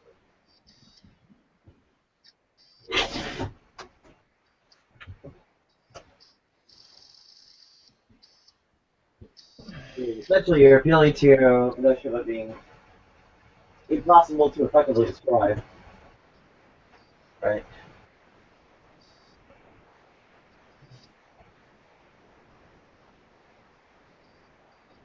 No, but I really cannot. I try to imagine or see any possibility how. I mean, with the color example, I mean, it's a classic example.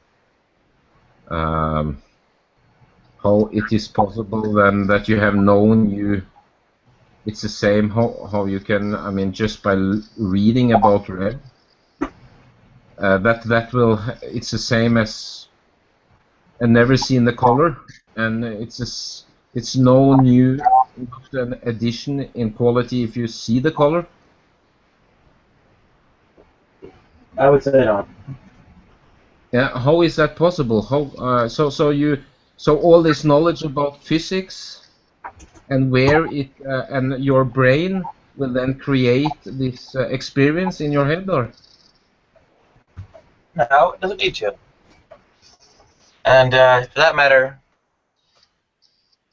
experiences are improper descriptions. I mean, it's a word. we normally use. Or I mean, okay, you can call it subjective. It's subjective in our experience. Yeah. Subject, yeah, but I mean, you know what I mean. Okay, then just use qualia then. Like qualia is defined by neuropsychologists or what they. Yeah. Neuropsychologists, I don't believe, acknowledge qualia quite that directly. That is not true. Okay, which ones? Which ones? A lot of them. I mean, most of them. But like Daniel Dennett, he also denies qualia, and I don't think he's a very. I never thought he had very profound things to come with, but I think a lot of what he says is pretty ridiculous. But is he a neuroscientist? He's a philosopher, isn't he, or has he some? I can put I can find a list for you with neuroscientists that acknowledge qualia. I mean, we don't know what it is. And how are you acknowledging it? Because we have all, because we know how it is to have it. We can imagine how it is to, like, never have tasted something and just read about the taste. If you never have tasted anything in your life, so you cannot say, no, it's a mix between banana and something else, then you can perhaps, but if you never tasted anything and just pretty hard, you never had a taste and then try to, and then, no, you can, I mean, so you think there are stored memories, no, stored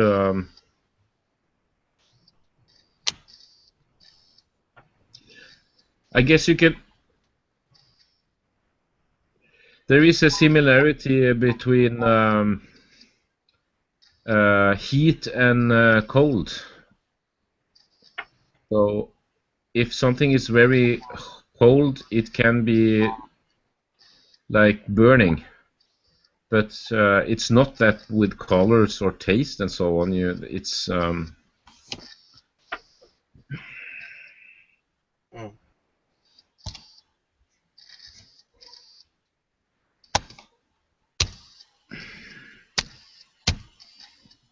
I will find a list for you. List is perhaps it's in perhaps impossible, but can just go on qualia in the wiki, perhaps. Yeah, it's more of a philosophical topic that's somewhat outside the. But you are an existentialist, or? Existentialist? Yeah, sorry, existentialist, yeah? Existence does indeed precede essence. Hmm? Sorry? Existence does indeed precede essence. I'm even a non-essentialist. Okay.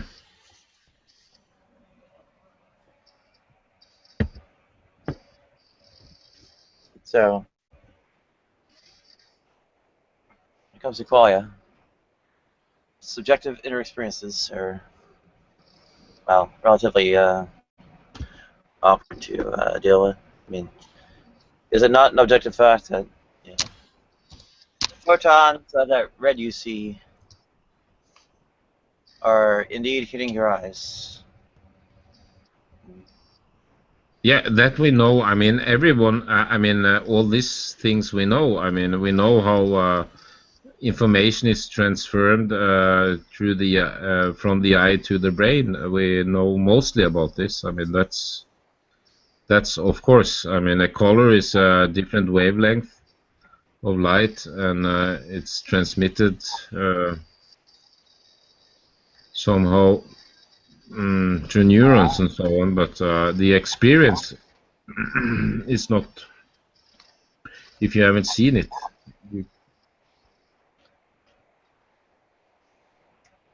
Well, that's not pertinent to the question of subjectivity, right?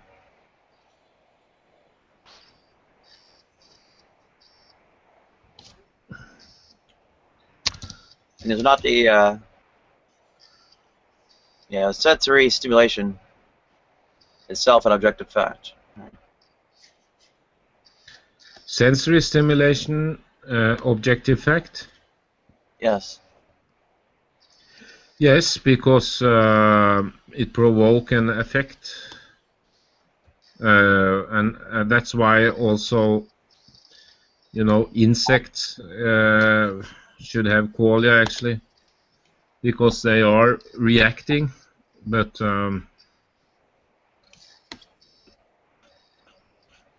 then their brain is pretty limited, of course. Yeah, I don't know that with the fly, but one of the most famous, it's a long time ago, a black guy, famous a neurologist, I think he talked about this, if a fly could experience the color or the taste of an apple or something like that. Well, subjectivity of these totally subjective inner experiences are brought into question by the objectivity of the fact of sensory stimulation.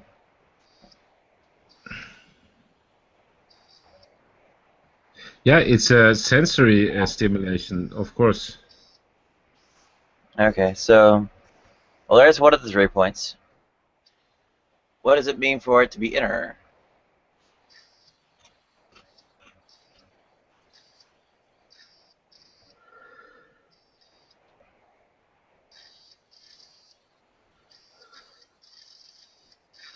Well, I'll answer a bit then.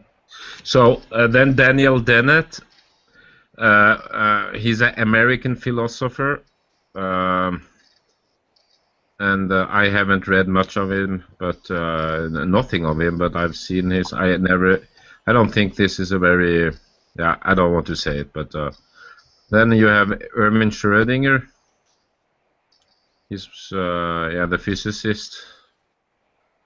I'm reading Wikipedia. He is, the sensation of color cannot be accounted for by physicists' objective picture of light waves.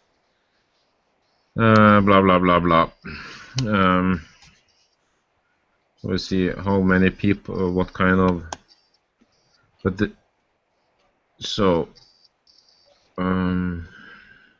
yeah, it's a lot of Daniel Dennett. He seems like a genius on all fields.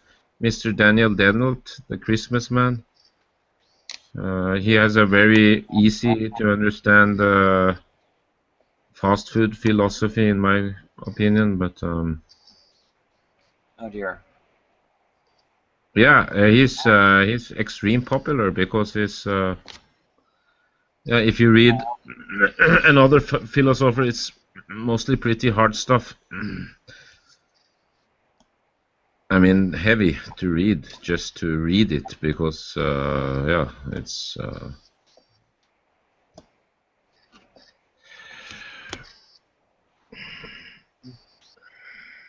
I like Churchland in some ways.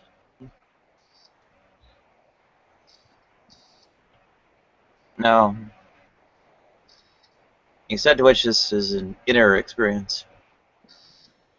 Has some notion of yeah, it's 3 pages with Daniel Dennett. Right. So this innerness is inaccessibility by others, right?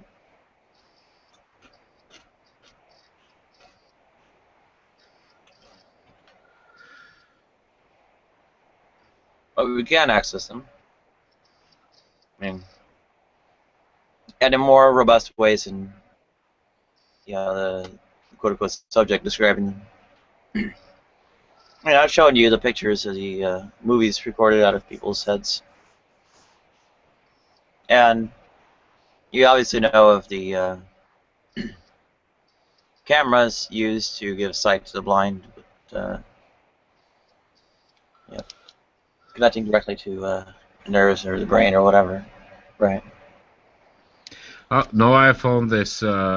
This I have seen, but it's a couple of years ago. His name is Ramachandran.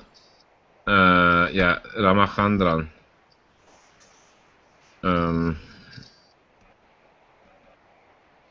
He's a very famous neuroscientist. I mean, he has done great work.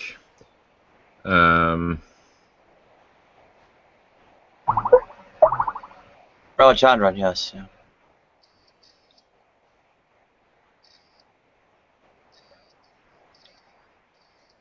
Billionaire something, Ramachandran. Well, I just you know, dealt with the innerness of a putatively subjective inner experience, right? Experience at the same time is not unified. Experience rests on the unity of consciousness, something of a stream of consciousness, and so on. But well, it's not a stream. It's quite a number of things acting in parallel. In fact, parallel memory formation, even.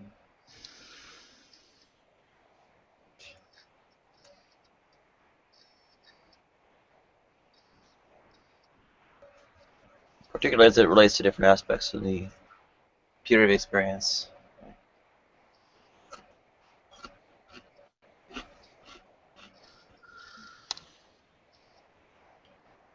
What is indubitable? Indubitable means, what does that mean? Indubitable? You cannot doubt it. Okay, so here Ramachandran qualia are irrevocable and indubitable.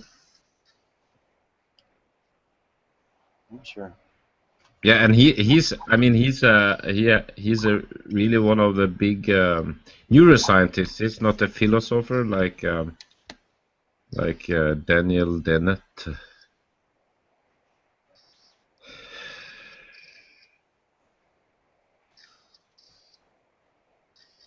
Well, I would clarify him though. You know, the neuroscientists are often mistaken about the philosophy, and vice versa, that many philosophers are often mistaken about the neuroscience. It takes both being wielded effectively to cover such an interdisciplinary topic.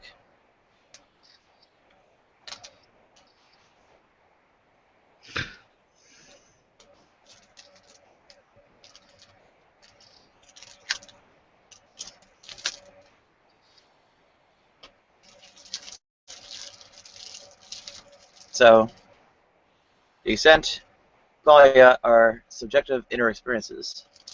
I just dealt with their subjectivity, their innerness, and, well, their being an experience. So,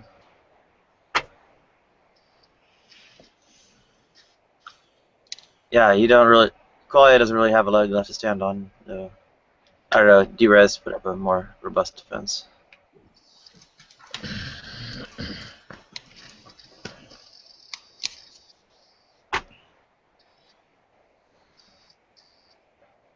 And without qualia, you are. Well, I'm trying to figure out what Schrödinger say. It's interesting. It's what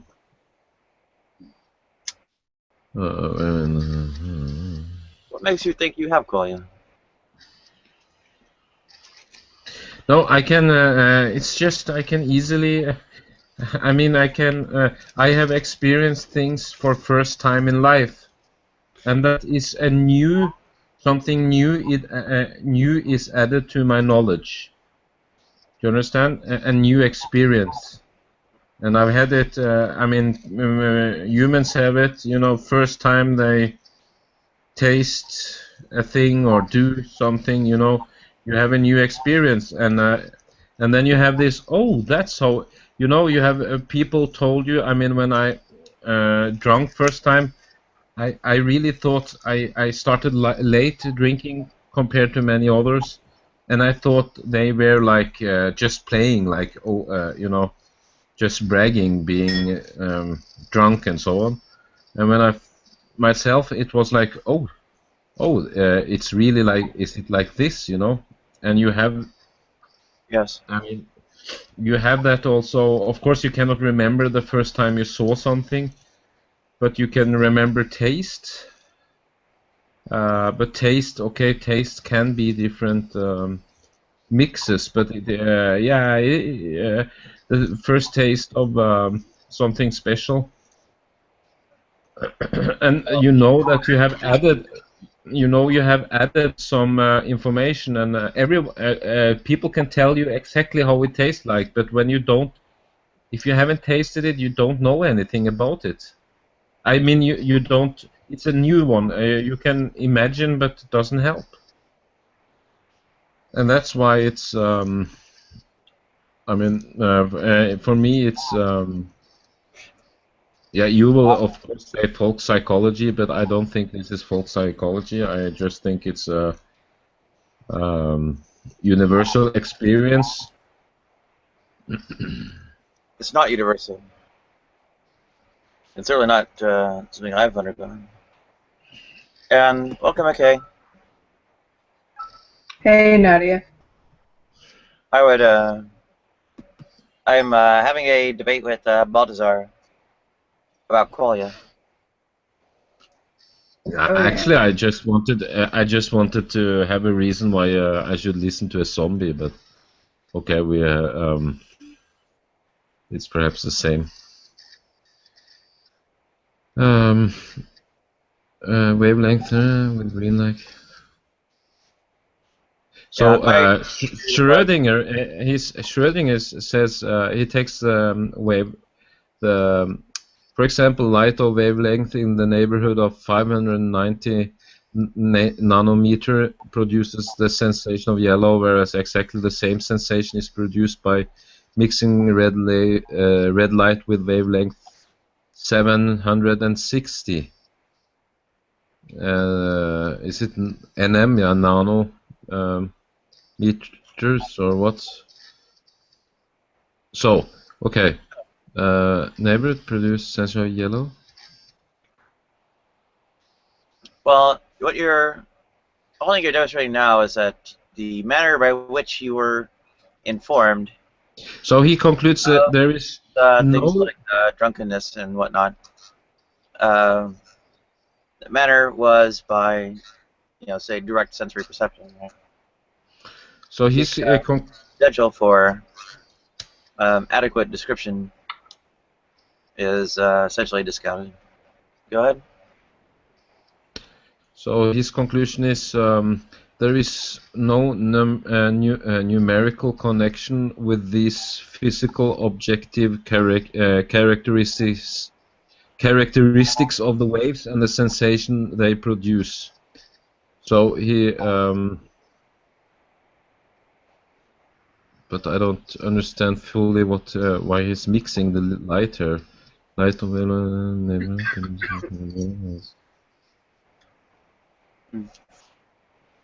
Well, have you never been unsurprised? What do you mean? What do you mean unsurprised? Oh yes, I mean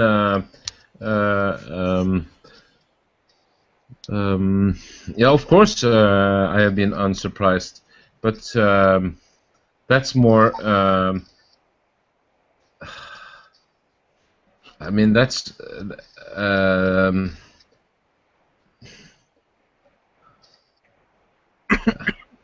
I mean.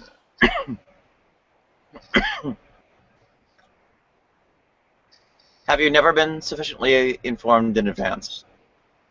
Yeah, of course, all the time. I mean, of course. But what has that to do with it? I mean, I'm not surprised when the bus comes 5 minutes later.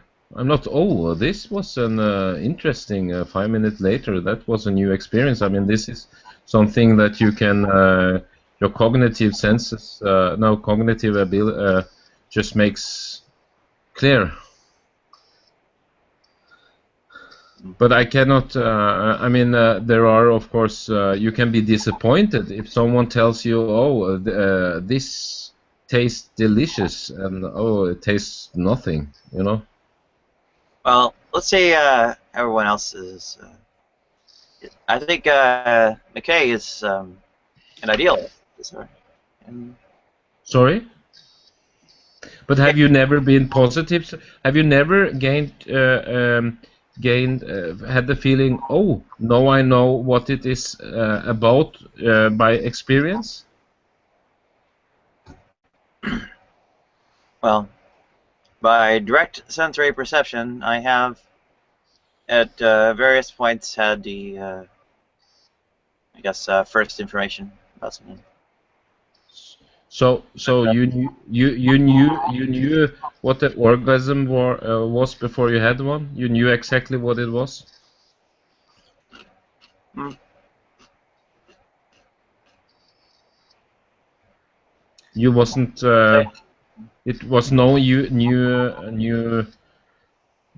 new things added. It was it was like that. Okay. They had never been described to me before they happened. Okay.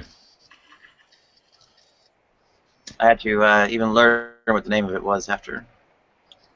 Okay. Yeah, then it's not a good example, but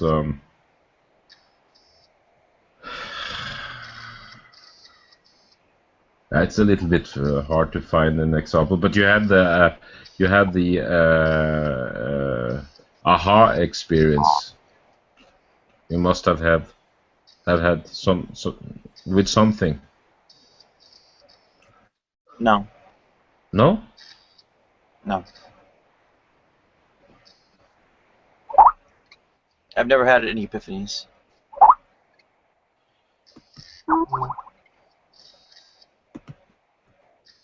That's interesting. If you never had.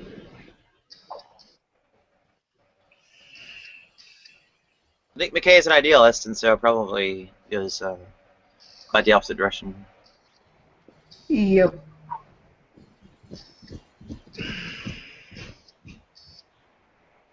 Well, what is a quail in an idealist paradigm anyway? What is an experience of? Fuck. Okay.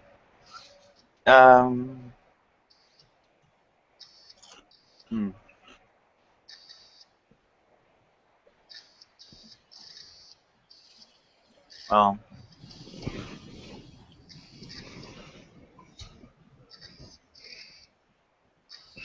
And I guess the idea that there are experiences, and what are they experiences of?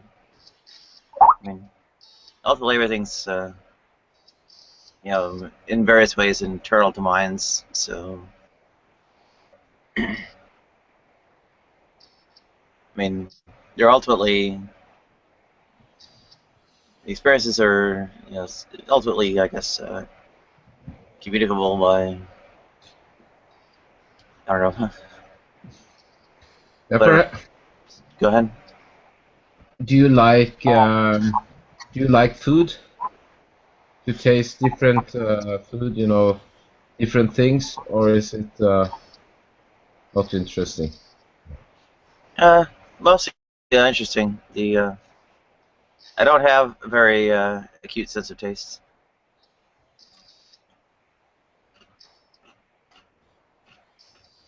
Or smell.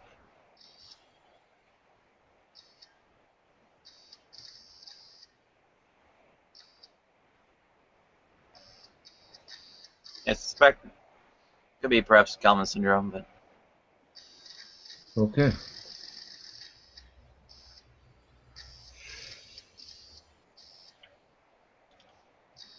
But are you sure? Yeah. No, I just have a hard time to understand why it's so.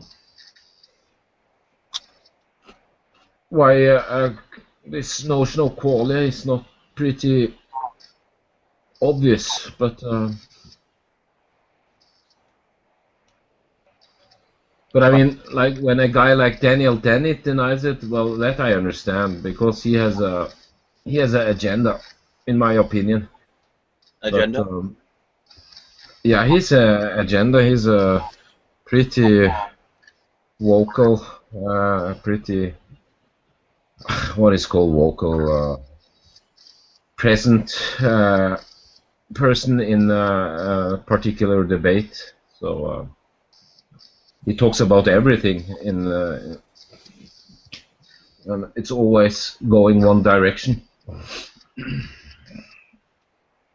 So that he I don't know, perhaps he has a good argument, but I doubt it. I mean, you cannot prove it, of course, because but you can at least give an argument for it.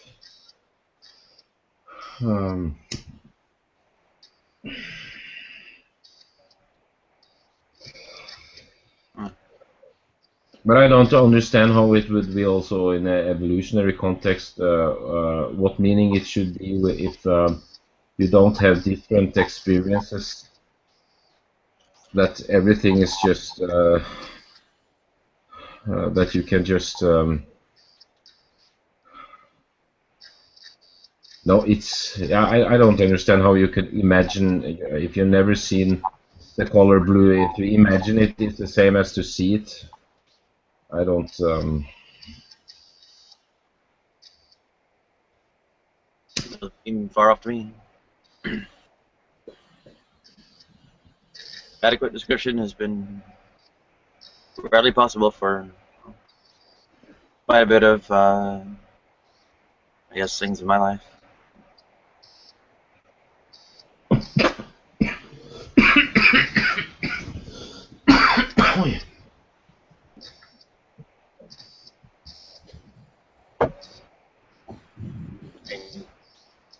Except there are. Go ahead. No, no. We have the. I mean, we have this topic. Is we have said everything, I guess. No. Not everything. No. I mean, to the extent there are those discrepancies in, say, various kinds of perception and reasoning. I mean, they're easily accounted for by essentially the differences in the instrumentation that arise from their formation history and their differing positions in their circumstances.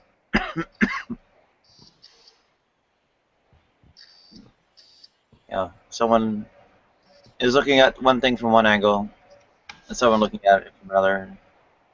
One is, colorblind, and the other one's not.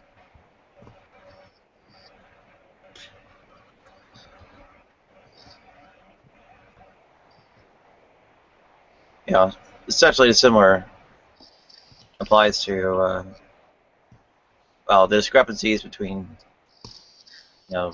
different persons' perceptions.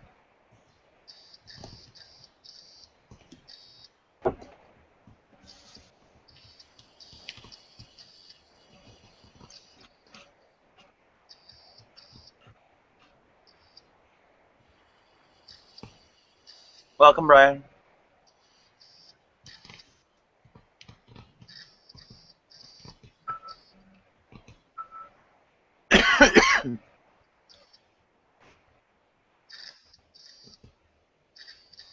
And so, given the informedness about the differences in the formation history and circumstance, you have essentially a full account for discrepancies between observers. The subjectivity aspect is, well. Okay, so yeah, sorry, I've found Daniel Dennett about Mary, the color scientist. You know what we talked about. So he argues that Mary would not, in fact, learn something new if she stepped out of her black and white room to see the color red. Dennett asserts that if she already truly knew everything about color, so she had never seen a color before, that knowledge would include a deep understanding of why and how human neurology causes us to sense the quale of color. Mary would therefore already know exactly how to accept of seeing red before ever leaving the room. Yeah. Then so she can then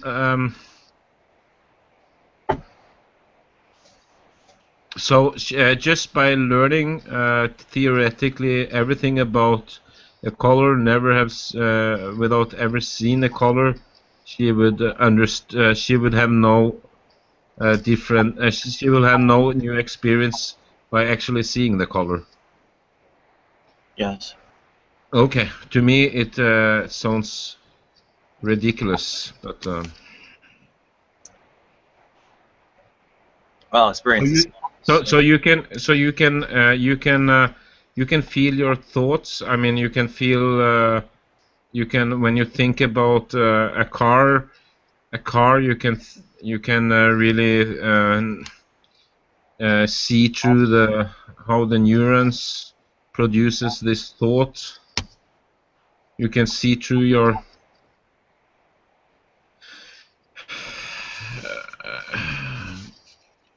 see through what? No, it's like you know the chemistry and the neurons firing, and that will then give you an understanding of a thought. Of a thought? Yeah, like a thought or a color, for that sake. Essentially, yes. Okay.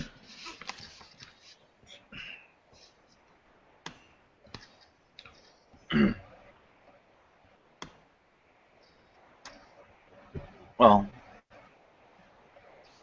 experience itself is not as common. So how much would you then learn? I mean, of course, the wavelengths and so on, and how deep would you then go when you at which level of knowledge would you? Oh yes, I understand now what the color red is. Where in the process would that happen?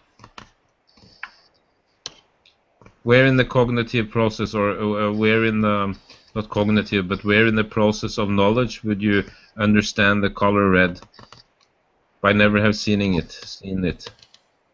I mean, you have never seen any other colors either. You cannot. You have been in a black and white room all your life. So where at what point?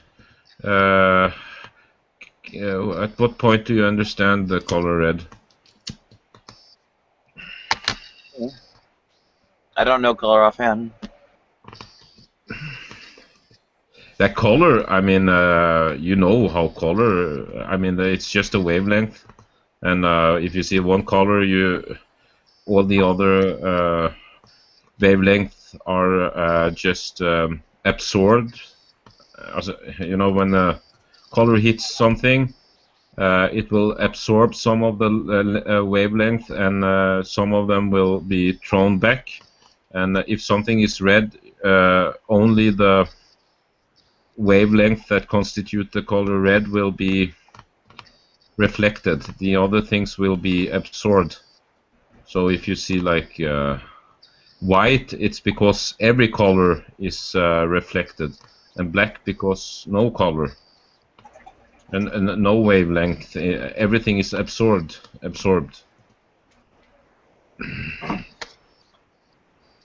I don't necessarily personally know the color science of color perception of ring.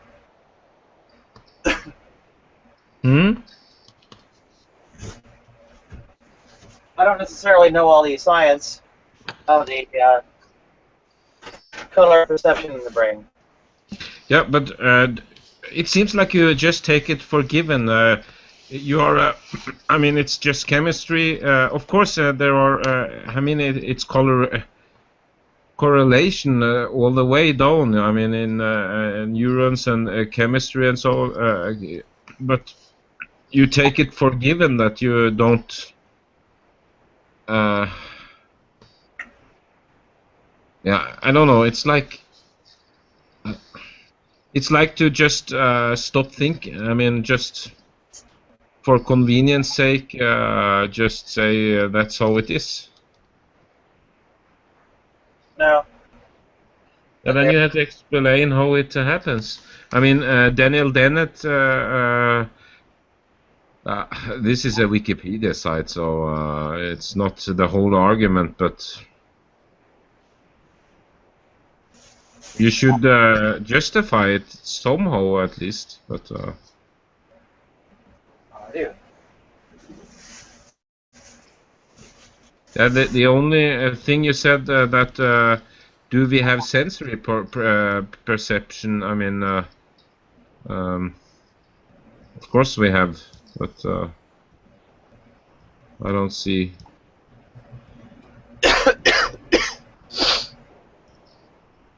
The jealous, what can be there is certainly not qualia. And Sorry, I didn't understand. Sorry. what can be there are certainly not qualia, certainly not subjective inner experience. Right? Because I gave each point subjectivity, innerness, and experience. Refutation 0. But if every human on the planet were colorblind, or could only see not colorblind, but could only see black and white, and there were one person who could see color, would that be a subjective experience, or has it nothing to do with that? I don't understand what you're. Are you asking whether it's subjective or whether it's experience? Subjective, because you deny subjective experience, so I wonder how you get to this. Is it because many people have it, so it's not subjective anymore, or I mean, if only one person has this, something in evolution went wrong, and he has. Is it like that, or that? No, I gave the argument. It was that same formation, history, and circumstance render it its sensory perception fully predictable. Right?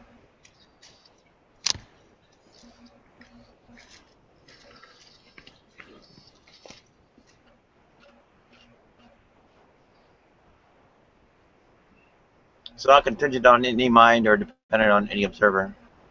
That the light will hit the rods and cones, and the yeah, but I mean, that of course. How could it not? I mean, that's how we detect the wavelength. But there is an emotion attached to it.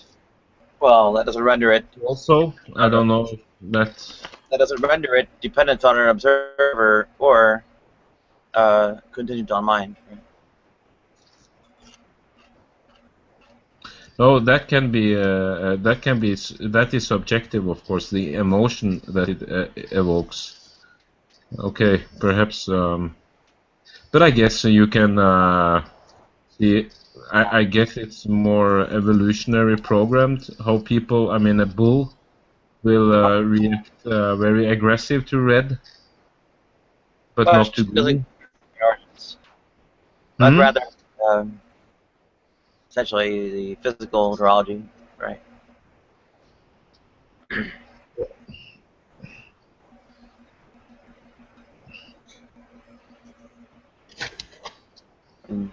As a physical system and such, the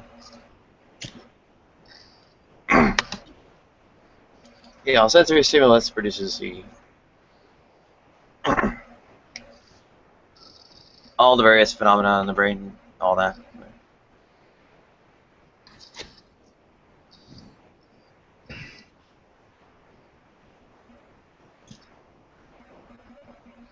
Right. Each aspect is objective, right? How it was formed, its history, circumstance, and the physical simulation, drive C system, right?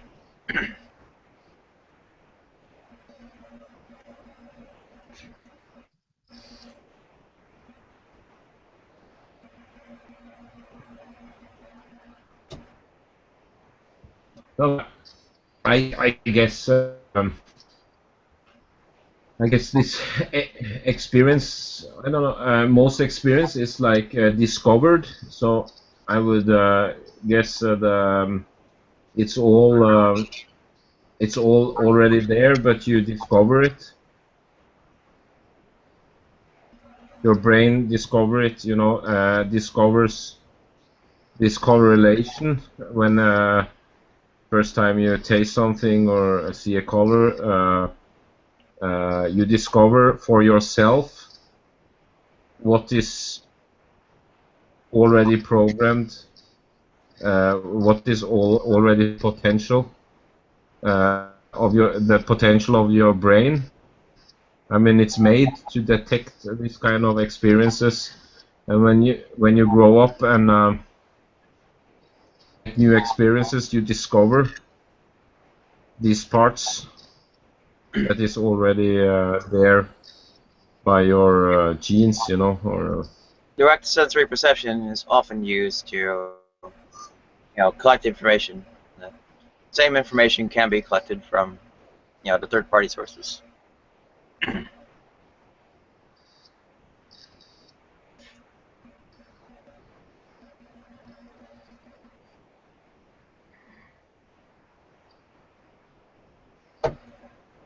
third-party source. Yeah. No. Or, sorry, third-person sources.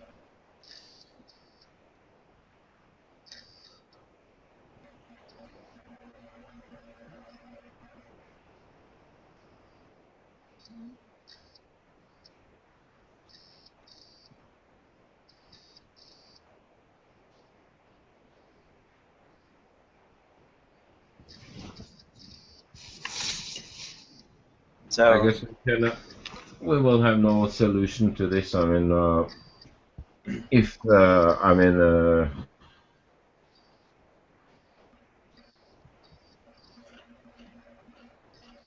people have been. What's that?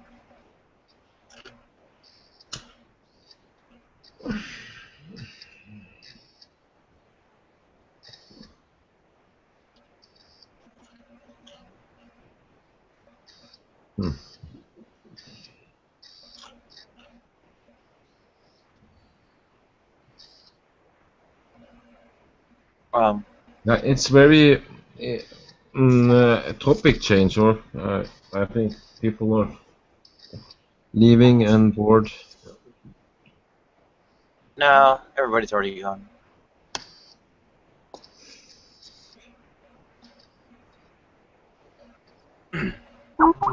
But yeah, these lack of qualia at least establishes to keep, qualia zombies, right?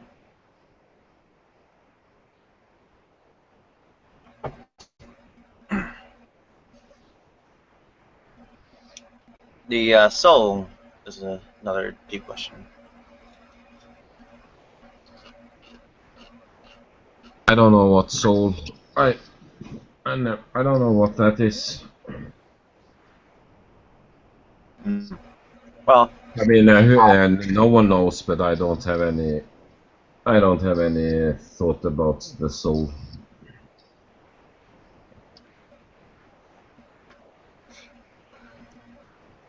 I guess it's more like personality. People have used it more like your personality, but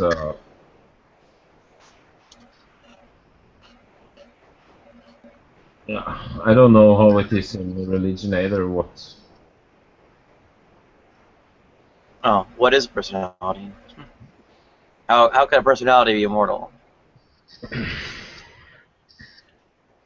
Yeah, I don't know what is immortal. If it's a soul or I believe more in spirit than in soul. Spirit? Well, Spirit, yes, but soul, it's very. I don't know if there is a soul like that. okay. So, but you say it is a spirit. Yeah, spirit. There is a spirit.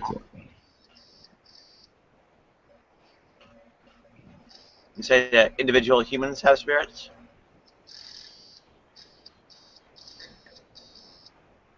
Everyone have the potential of spirit, yeah. But I guess you can. I guess you can. How to say? Ignore it. Hmm.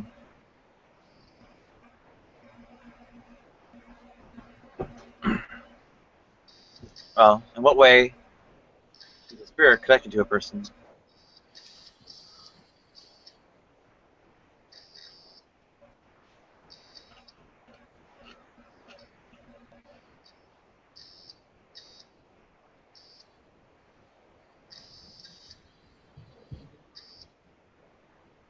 Mm.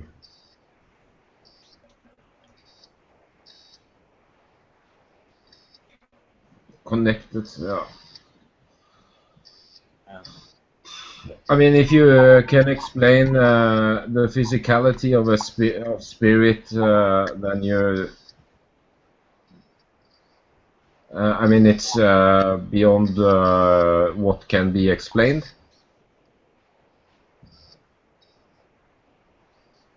I mean, personality can be explained in every detail. Experiences, chemistry, physiology, everything. But the spirit, I mean, the nature of the spirit is that you, to me at least, that you cannot give a scientific explanation to it. That's fine. How about a philosophical one? Sorry, philosophical notion of spirit? Yes.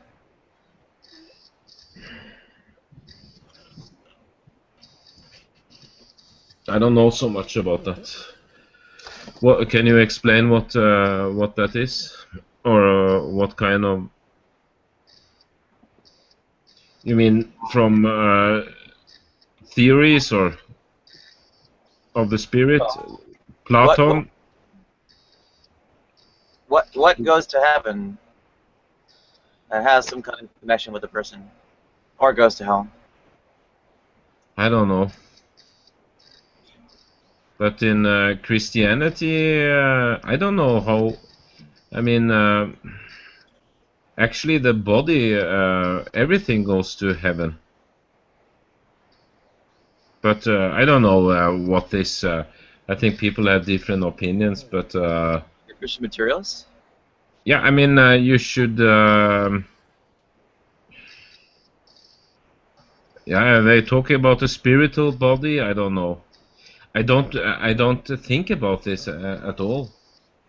I mean, it's totally, totally uninteresting. I mean, it. What is Christ saving you from? Myself.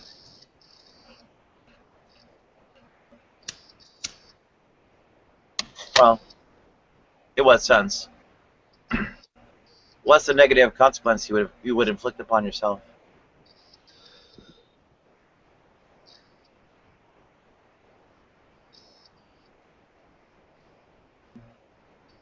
The damnation of hell, right? No, I'm not interested in hell and heaven and hell. Hmm. No, it's in. Do you think they're in life? It's a true. It's more a deeper perception of life, perhaps. in some way. It's actually a qualia also. I mean, it's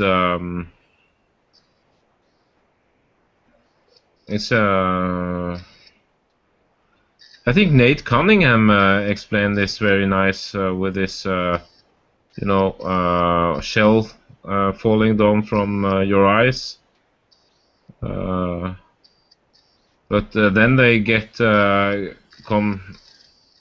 come back again. I mean, you cannot go around in with this how to say this ecstasy, not ecstasy, but this strong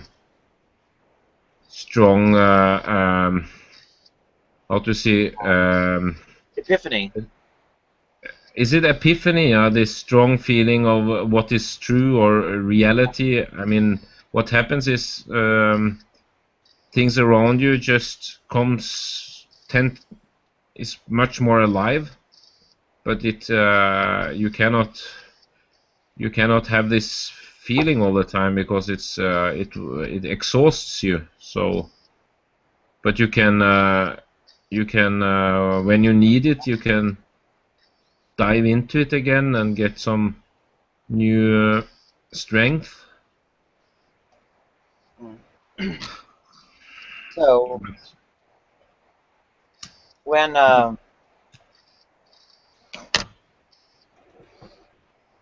dealing with salvation, I mean, you believe there is an afterlife. To be true, I am. It sounds strange, but I am not interested in this notion. That's not why I believe. It's not because of the hell or afterlife. I mean, in principle, I think it's a little bit uninteresting because this notion of hell and heaven and hell, you have that in every religion, and it seems a little bit, a way. It's very rational, in a sense. Okay, punishment is a very good way to organize society and so on. But every religion has this notion. So for me, it's not so interesting when it comes to Christianity because I mean this is not something special about Christianity. It's in all religion. So why should I be so upset about these things? And yeah, it's not very interesting. I mean, what shall I do? I mean, what does it matter? I will experience this when I die, or not experience this. But well, then what is the nature of a person?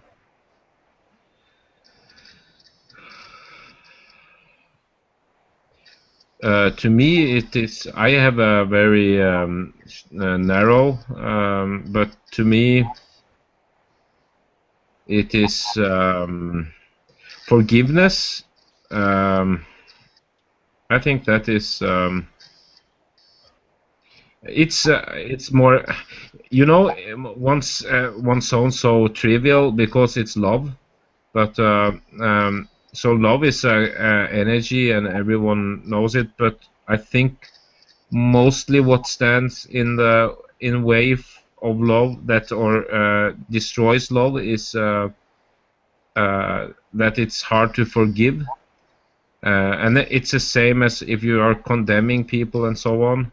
There is so many reasons to condemn or not to forgive, and I think that is yeah. I mean, Jesus Christ. I mean, that was also his thing. I mean, when he said forgive them because they don't know what they do. I mean, you have this cross and this symbol and this whole. So for me, it's a message of forgiveness. But What makes a person a person? What makes a person that person? How is it that? It's it's innate and a mix between innate and environment.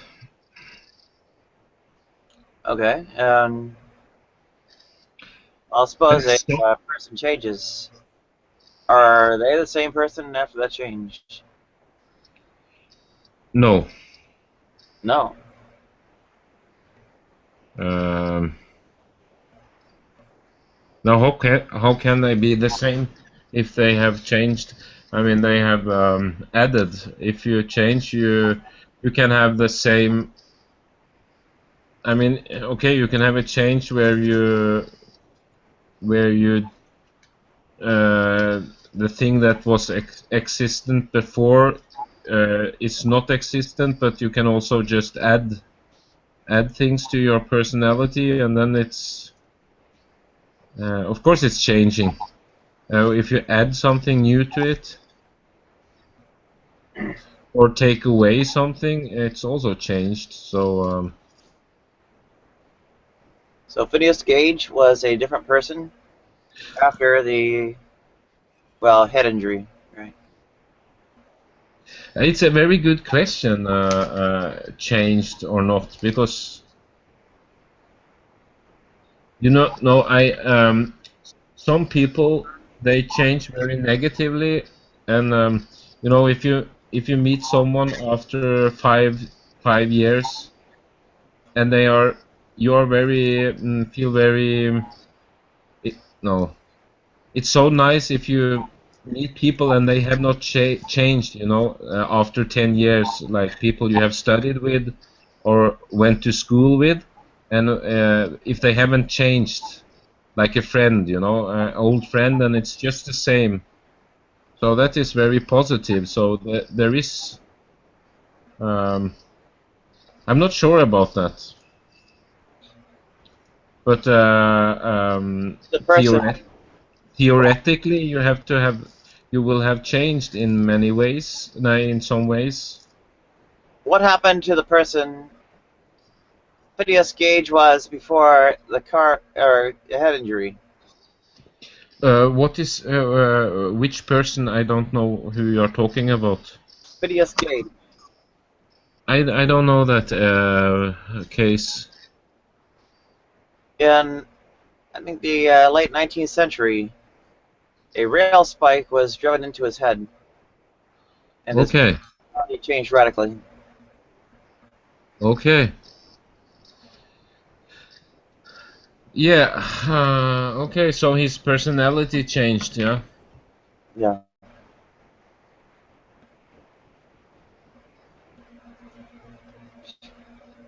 What happened to the old person?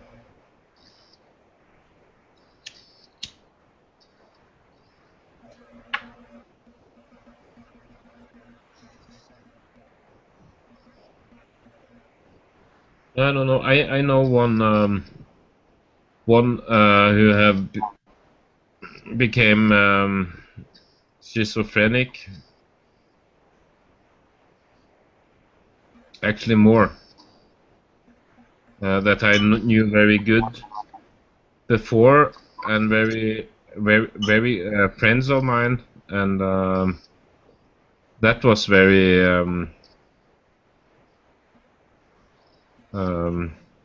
how to say, tragic, because they changed. They were like not recognizable anymore, and I felt this personality change. It's like you lose a friend forever.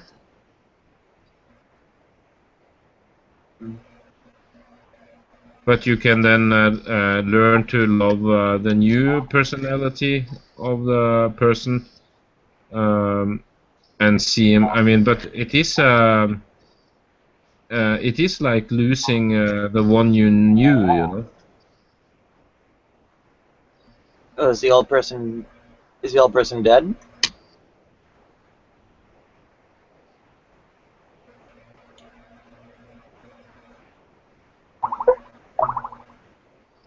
No, but he's not in touch with his true.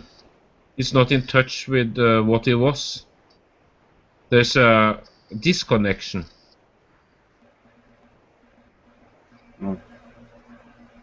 He's not in touch with this with the change. He cannot see the change. I don't know how to explain. I don't know schizophrenia. I mean, there are chemicals to help it. But yes, that's the good thing. You know, when you talk about spirit.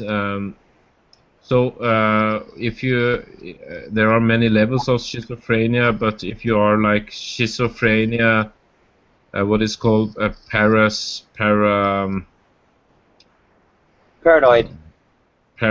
yes, schizophren paranoia, yeah. At least these people, like this movie about Nash. I know a guy who is pretty in this situation, and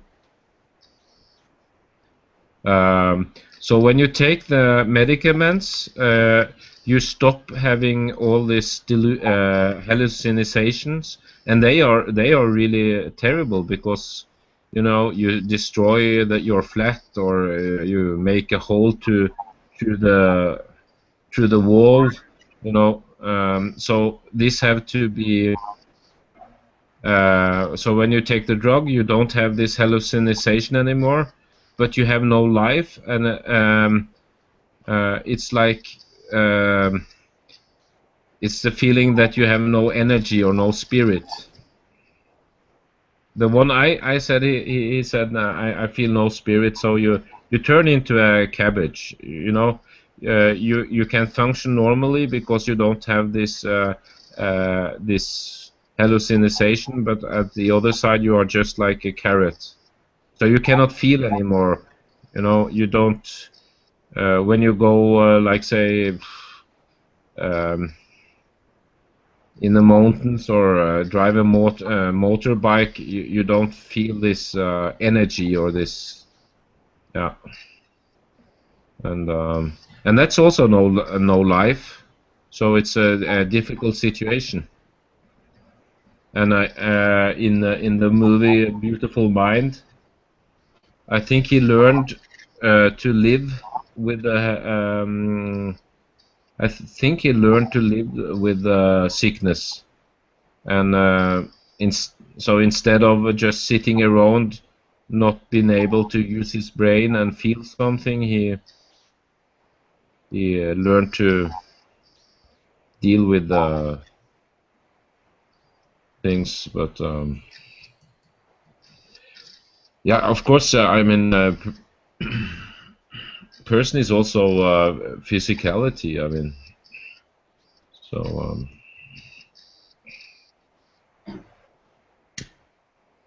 So, if And no, sorry. if they're not the same people, then why are they given the same name?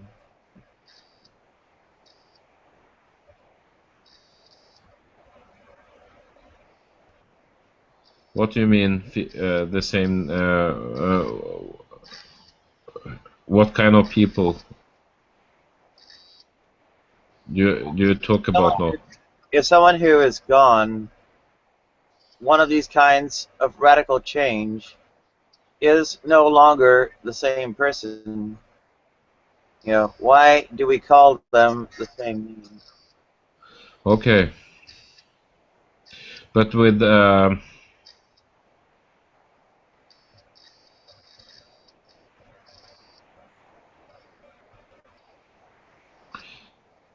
but there are people who, I mean, with schizophrenia, that is something else. I mean, the problem is first that you have to that you have to admit you are schizophrenia. I mean, that is a problem with people who gets it. They will not admit it. Many of them, at least if you have. But that's another. I mean, that's totally different. But there are many people who changes names when they, artists change names. You can use it. Yeah. But what does that have to do with the thing? I mean, in your case, it's obvious. I mean, you have been given a wrong name because you are a woman and not a man. So, you have to change your name. Somewhat to comply with the treatment procedures. But at the same time, I would have never bothered if it weren't required for that. You had to change name? Yeah, they regard it as a requirement for essentially documenting that one's lived in the female role. Okay, so they said to you you had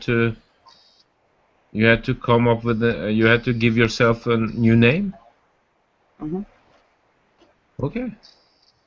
I have one in my family. He has I don't know how far he have come, but he's pretty young. He's finished his studies, so he will be in mid-20s, and he have changed his name, but I never thought about if he had to. He had his name was Fredrik, and he changed it. It's a very to a women name, but Oh, it's best to refer to trans people by their target genders.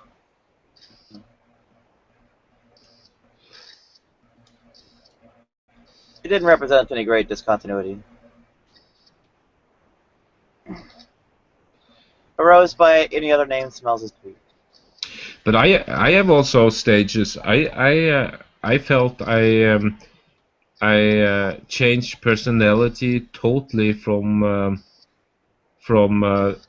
when I started to study.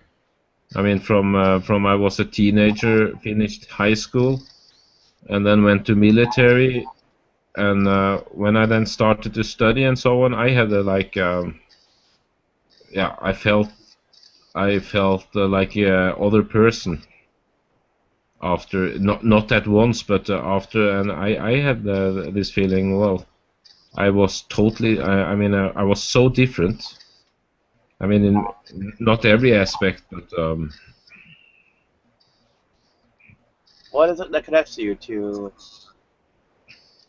I don't know, that human being in the past that, well, previously bore your name? yeah, that's what connects me is fishing.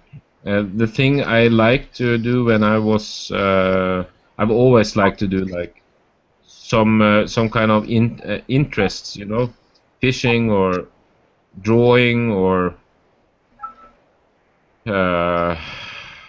reading or but yeah, the interest is. But now I have also changed a little bit interest, and I'm a little bit it's not so very.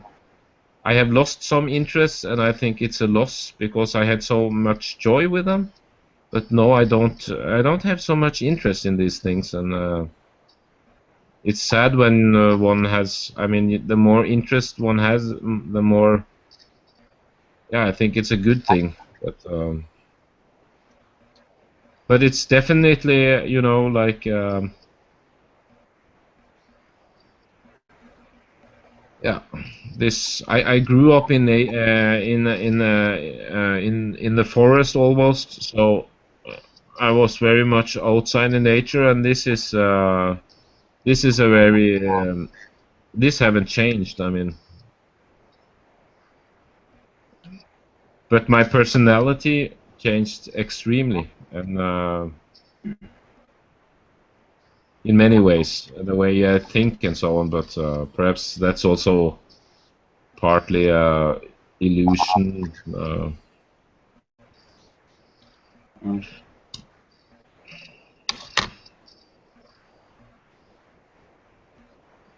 No, I yeah. haven't changed in many respects. You have not changed? In many respects. Not changed. Or changed? Positions I hold, not changed. Yeah. Yeah, I don't mean it wasn't the positions I held, but I was a pretty. It's when I look back now. Wow, I was a little bit stupid, to be honest. Yeah, not just a little bit, but so.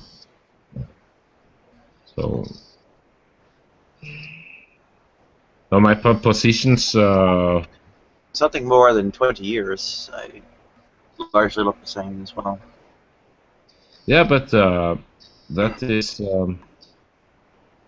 I wish I wish I wouldn't have changed so much. Sometimes I envy people when they are like 15, 16. They know what they want to do, and it don't changes. You know, it's very good. It's very effective also. You know, if you have.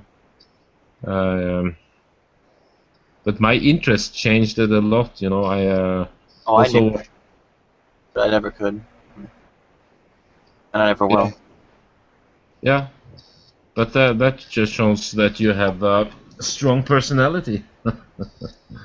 It shows that I've been defeated comprehensively.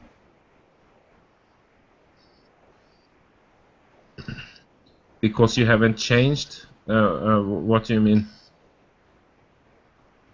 Because I have failed. Okay, I understand, yeah. At what I knew that I had to do. Yeah. Yeah. And I never will be able to. My only means of doing so is gone.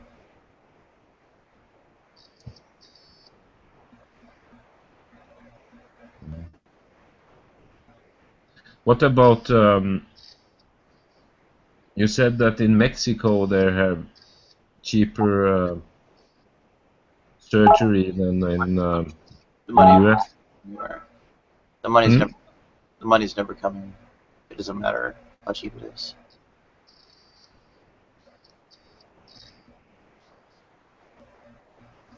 And the extent any money comes, money doesn't come there fast enough.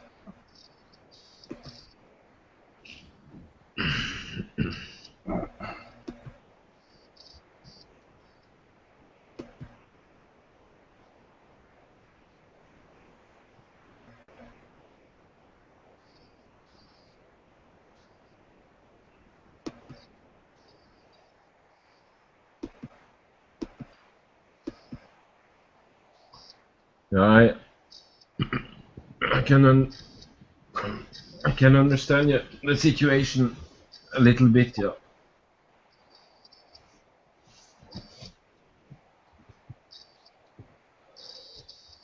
Well, my body's been sacrificed on the altar of capitalism.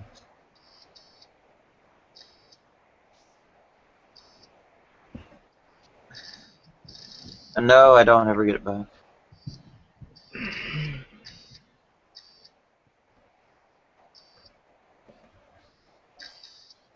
I never get anything back. I'm destroyed. Everything I ever had has been destroyed.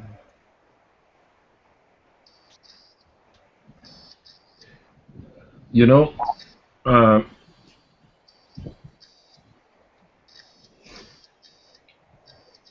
there are also other people who have to face this terrible situation, you know, and in different ways. And so what?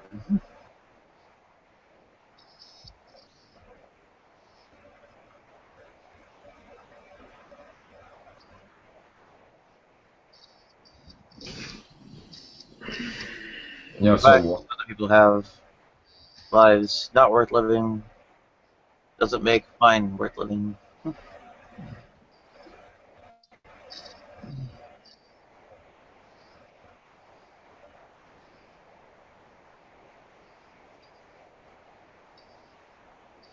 fact some people have maybe worse lives than I do doesn't make my life any better than death.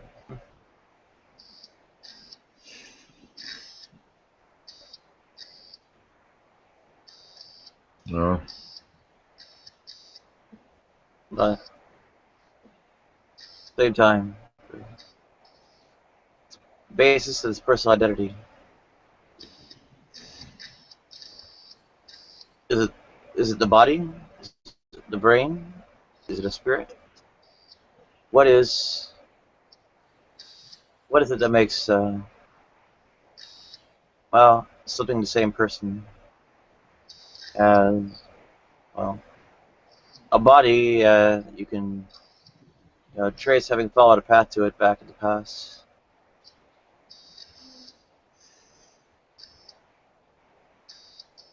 Well, there is something, you have the ego, and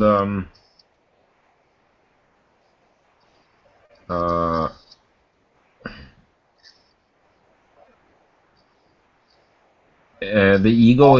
I mean, it's somehow necessary. No, it's not necessary, but it's you build it up, and you cannot avoid building it up. Ego, and it's like also build up because you have to orientate somehow, and you orientate on your environment, and then you. What do you mean by ego? Ego is the story you write about yourself in your head. So it can be your expectations, your past, and it's never objective. I mean, it's always just a fiction you want to write oneself, because it's impossible to see ourselves objectively. Some does it in bigger. Some are more subjective, some are more objective, but mostly you write your own. The story of yourself. Like a big epic history, or small. People have different ambitions and different way of writing this story, and it's also you have also it's very built upon comparison, and I think the luckiest people in the world are those who can don't compare themselves to others so much, and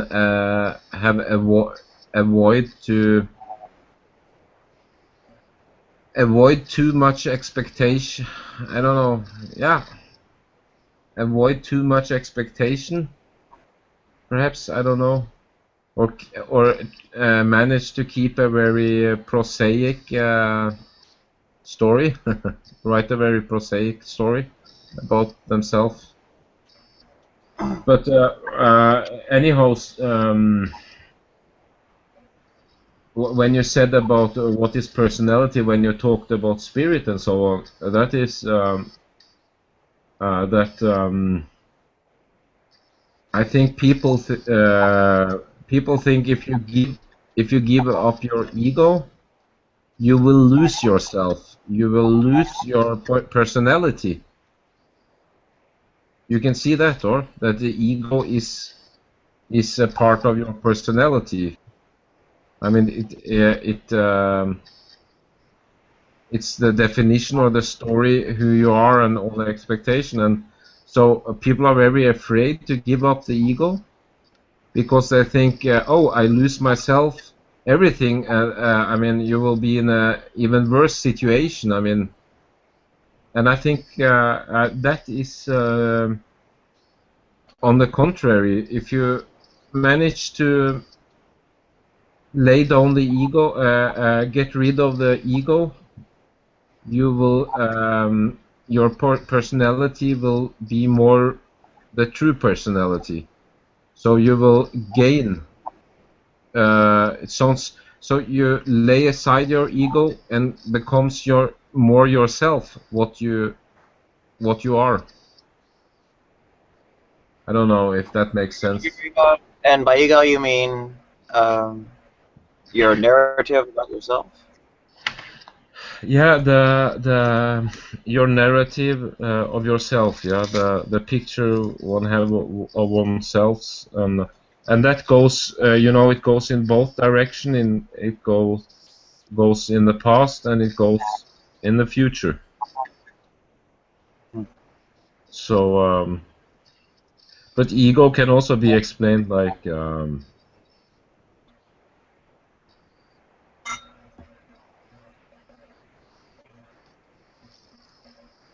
Yeah, you have also. I mean, if you feel like, oh, you haven't achieved this and that, and feel terrible about that because you are always your own hardest condemner, That's with everyone. Not everyone, and like I said, they are also lucky people, some people are born like that way, I think. Perhaps also how their parents perhaps treated them in a good way. I don't know, but so if you, I mean, it's this right, the ego who is also the one who judges you. So when you get rid of the ego, you also get rid of condemnation. How is it possible to have any memory without such an ego? Yeah, that's very good because exactly. So that is yeah. Or how is it possible to achieve anything without the ego? And I think this is okay. I have experienced this also. I have a little bit experience with it, and it's subjective, of course, so it can be different. But it's really like, oh shit, it's the opposite. So when you lay off the ego, you can achieve much more. Well, and you feel more. You feel more what you really are. Perhaps what you you have this memory. No, not memory. No, it's just. Memory.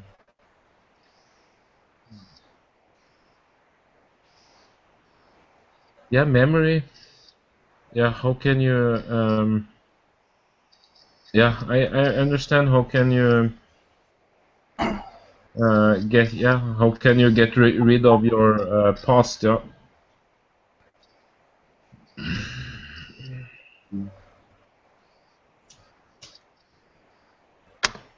And you I said think. you.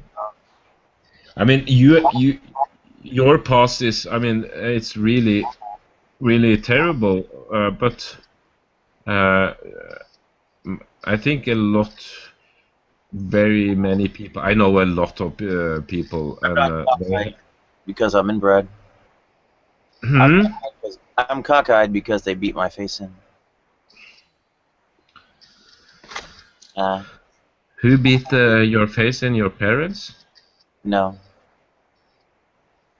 Peers. Here I go. About those teeth. Why are they the way they are? But you, I've said it before. You have beautiful eyes, and you have. I haven't looked at your teeth, of course, but. Why can't I move my lips effectively?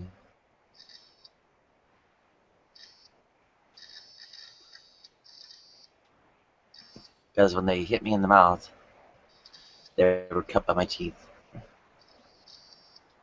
Yeah. So,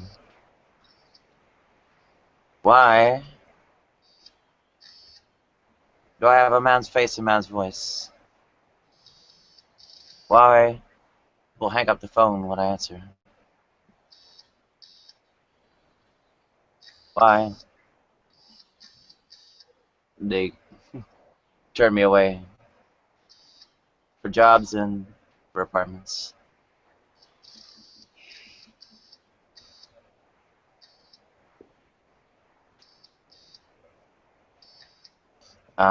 That narrative doesn't, not a matter of my own making. But many have been in this situation. There are also people, that have really worked enormously for years to get a job. Years. No, so that really have invested large parts of their lives. Yes, I did. Yes, and this is not so uncommon, and you know what happened? Yeah, and then wrong. I was wrong. My life savings and career.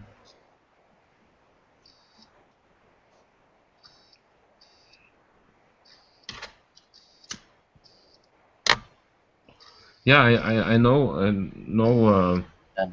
I don't know every detail, but I know. Yeah, you have told some of it. Yeah. I can't say every detail, but right, it's kind of example. So these things that don't go away.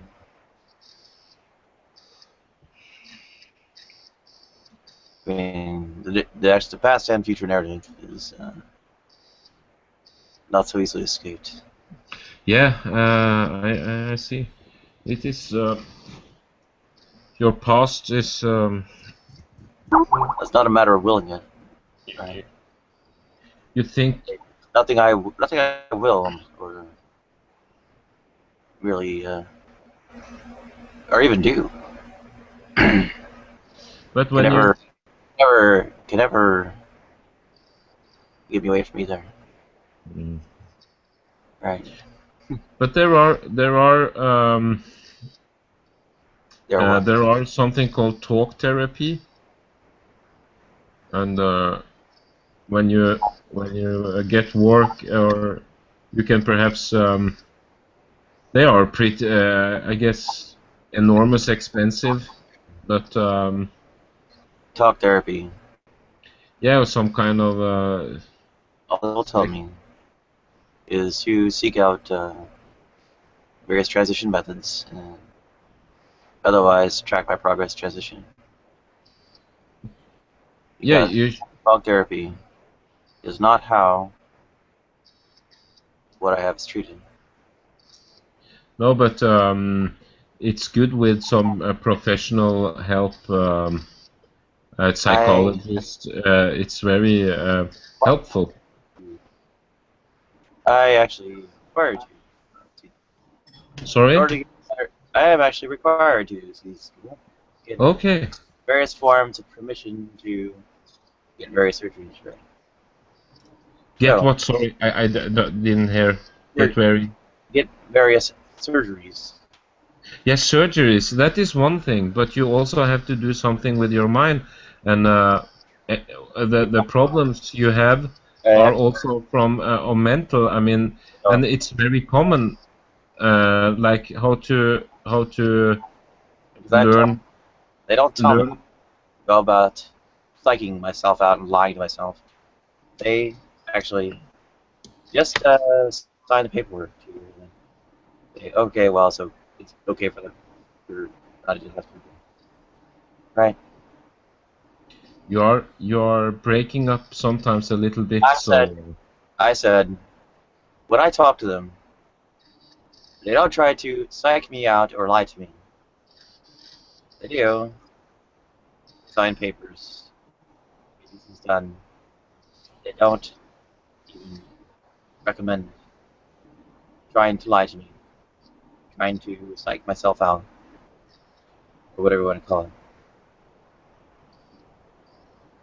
Who are you talking about? The physician? I don't understand now. Who is who here? They? Who are they?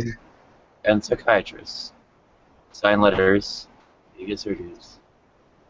They don't recommend trying to lie to myself or psych myself out. Okay, but I think that is as important as the surgery. But it's also expensive, of course. And they don't recommend it. Really?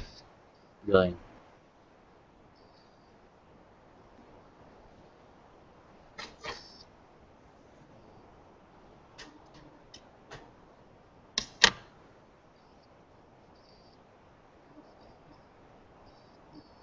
There's some respect in which I have to go get reevaluated and so on.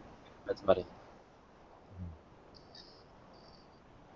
But at least what I think is important is you have to be in some kind of movement, you know. What kind of movement? No, you know, not this static, you know, when nothing happens, and that is very important that you.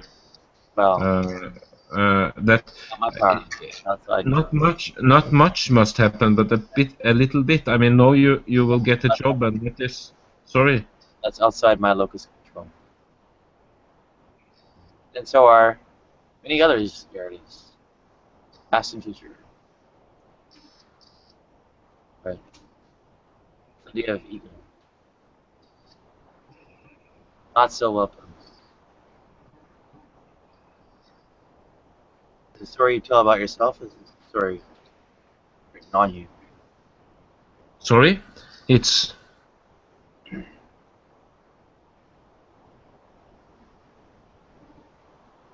I said this idea of ego is not so well posed. Is it a story you write about yourself, or is it a story written on you?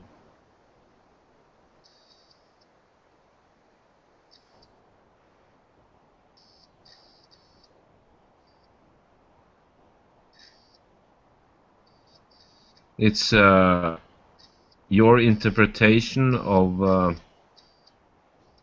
what have happened to you. So it's your interpretation of it, and your what that. I mean, with interpretation, what this means to you.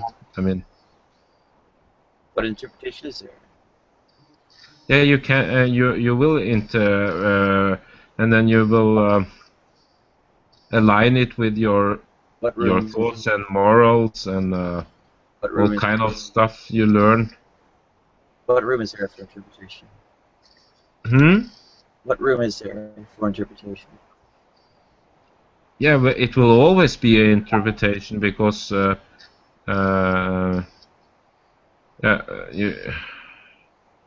it's a subjective thing. I mean, everything is an interpretation. So and it's very how you interpret something. I mean, not what, not the actual, but what kind of, how to say, results or the cause of it. I mean, you will depends. It's merely subjective that I have been wronged. My left is better. That my face, my voice, and down below are disfigured. No, no. It's part of my narrative. So subjective, so open to interpretation. Yeah. But interpretation is how you react on it. I mean, that's also, you know, how you react on it, and how much role do you let, how much do you let this destroy you? That is a choice. I mean, you can. Really? Yes, it is. I'm only cockeyed because I let them beat my face in. Is that what you're saying? Yeah, but if you have beautiful eyes, and I'm not saying this to be nice, Yeah. and so Higher than the other. so you cannot change that, but you have influence of what how much this should destroy you or not. I mean,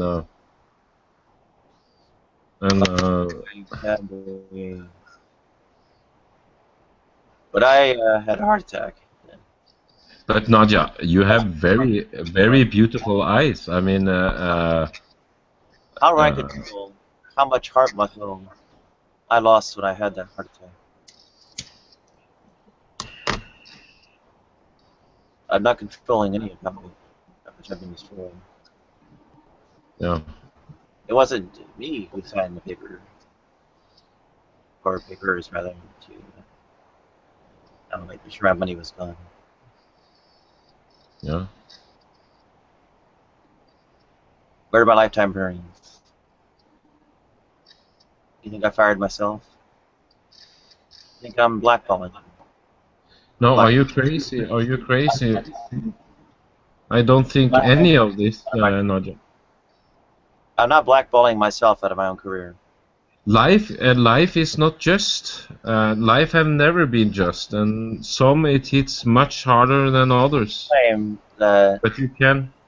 I had control over how much I let it destroy me, but not one of these things I have any control of.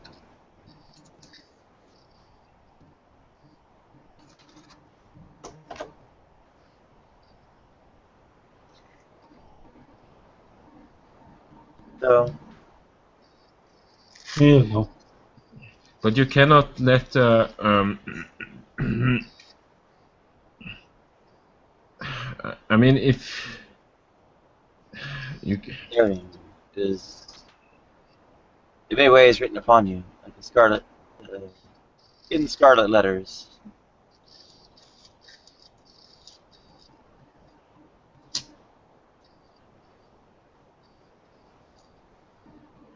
I don't know what to.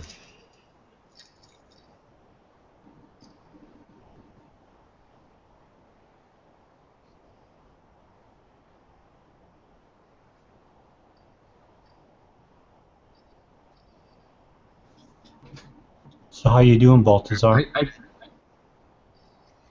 I'm okay, but Nadia, this sounds a little bit strange, but and I don't think. Have you? Yeah, no, it seems so profane and so silly to give this kind of advice, actually. So.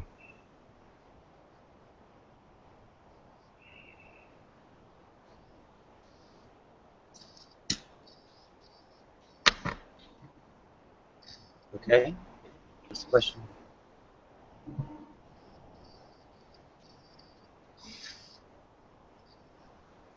Hi, Glenn.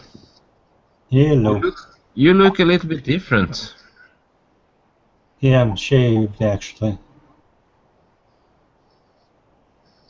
Long time since I've seen you. Yeah. Same here.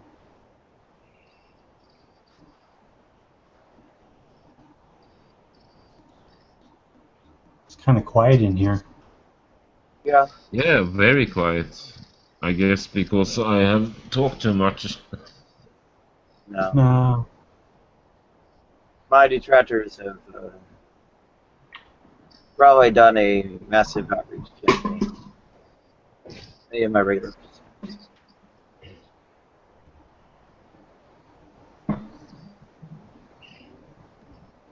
But Nadia, you cannot. You must try to develop some kind of how to say behavior, something that you don't always spiral down in this. You know what you. Everything that you have lost and everything, you know, everything that could have been and so on.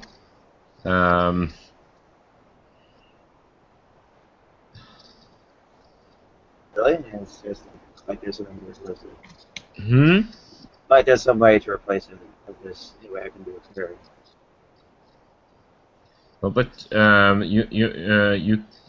you're spiraling down there, and spiraling down. Yeah, in all in your everything that has gone wrong, you know, and it's a spiral, and it just moves down and down and down, and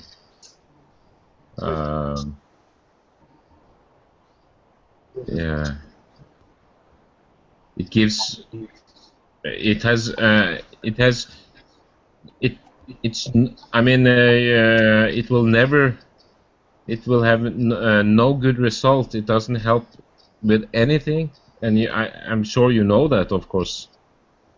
So try to perhaps, and that's what a professional can help you with to learn some tricks to think a little bit different, so you don't No, it's like go. psychiatrist. Bring back my career. Do the surgery to repair my body and restore my life savings.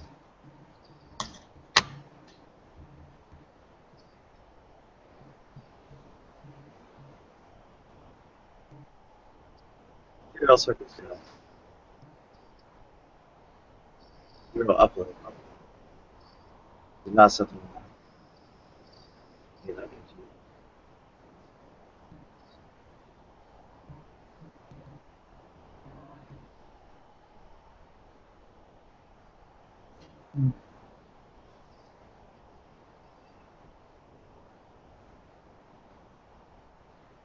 It's kind of like walking up to, no, let's say while I was being raped, walking up to me and my rapist, and telling me, stop feeling bad about it. Do you think it was right for the rapist to do what they did? Of course. Yeah. So these people who did this, they. I'm still being raped. Shall they? I mean, shall they destroy you? Telling me. Can you let them destroy you? It's all on your head. Meanwhile, rapist still fucking my ass. And so, how's that supposed to work? Doesn't. No psychologist is going to make the material circumstances.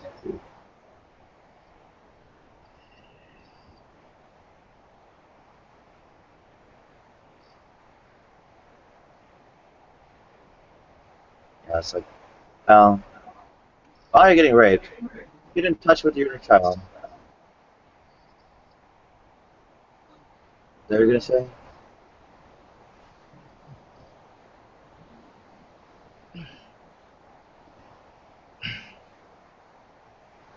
Yeah. Why are you getting raped? Well, just let go of your ego. And, well, won't hurt so bad they're not using lubrication.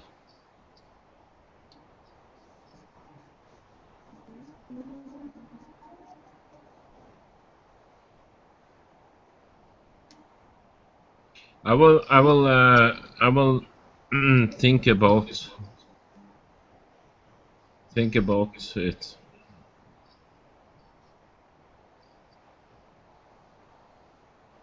Well, as far as personality goes, living in the world line up today.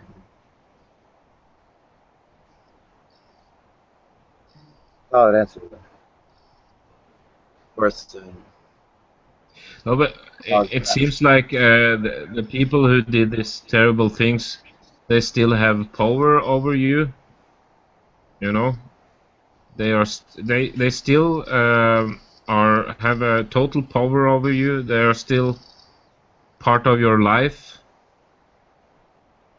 It's like they are outside your van. You know, they have so control over you still. Yeah, they succeeded in exerting their control. But you are. I am still. Yeah, but I'm still unhealed, untransitioned, unsurgery, just as they desire. But yeah, take away the control they have over you. I mean, you cannot let these people have power over you always.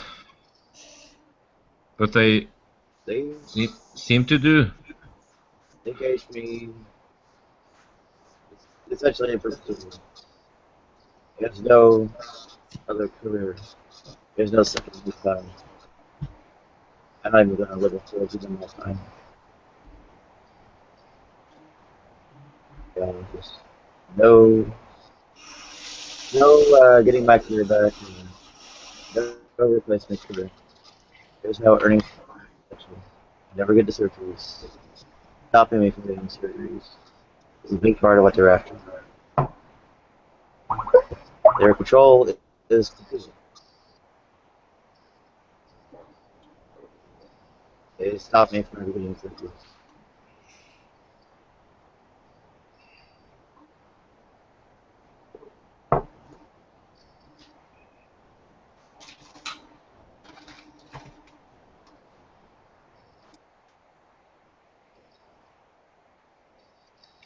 Well, like I said, you asked me about salvation and what I'm saved from, and like I said, it's from myself.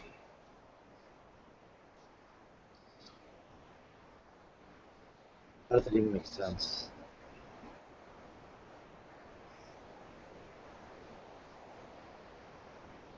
What are you fighting a duel in the mirror?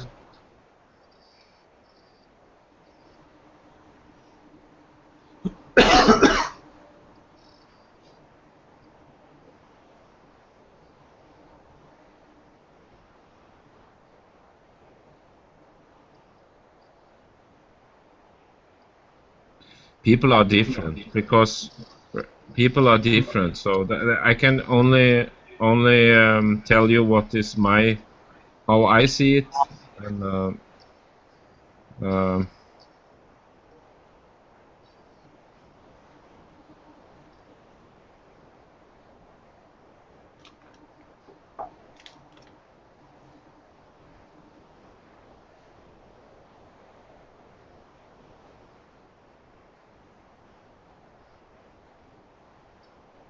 it's not like I see it as salvation from hell. It's to be saved from hell. It's saved from myself.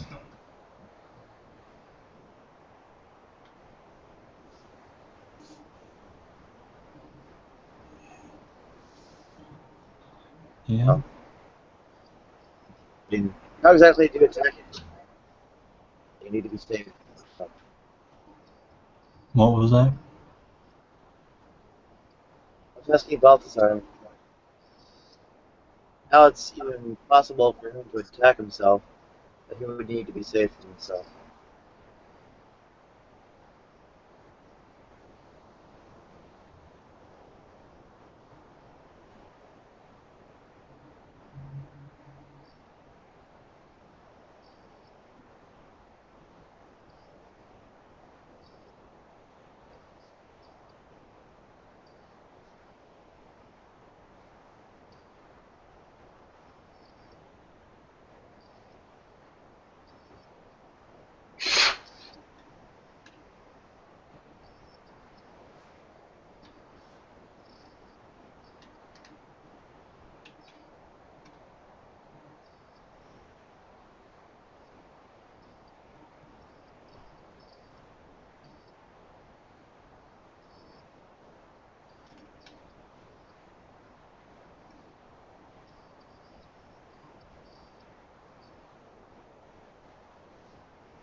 Did you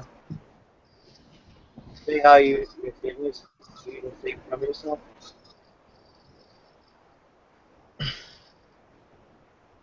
I made it coffee now, so I don't know who you are talking to. I just came back.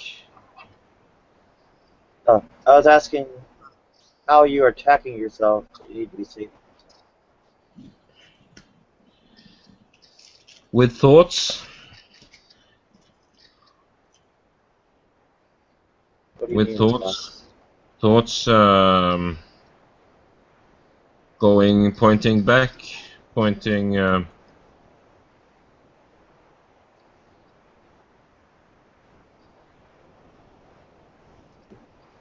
Pointing to, you know,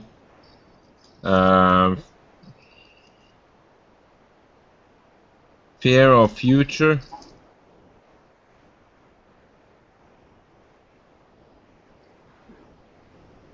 The thoughts about being afraid of the future?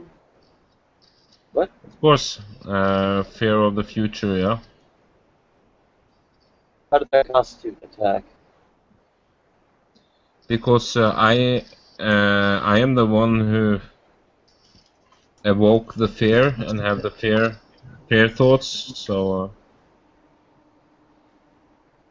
and it's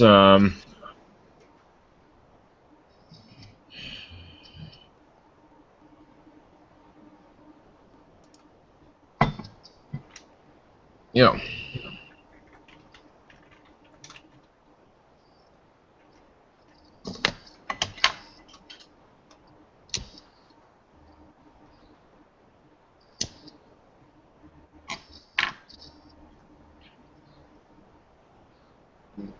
It doesn't make sense to. Well, if you're being saved from where. What kind of threat do these thoughts pose?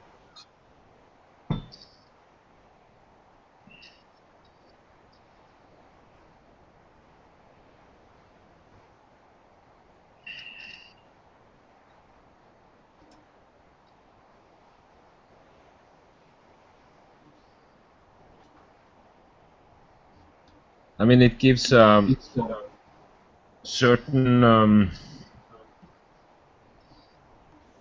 I don't know how to explain it.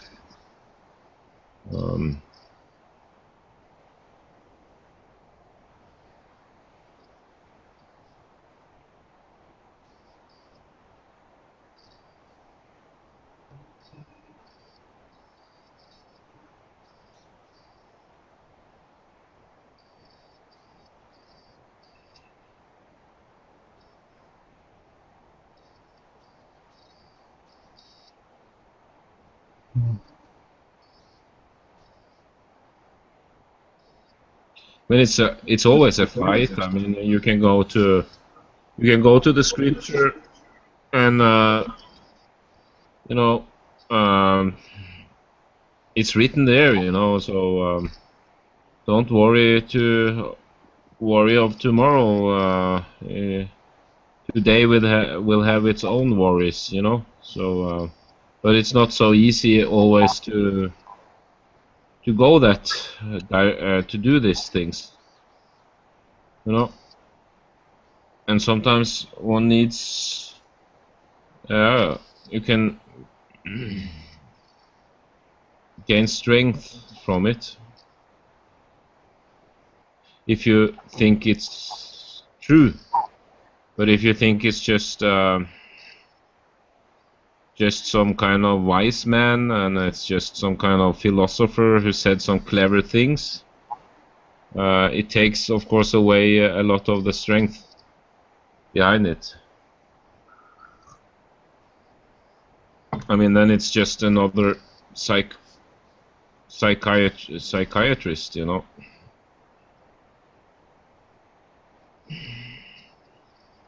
But like I said, it's not.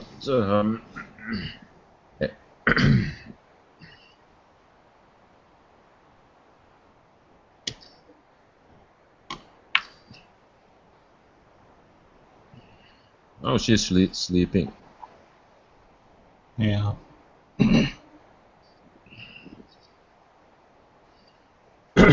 What you talking about?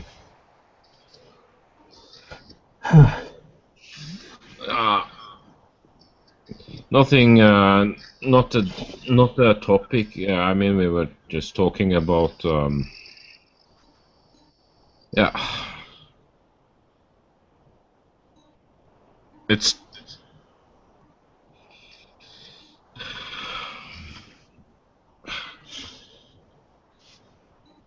Her situation, perhaps.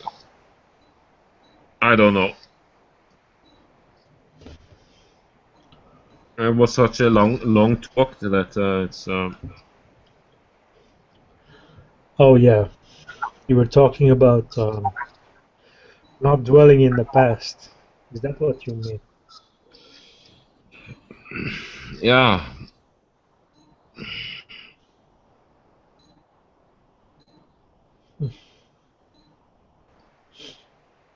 Yeah, it's not easy to when you have a past that is not so nice. It's very hard to escape from it. But one cannot do anything else. I mean, there.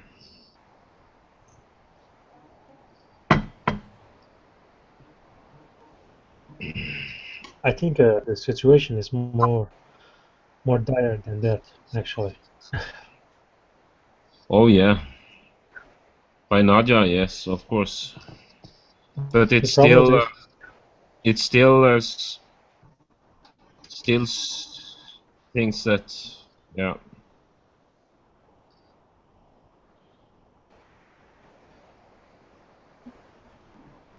Sorry, what you were about to say something?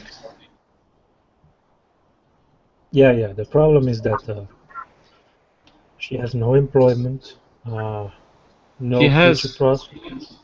She has. Yeah, that's right. I would agree. So that is but at least she have. That is no sold temporarily, at least. So.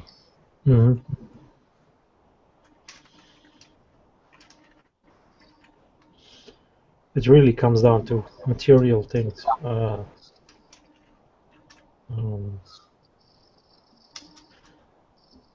To be able to heal the wounds of the past,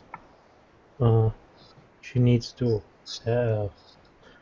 be covered right now, and then she can focus on the past. But that's not possible right now.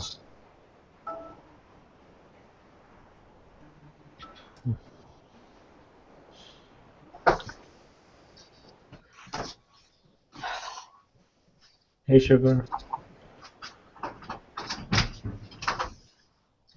Why do you keep locking your door?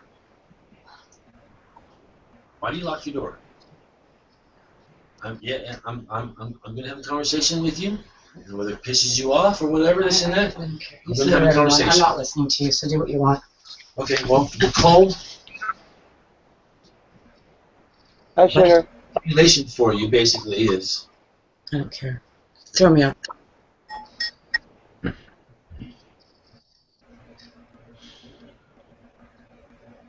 Let's let us see what's going on. I'm not sure.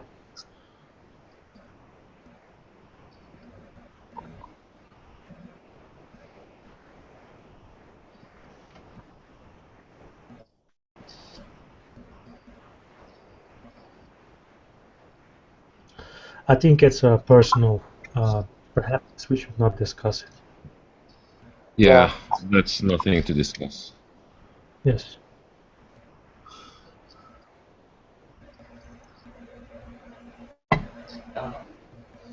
Well, Paul, are you keeping Balthazar busy?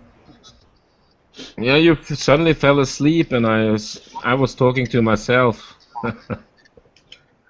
I didn't notice. Well, I was telling Balthazar that in order for you to heal the wounds of the past, you have to get your material things right now. You have to get your job security. You have to get a house. You have to get your operations in order, and then once that is okay, then you can focus on your past traumas to help deal with that. But as long as the present is not met, the past cannot be met. It is a prerequisite that the positions, the things right now have to be covered. That is very true. Yeah, that is very true what you say there. Yes, yes. Very true, yes. So we focus on that first, and then we can worry about the rest. Yes.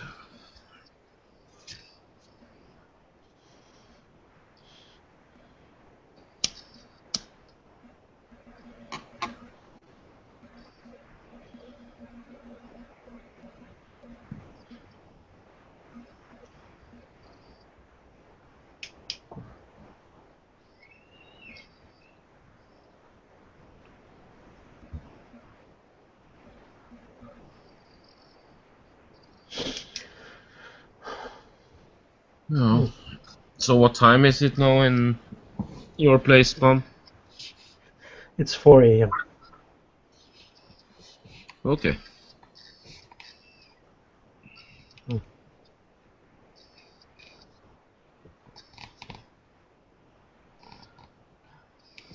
It's been a slow day today. Sorry, it's been a... Am I getting an echo from you, or what is that? I think I'm getting an echo. Really? I don't hear any, but... Well, do you hear me? Yeah, yes, I hear you when I mute, yeah. Do you have less echo when I mute? Am I coming clear now? Yeah. Okay. Well, today has not been that busy. It's been very slow.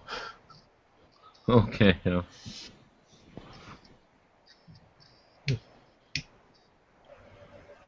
I'm trying to engage more with the community, but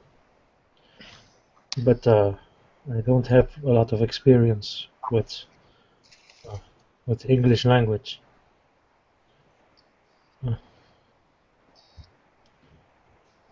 So, where are you exactly? Not exactly, but I'm in Paris. I'm in Paris time. Paris, yes. You are in Paris. No, Paris time. Okay. Okay. So go along that line, and I'm in that time zone. Okay. I see. It's the same time as here. Yes, yes. It's in Norway, I think you live. Or Or whatever. Sweden, no. No, you live. Yeah. Norway. I have family there in Norway and in Sweden. Oh, really? Yes.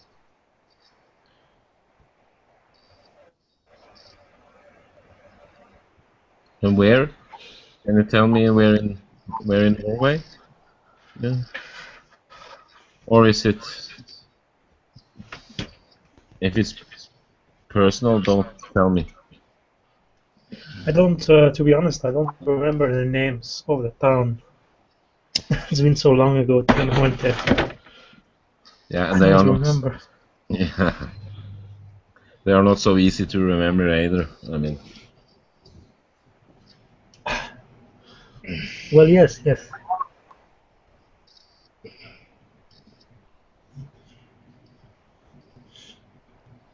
So you are trying to get more out in the community, or? Yes, I'm trying to find the voice, but so far I've not been very successful. You mean on G+? Oh, yes, yes.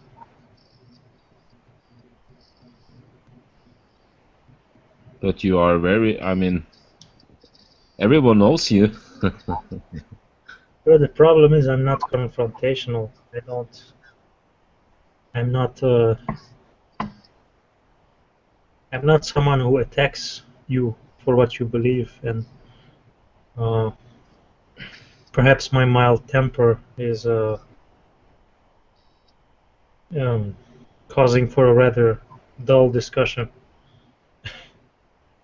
I don't think that though, but of course, when people are debating,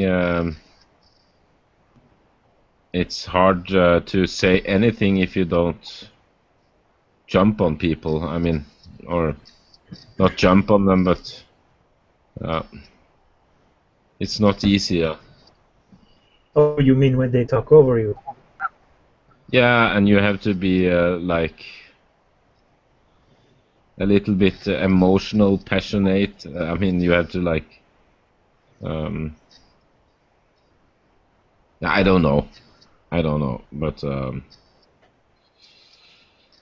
of course it's if you are not very aggressive, no, not aggressive. It's hard to get into any discussion here on G+. No, I usually let the other party say their piece. I don't feel the urgency to interrupt them or talk over them. If they want to talk over me, that's fine. It doesn't make my points any less valid. Yeah. Yeah, I don't really care about that. If they want to talk over me, then go ahead. That doesn't bother me. Oh, well, that's great. I mean, so you don't feel insulted. I would be lying if I said it didn't, but it does kind of insult me because I do expect some mutual respect, but if they do not give it, I am a bit insulted. But I'm not gonna force it. If it's not reciprocated, if my how do you say that word? Courtesy, yes. If it's not reciprocated, I'm not really gonna say anything about it. Yeah. No, By the way, you were. Sorry. Go ahead. No, it's strange. I have when I say insulted is something, when the feeling that you say something and people don't understand it and just it's like or don't care about it. I mean, it's very easy to get some kind of insulted or like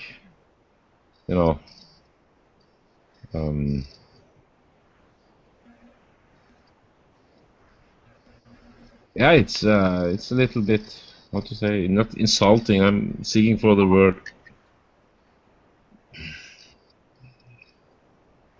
I don't know what you mean. Offended? Yeah, perhaps offended. Yeah. That I think that's about the same word. That's the same word. Yeah. Yeah. No, I don't mean insulted. Like if someone call your name, it's just like your points are not valid. You know. Oh. That kind, and then it hurts the ego a little bit. You know. Oh yeah, yeah. I would be lying if I said it sometimes didn't. You know, of course I'm only human and it's gonna happen, but I try to minimize it. You know, I try to control that aspect of my mind. You know, I'm learning a lot from Nadia. You know, trying to be more secure in my own position, and you know, trying to let others finish their thoughts and not take it as a mm, as my points being less valid if I don't get my whole sentence out. I mean, it doesn't invalidate your points. You just, if the other person wasn't willing to listen in the first place, then talking over them or screaming is not going to help anymore. It's it's only going to make you look as bad as them. Yeah. That's what I think, at least. The worst thing I think is when someone trick you on a track that you intentionally didn't want to go. You know, you get tricked a place where you didn't want to be. You know, like What do you mean? yeah, well, if you're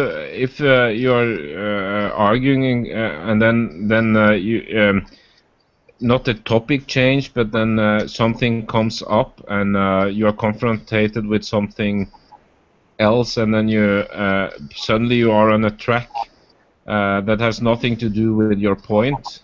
Oh, you mean goal shifting? No, it's yeah, it's a kind of goal shifting, but not the main. Yeah, it's perhaps a kind of goal shifting, but you yeah, the argument just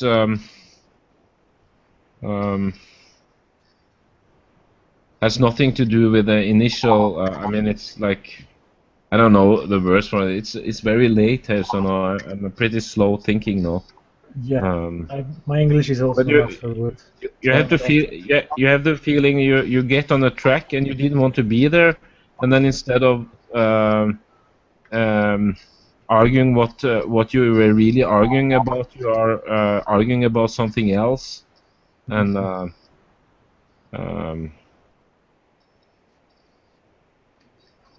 yeah.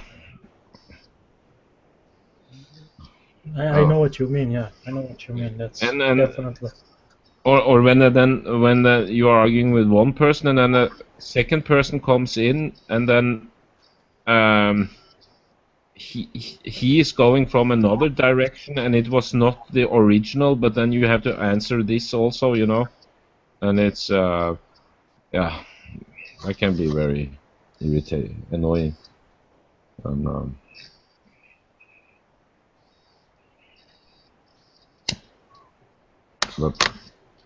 but can't you go in Hangouts where that is not so confrontating as by Nadia? What do you mean? What do you mean? No, if you have Hangouts, there are Hangouts that where it's not so much confrontation,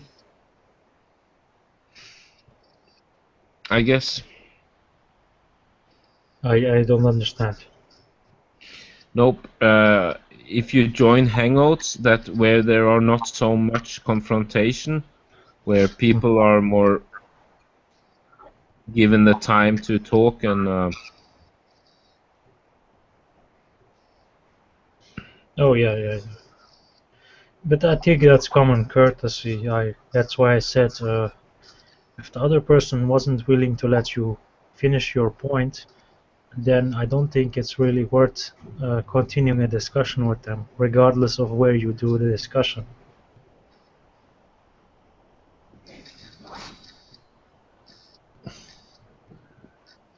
Yeah. Just don't talk to them anymore. It's as simple as that. Yeah. Yeah.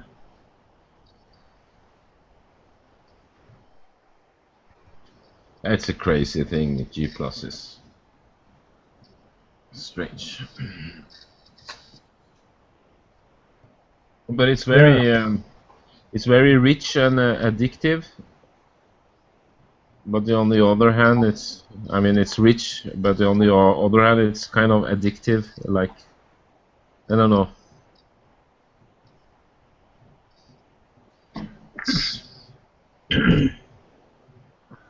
By the way, you were talking to Nadia about free will. What was your stance on that? No, yeah, we didn't talk about free will. When I jumped in, we had the discussion yesterday, and she declared herself to be a zombie. Mhm. And I was just more like a joke going in, and said, how shall I? What reason should I have to listen to a zombie? Because I think I myself is not a zombie. So it was more about consciousness and what is and Nadia, I think there is no consciousness and no qualia. That was. What do you think? Right. Yeah. And what do you think about free will? William, can you maybe explain that before I go into it? Free will? Is qualia free will? Oh, qualia. Sorry, qualia is a subjective conscious experience. So it's the most famous example is when you see the color red, you experience it. It's a subjective experience, and so there is this example of a woman sitting in a room, and her environment is only black and white, have always been black and white, and she's studying the color red. You know, everything about its property. And the question is it, when she have studied all about red, when she first time in her life see the color red, does she experience something new?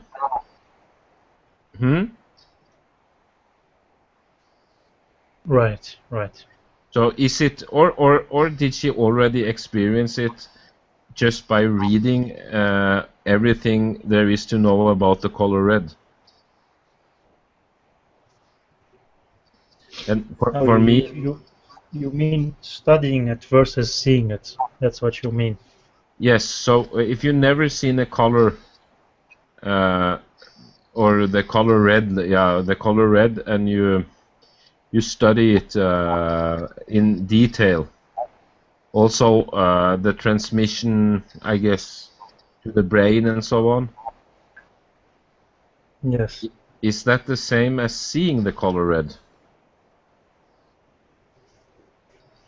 So seeing the color red is a qualia. I see what you mean. Yeah. Okay. For me, it's obvious that it's a new experience. I can read so much I want about the color red, but when I see it for the first time, it's new. Something new is added. New information or experience that is. So I didn't experience by reading about the color red, it's not the same as seeing the color red. Okay. How does this prove that you have free will? No, it has nothing to do with free will. Sorry, I thought you asked me about qualia. No, it has nothing to do whatsoever with the. Okay. But it has to do with consciousness a little bit and so on. But Oh, right.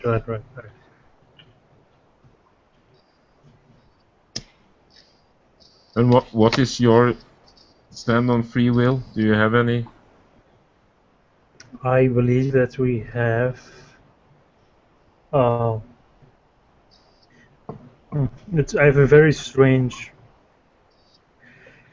worldview. I believe that we have. Both believe that we have and we have not free will. I believe both.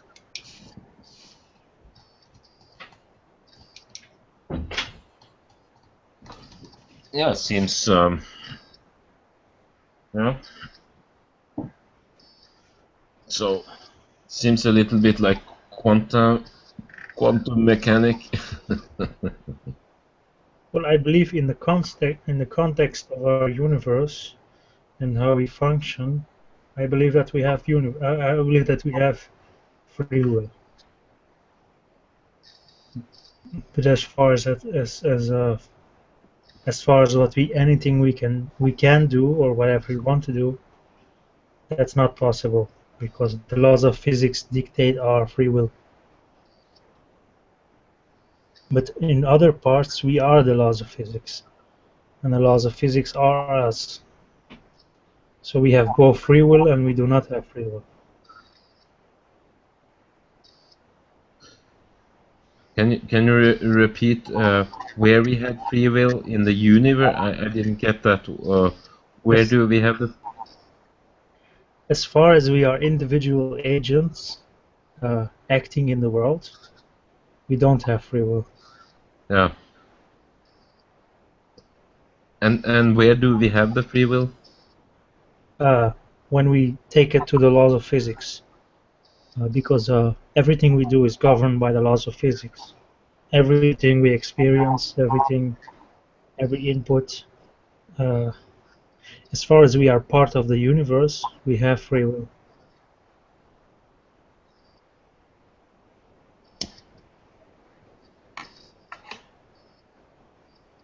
Mm-hmm. It's a very strange view I have, but I believe that we are zombies. Okay. As far as individuals, we are zombies. But if you do not consider us apart from the universe, if you consider us part of the whole universe, part of the sun, part of the moon, part of the Milky Way, and everything, then we in fact do have free will, because we have no choice but to.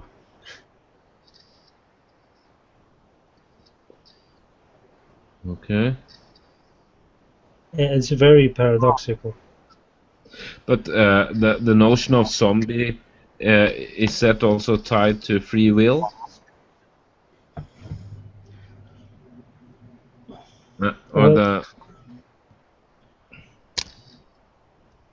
Well, what that means, what I mean by that is that you have no choice but to have free will. That's what I mean by that. Yeah, that is a very good formulation. Yeah. Yeah.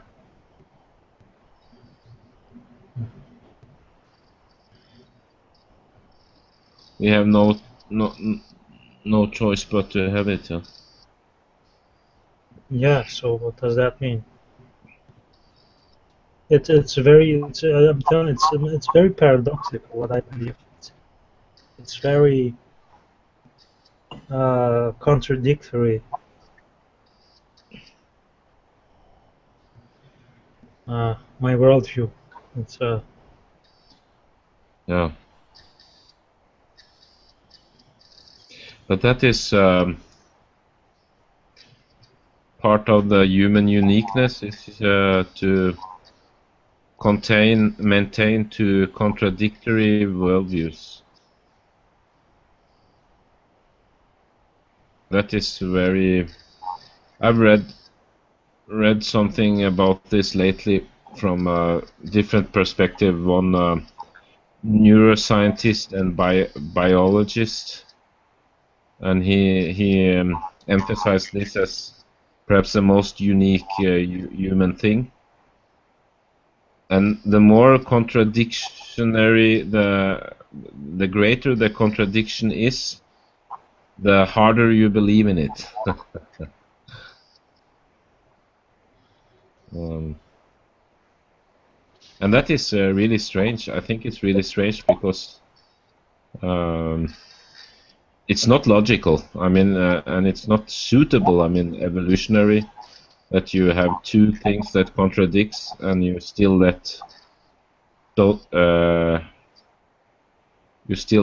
keep onto them.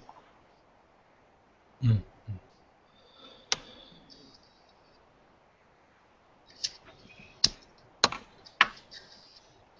But yeah, I believe that it does not really matter whether. I mean, actually worrying about if we have free will is I think it's nonsensical, because I think that you should not worry about things you have no control over. Yeah. No, I don't have any. Yeah, I don't have any a standpoint on free will. I mean, it naturally. I mean, logically, we shouldn't have any free will from a physical perspective. I mean,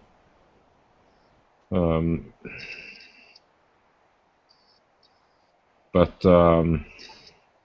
practically, I think it's can be very fruitful or very profitable to have the illusion of a free will. Right, right. But I don't think you can choose to believe that it's an illusion. It's I think that most people just naturally believe it, that it's real, that free will is real.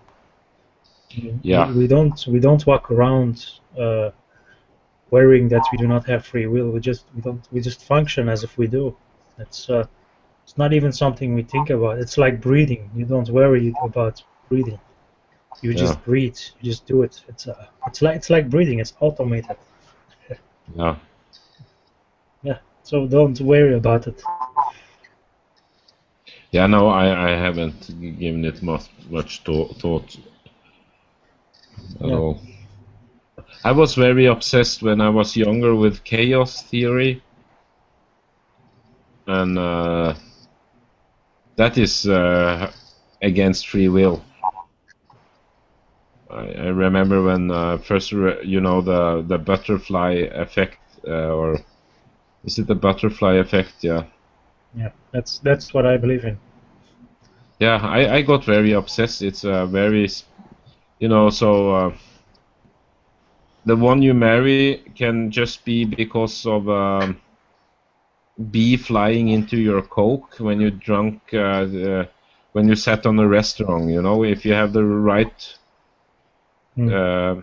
coincidence following up, you meet a girl, and because of this bee flying into that, and something happened, and then you get married, and that's the reason why you have children, was these bees, and then I mean, yeah, I mean that's essentially what I believe. Yes.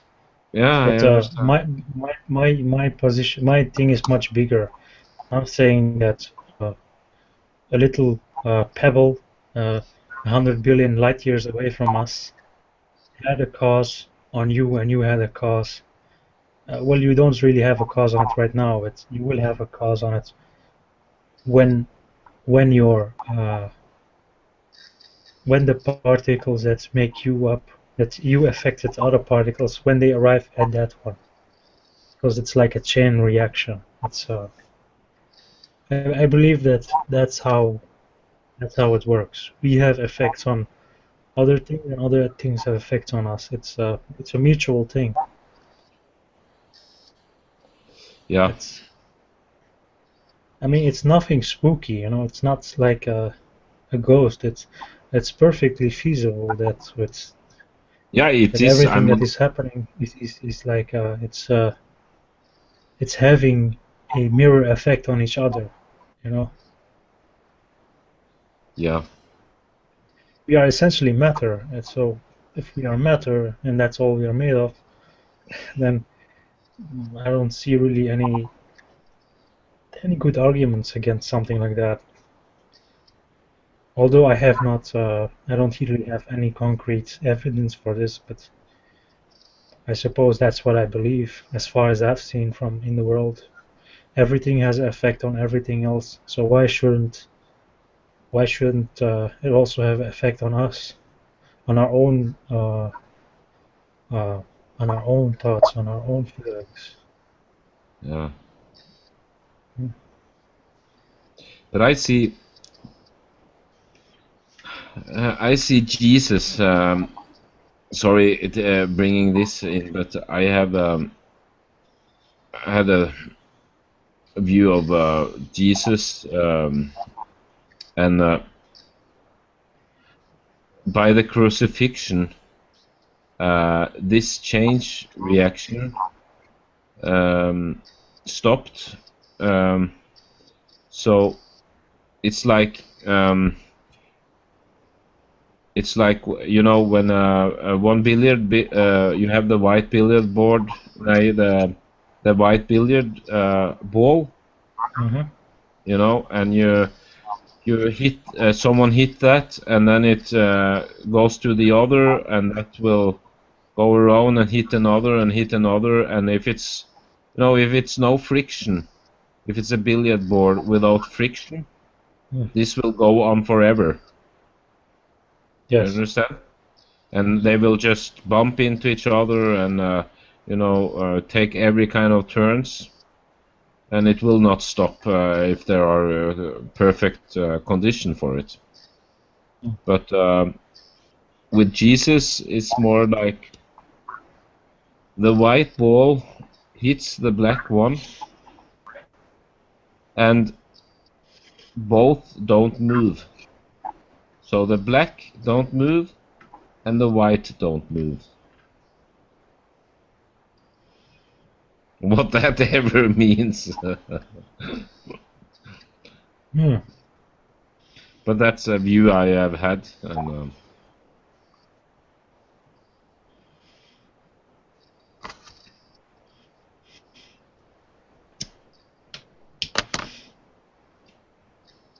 Why don't they move?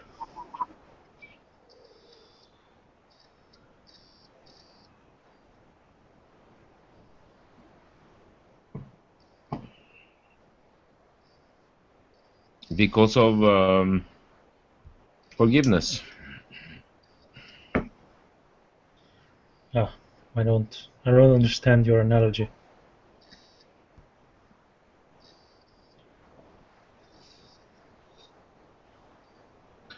Well, isn't forgiveness, you know, when someone hits another person, there are two options.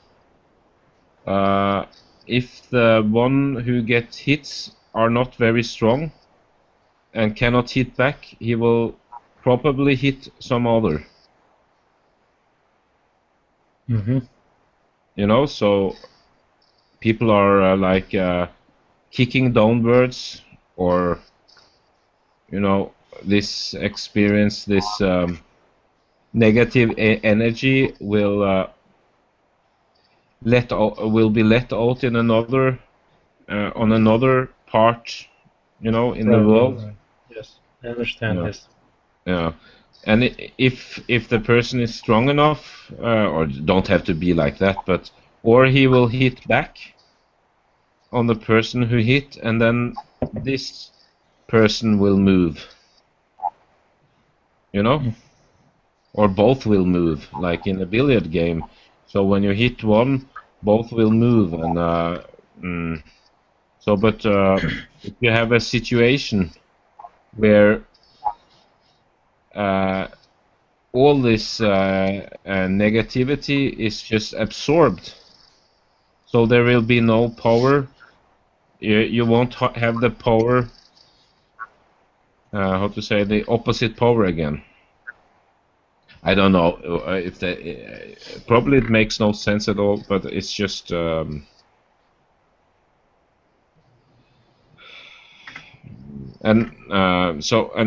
if this situation would happen, so it's impossible that energy, I mean movement. If the movement, the energy of the movement have to be transformed. You cannot have a, it must go somewhere. Right. Then you will have actually an increase in mass.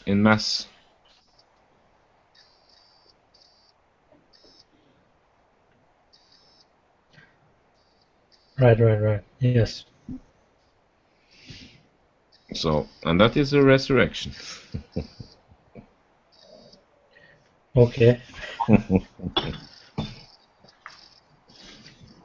No, I don't know, but I really had this view once.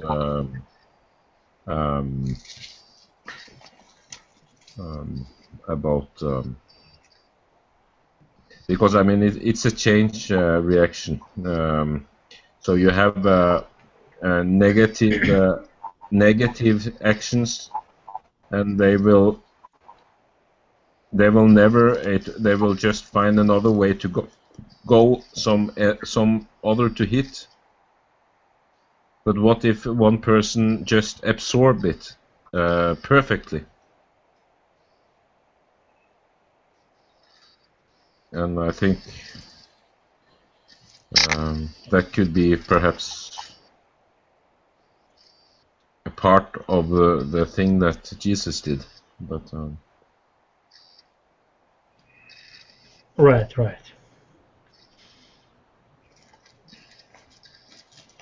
But it's a perhaps heresy to say something like that.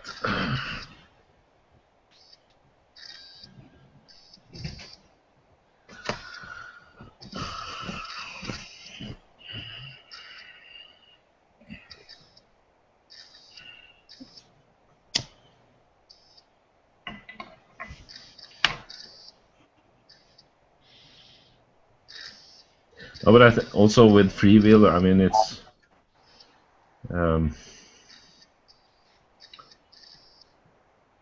sometimes you choose between two sets of information. Mm-hmm. And what was this? But I don't think if we can explain free.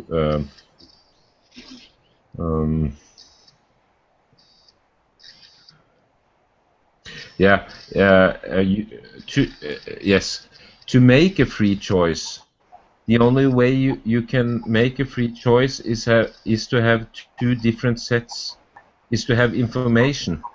So if you don't have information, you cannot make a free choice. You can just try.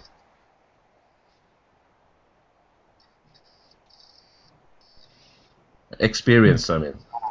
So if you go on you are in the mountains and you go on the road, and then you come to a place where the road goes in two roads, and which road shall you take? And you have the information that one road is short, but very short, but very not very beautiful, and the other one is longer, but very beautiful. And so when you have this information,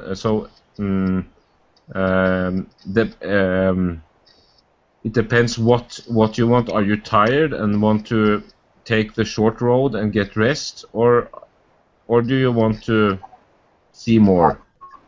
But you cannot make this. You cannot make this choice if you don't have the information. You understand? Okay. So if you had, when you came to this road, and you had no information, you would just, yeah, like throwing a dice. You would go this direction or this direction.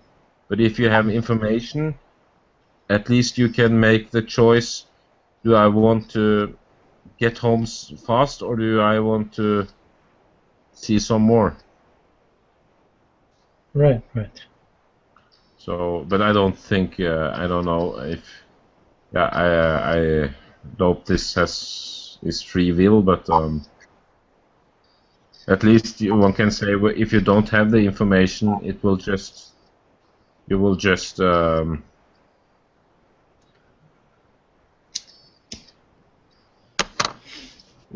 it's just random.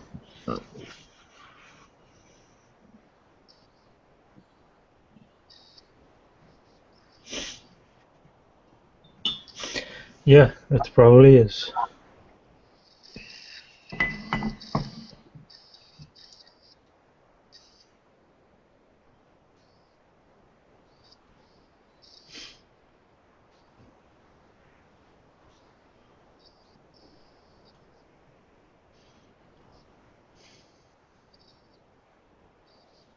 But do you feel that you're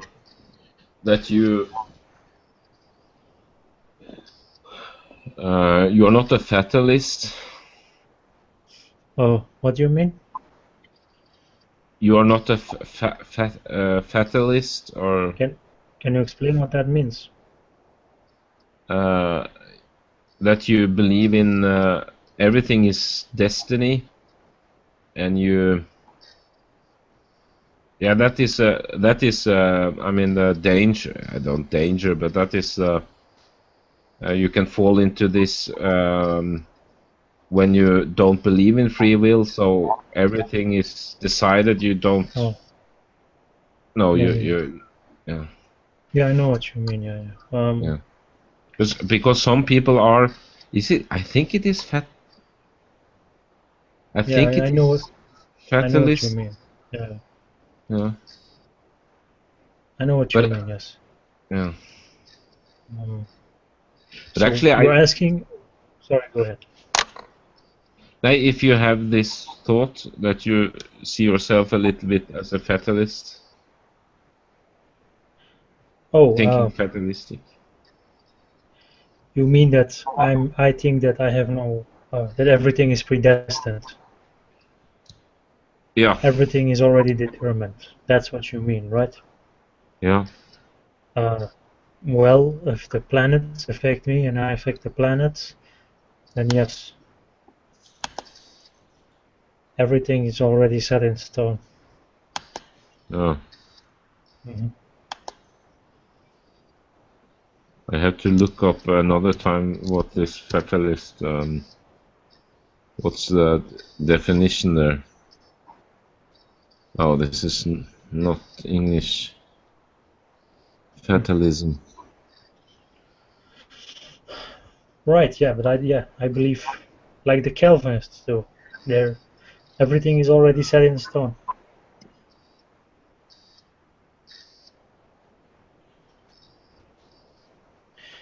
We are merely Yeah, we have puppets. no power to influence the future. Yeah. Not as free agents. No.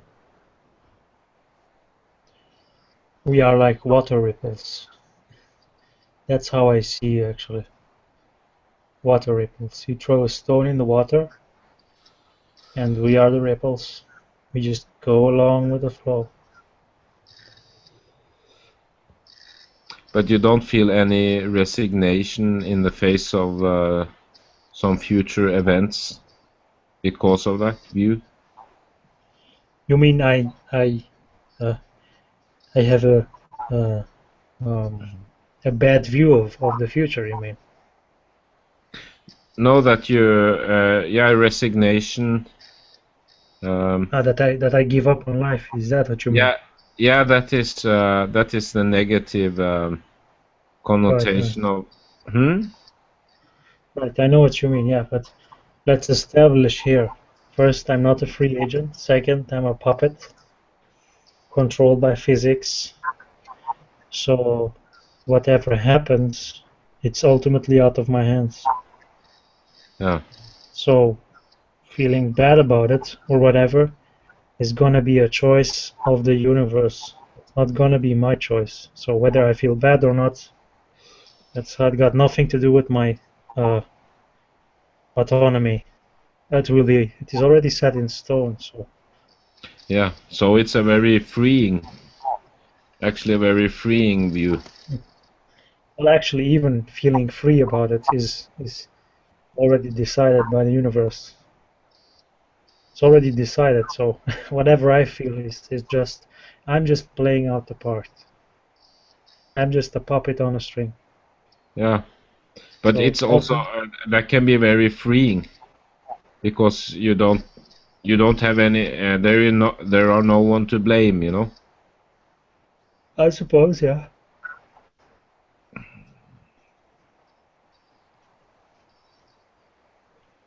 Yes, that's true.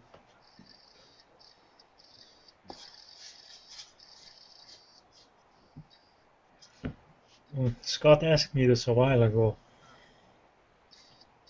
He said, actually forgot what he asked me, but it was actually along the lines of, uh,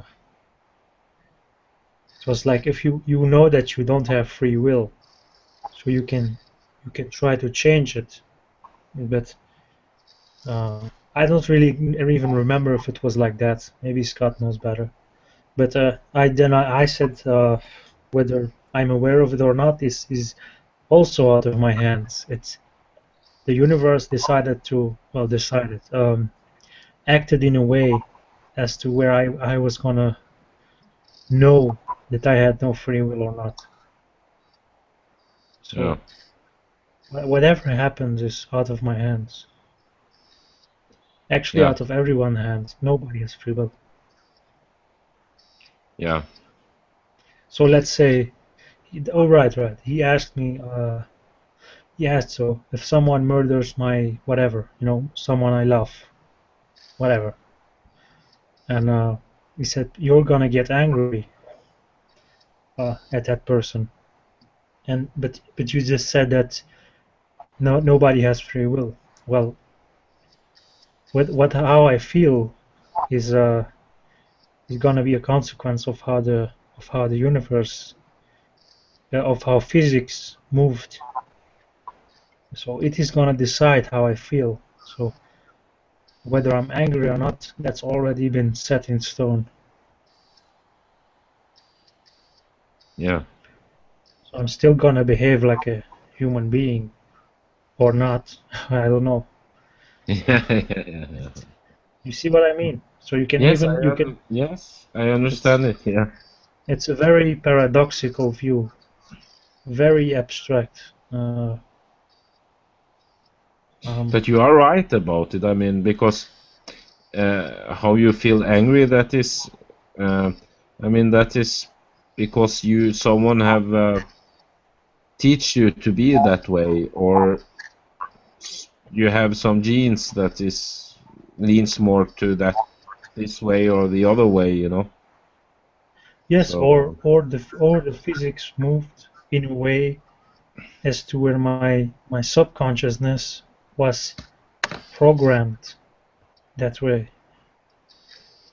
okay, You know what I mean? that I don't understand. It's like if you put a satellite next to a meteor, that the meteor will hit the Earth. You put the satellite next to the meteor, and you divert its course. With a satellite. Mm-hmm. Slowly, you slowly divert its trajectory. You know what I mean? Yeah. When you put a satellite and it will move it an inch every time. Every day it will move it an inch, but eventually those inches will count for a lot, and it will divert the meteor completely from the Earth. You know what I mean? Yeah, I see. Yeah. That's That's how physics. That's how I believe physics works on us. As we grow old, that is how it is working on us. Yeah. You see, even now. Yeah. It's a gradual process. It's not directly in one push, like nuking the meteorite. It's not like that. It's a very slow process. Yeah.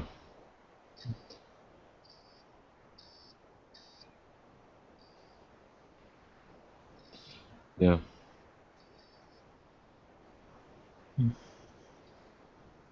Plus, I'm also an anti-natalist. Okay. Yeah. Don't No, I have have. kids anymore. Yeah.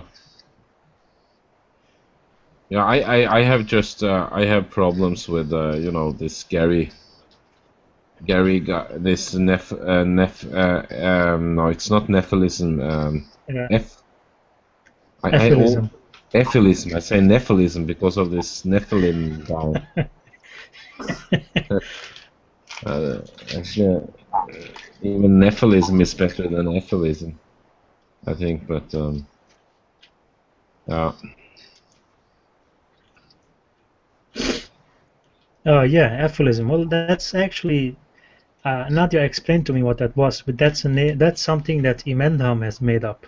Yes. But Really, he have made the name? Yeah, it's Nadia. sorry guys. Yeah, like ephilism, it's just life spelt backwards. Oh, really? Thank you. What? Well, Life it's- spelled backwards? That's not right. No. Or? I wouldn't lie to you, Palm. Like, I wouldn't. So come on.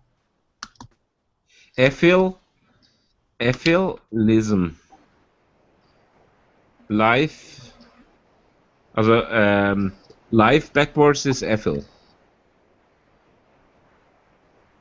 Okay, and then he added ism. Oh yeah, right. That's. Well, Ephilism. actually, yeah. That's pretty clever. That's why.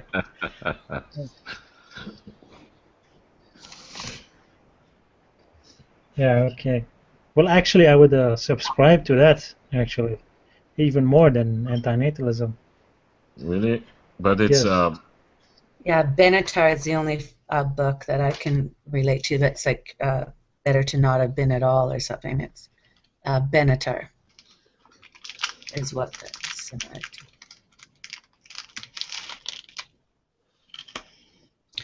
I don't think it's on Wikipedia because it doesn't look like Wikipedia is going very well right now.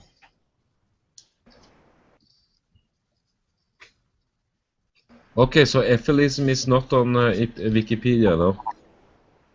No, something's going on with everything where, like, everything, all the links on Wikipedia just got taken down. So it's, I don't know, people are talking about going to court, suing people, defamation of character. So it's like, it's like kind of ugly. So,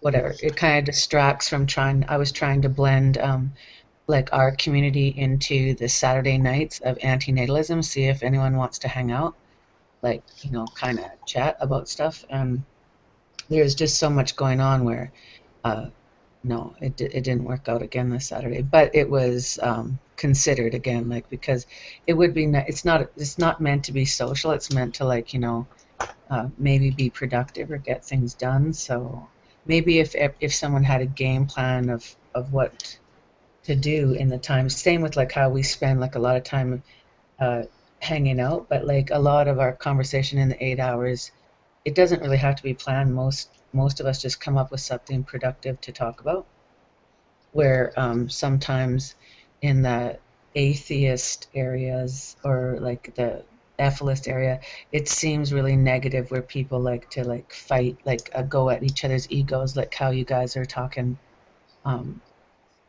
or Palm, how you were saying, sorry, that, I don't know, like, because of your personality, you seem like it's not entertaining. That's actually the opposite. is what I would say. It's like people like you are the people that I need or would want on my team or in the room to just keep balance. Like there should always be centered-minded people in the room, no matter what people's issues are. But it's always great. It's not boring at all to have somebody like you might be angry or want to say something, but maybe you feel you can't because of that, and that's not fair either. Like you should voice your opinion if you feel you have one about something in particular or whatever. Like you shouldn't be afraid. Like lots of us drink too much, do whatever in the room, and make fools of ourselves on a regular basis. Why would you ever be embarrassed to be who you are? Yeah. I think there are enough people screaming in the wind already. I don't wanna add to it. Don't feel left out. That's really not. You're not missing out on embarrassment. That's for sure.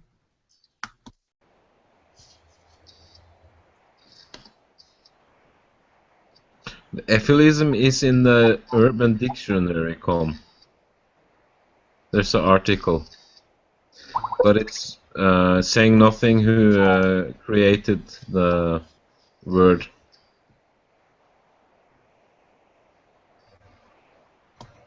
I never heard that before. Where are you getting that from? Like I've never looked it up though, to be honest. Just because I'd look at it like it's a word spelled backwards. I've never tried to look it up. Yeah. No, I looked it up on Ephilism Wiki. Didn't find, but UrbanDictionary.com. Yeah. Has the and there is an explanation. Cool. What does it say, if you don't mind? Yeah, I will. I have to go back. I have left the wait. Sorry, go ahead. If you can, that would just be nice. Cause I will find it. I will find it. I just have to go back some steps here. I'm having more fun drawing with this Google effect. Does anybody else play with this? This is cool. I think this is my new thing. I'll be like going to Hangouts just so I can draw. So here it is. The belief that life is inherently negative and therefore should be voluntarily ended. Ethicists do believe in people's rights to choose for themselves, however, and would not support a genocide of all life. But that is not okay. But yeah, do not support the genocide of all life, because I think a lot of times I've heard these ethicists say no, that's what the whole red button is about. Yeah, that I've also heard. That's why I'm a little bit upset about it. Yeah, then that is two different things. You're right. Well, then I guess that's not the first time people have spelt a word backwards. Big surprise. Yeah, but in an ethicist ideal world, every human on Earth would commit suicide, ridding the world of what they see as a plague of human life. Well, I don't know. Then we might as well all just become zombies then, if even the option of suicide, mass suicide, is an option. Like we might as well you are a zombie then. I don't know. Like that's a hard. Like I can't go that far, no matter how much I'm disgusted with life or what we've done to the planet and stuff. I really can't get to. I wish I would never had the experience. I can't get to that point. Because even though I had it, I'm not saying everything has a reason, but I'm here, so I don't remember doing it to myself. But whatever it's about, I'm glad that it'll be over. Maybe I wouldn't regret so much about blaming why I'm here in the first place, because I don't know that.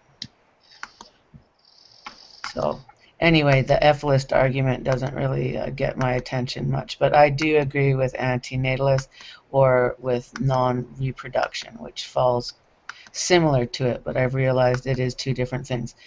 In definition, I guess anti-natalists don't like children. I don't hate children that are already here, so I don't dislike children in general. So I guess as one of the characteristics to be an anti-natalist, you don't like children. I didn't realize that till like way late in the game. Okay, so they don't like children, and it has nothing to do with just reproducing them. They don't like children, and I can't. They're already here, so why would I hate the children that are already here? They are like the witch in the forest in this fairy tale of Hans and Gretchen. You know that? Yeah, yeah. Hansel and Gretel. Of course I do. She hated children. She baked them. Well. Or tried to bake them. Yeah, that's kind of funny. Hansel and Gretel is one of my brother. Like we grew up on provincial parks, like we grew up in the woods and stuff.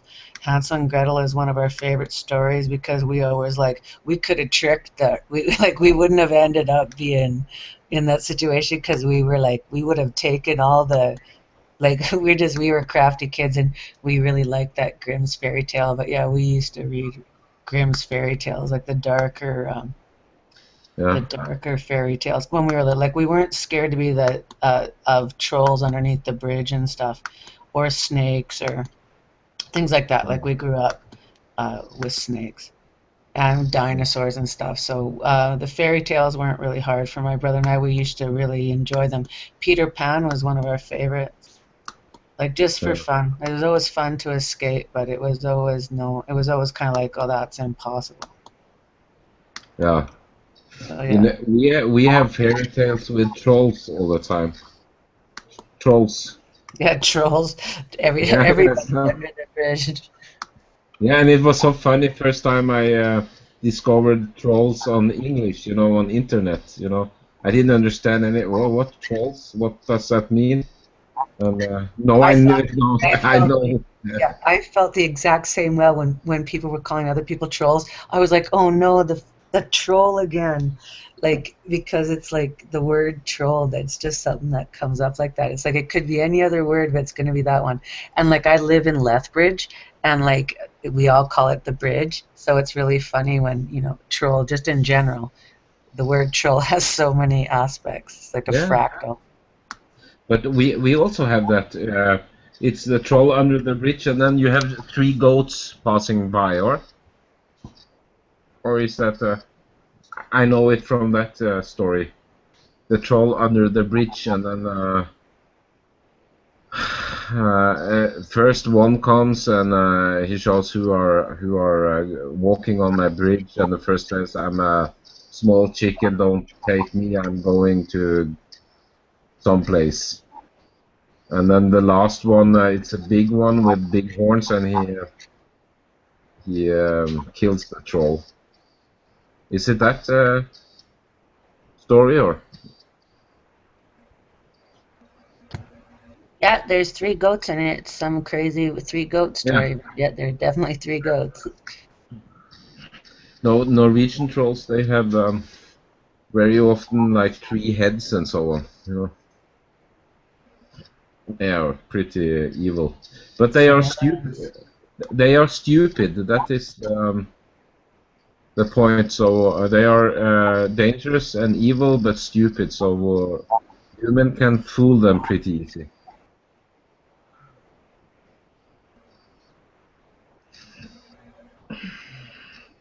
It's not like a witch or something like that. They are tricky.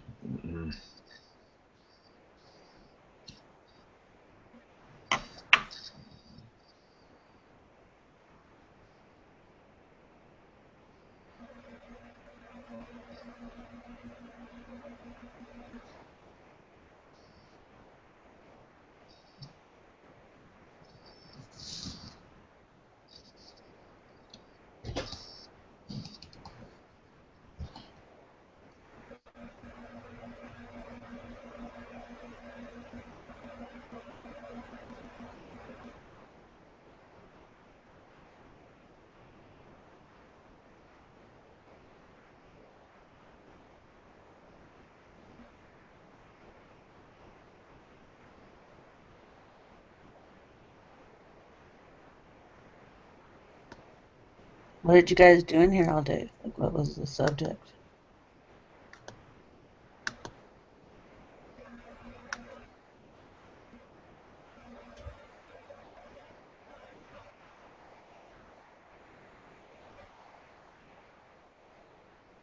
Faith, you also know Do Spook?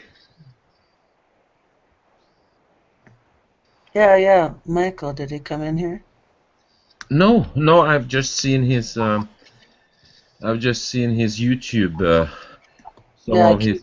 I keep bugging him to come hang out with me. Yeah, I've known Michael for, I don't know, 6 years or whatever. We fight all the time, but we also we don't really separate. Michael's been a friend, we've been friends for a long time. Although I don't know if we'd call it friends. Sometimes we hate being called friends. So okay, so his name is Michael. Do spook. Yeah, Michael Fail, like michaelfail.com. I just told him, fine, I'll promote your fucking art. We fight a lot, but it's because we're both artists. He's way better, at everything. He's very, very good artist. I'm really, I'm an ab-ax. I'm really kind of out there. Michael can control his artwork. Michael is a schizophrenic. I don't care really if Michael, this isn't divulging too much information because you'll notice it right away. Just in the sense Michael is, he's not special by any means. He's extra special.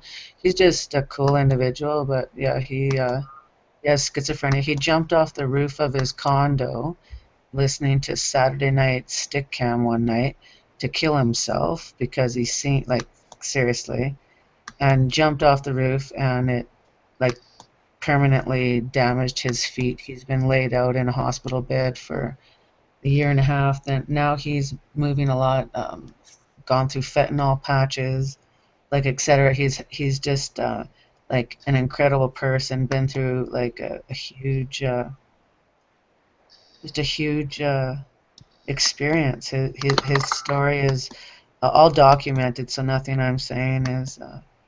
Yeah, I have watched almost all his videos. I mean, not the one. Yeah, he has a documentary out though. Somebody did a documentary which I didn't want to be part of because, I for whatever reason, I pulled out of the project because. But yeah, I'm pretty sure the project is out there though. I don't know because I never went and looked, but I'm pretty sure Michael would answer if somebody wants to find it.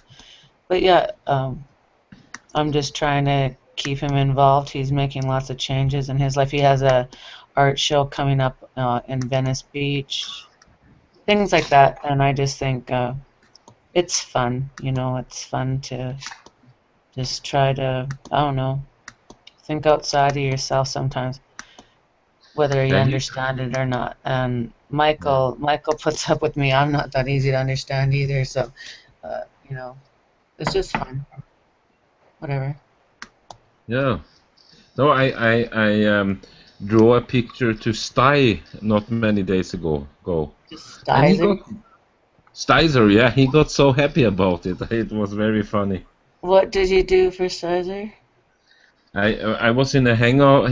Came in a hangout. It was by Saint Tommy, and I drew a caricature of him. Yeah. As Spook. No, from Star Trek. Yeah. Spock. And Spock, Spook. I say already. It's Spock. okay, Yeah. I understand you. Yeah. So no, and he got really he got really happy about it. I just had to change a little bit on the colors, and then that was very funny. Not talking to me still. Really? Yeah, that's all right. But as long as you've seen him and everything's fine, then I don't need to worry about it, do I? I got. Yeah, no, it was funny. He invited me to a hangout, but I was. I think he'll invite me to the graveyard to kill me.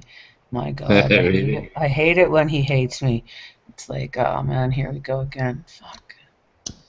But the story you told about Michael, he has a video on that, and he explains it like he saw the Jacob ladder. And he wanted to climb the Jacob ladder and fall down. That's how he tells the story. Yeah, well, that definitely is one of the versions for certain. But it's I was really impressed when he of that video when he told about it, and he's walking around in his room with his he's physically have a lot of problems, or with his neck and everything. Oh, like no, yeah, like that's one thing we have definitely in common is the amount of pain, Yeah, like so neck injuries, like that's yeah, really and annoying. he goes on he goes on painkillers all the time, I guess. Right now, I think the main focus is this new like I'm trying to like lose a lot of weight too, but there's this new project he's on, and I was supposed to look into it tonight, which I haven't yet done. But it's like some type of health protein. I would imagine just a diet, something to just lose weight and keep your like whatever. It's just health stuff. So I haven't looked into it yet. But if whatever it is, if it works, then I think Michael is going to be one of the like one of the salespeople. It's part of the reason that he told me about it, but not to promote it or anything.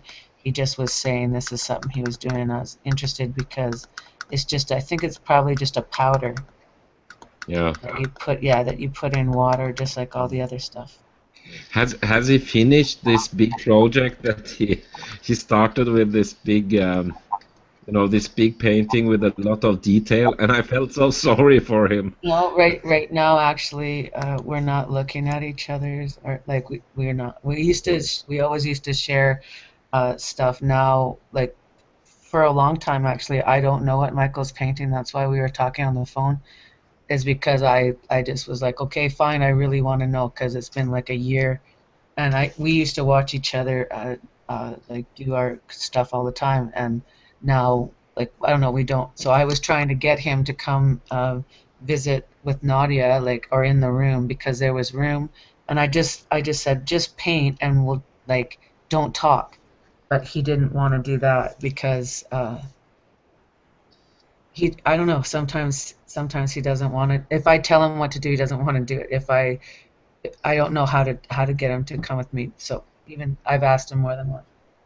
So I'll have to just wait till he feels comfortable to do it because I love just like when he doesn't do anything, but he's just doing his work, and we could talk for 8 hours, and in the meantime, he's painted a whole painting in the 8 hours that we were talking. Yeah. So it is a cool project. I'm trying to collaborate an idea that Nadia would be a great model, and what does he think about doing, like, because he's been doing some biker and some tattoo parlors, stuff like that, where I'm like, what do you think about Nadia in like kind of like a Harley or like on a the motorcycle look, like Nadia's always on camera, so it's just like she's posing, but you don't have to pay for the model, but it would be kind of cool, like because he likes to paint things that have a lot to do with YouTube. I think in general it's connected to stuff we're around. So anyway, I just tried to kind of coax him in. He like whatever. He just hung up the phone up on me, but I called back 5 times later. It's just an idea. So he didn't answer me today, but he might answer me tomorrow. It's just for fun. We usually talk. I don't know. Sometimes it's all the time. Sometimes it's not. It's been like 5 years. Yeah. No, it seems it was. I don't know. It's sometimes hard to follow his thoughts, when he. Well, you have to remember, Michael is. Michael is a great person, but there's tons of things about everyone's personality that I guess I don't understand. But Michael, for some reason, I understand quite a bit because of maybe the neurological indifference, because I'm brain injured. So for some reason, I find a lot of value in conversing. Like it just is a good reflection for me to be around sometimes because some things make a lot of sense to me because they're so abstract. Yeah. So, yeah. And I amend them too. Like I like Gary's philosophy a lot of times because it's so raged. Like rage to the point of rage on fire. And yeah, sometimes I can get so angry or so, panicky or something that I'm on fire. Yeah, it's fun. It's just nice to know I'm not the only one on the planet that loses it. But I'm not one to jump, off of a building. So jumpers, that's just different. It's a different understanding. Yeah, I've met I can lots. remember this terrible story about he was he took his life in a prison in was it the Philippines? This teacher that got catch with marijuana. Mm-hmm. Also, I turn my mic off. Hmm. I was just saying, I'll turn my mic off. You guys are hearing me do every single dot. That must be annoying. Okay. No, there was a guy. He was a, a friend of Gary, and he got caught in on the Philippines with hashish. Oh, derived energy. Yeah, and he took his life in the prison. I don't think that's never been verified. Yeah, that is true. Yeah, so it was with a bucket, a water bucket. Nothing's ever been verified. Yeah, I know, but it was yeah, it was so dark story. It's very dark, but Yeah. and like the reason that I won't digest the reality of that, other than knowing that the person's no longer here with us, which is unfortunate for certain. I'm just saying, to speak of him in any direction, I'd love to be able to feel informed, other than just guess. I'm not sure exactly what, but I'm certain that it's horrifying, whichever it is, for his family. But Yeah, I've yeah. never heard any validation. I would think Forever Wolf Films is the only person that I think would have dug that hard to get the truth of information, and I don't know if she ever did, because I don't I didn't follow it that closely. But maybe Forever Wolf Films has an update on it. I can ask her. I can send her an email and just say I'm just not sure what happened. Did you ever find out? Because I'm sure that it was an interest of more than just one or two YouTubers to find out. So I'll ask, because I haven't. Yeah, no, yeah. His name came up recently. This Forever Wall Films is that the guy who make also this Emendenham videos with cartoons? Forever Wolf Films is this beautiful. Sure, she's a beautiful individual. She's like awesome. Oh, I know. Sorry, I know No, what that's you're okay, talking that's about. okay. Like, no, she's Yeah. an individual. I mean, I don't. That's not for me to judge, because I dig the fact that you don't know the difference. So, because that's how strong of a person she is for certain. So yeah, Forever Wolf Films. She's got more than one thing going in, like 100 things at all times. So she really makes a lot of room to try to do things for everybody. I think Flyora also has been making a lot of effort too. So that's cool. Yeah, I remember when she made this miniature of in Mendham. You know, his house, sitting in his house, No, this that's miniature. amazing. Did you see Yeah, that? that is really great art. I mean, No, like, don't you understand how amazing that is? yeah, it is amazing. It is so amazing. It's It's like but I think it was better that's when when it we was. first met her. Like, that's when I first met her, was that project. Like, she came around and I just was like, oh, she seems interesting, or what a cool person. Like, this is cool. Somebody new on the block. But no, when she did that, I was like, okay, man, stop the press. That was just like awesome. Like, it floored everybody, I think. Yeah, yeah. Like, what a good project. And it's not only that, but she has lots of other lots of other things, like the world. I'm sure her mind is just, it's too vast for me, because I'm not a sci-fi or really like, there's so many younger things I have no understanding of, like Japanimation, animation, a lot of that stuff. Even shelving the books when I worked at the store it was just like, oh God, how frustrating. But some people are so like into that, they love it. Yeah. But I think it was better without the painting. This she painted it, but I saw it first time without painting, and I can imagine what kind of shock it must have been for Gary to see that first time, you know.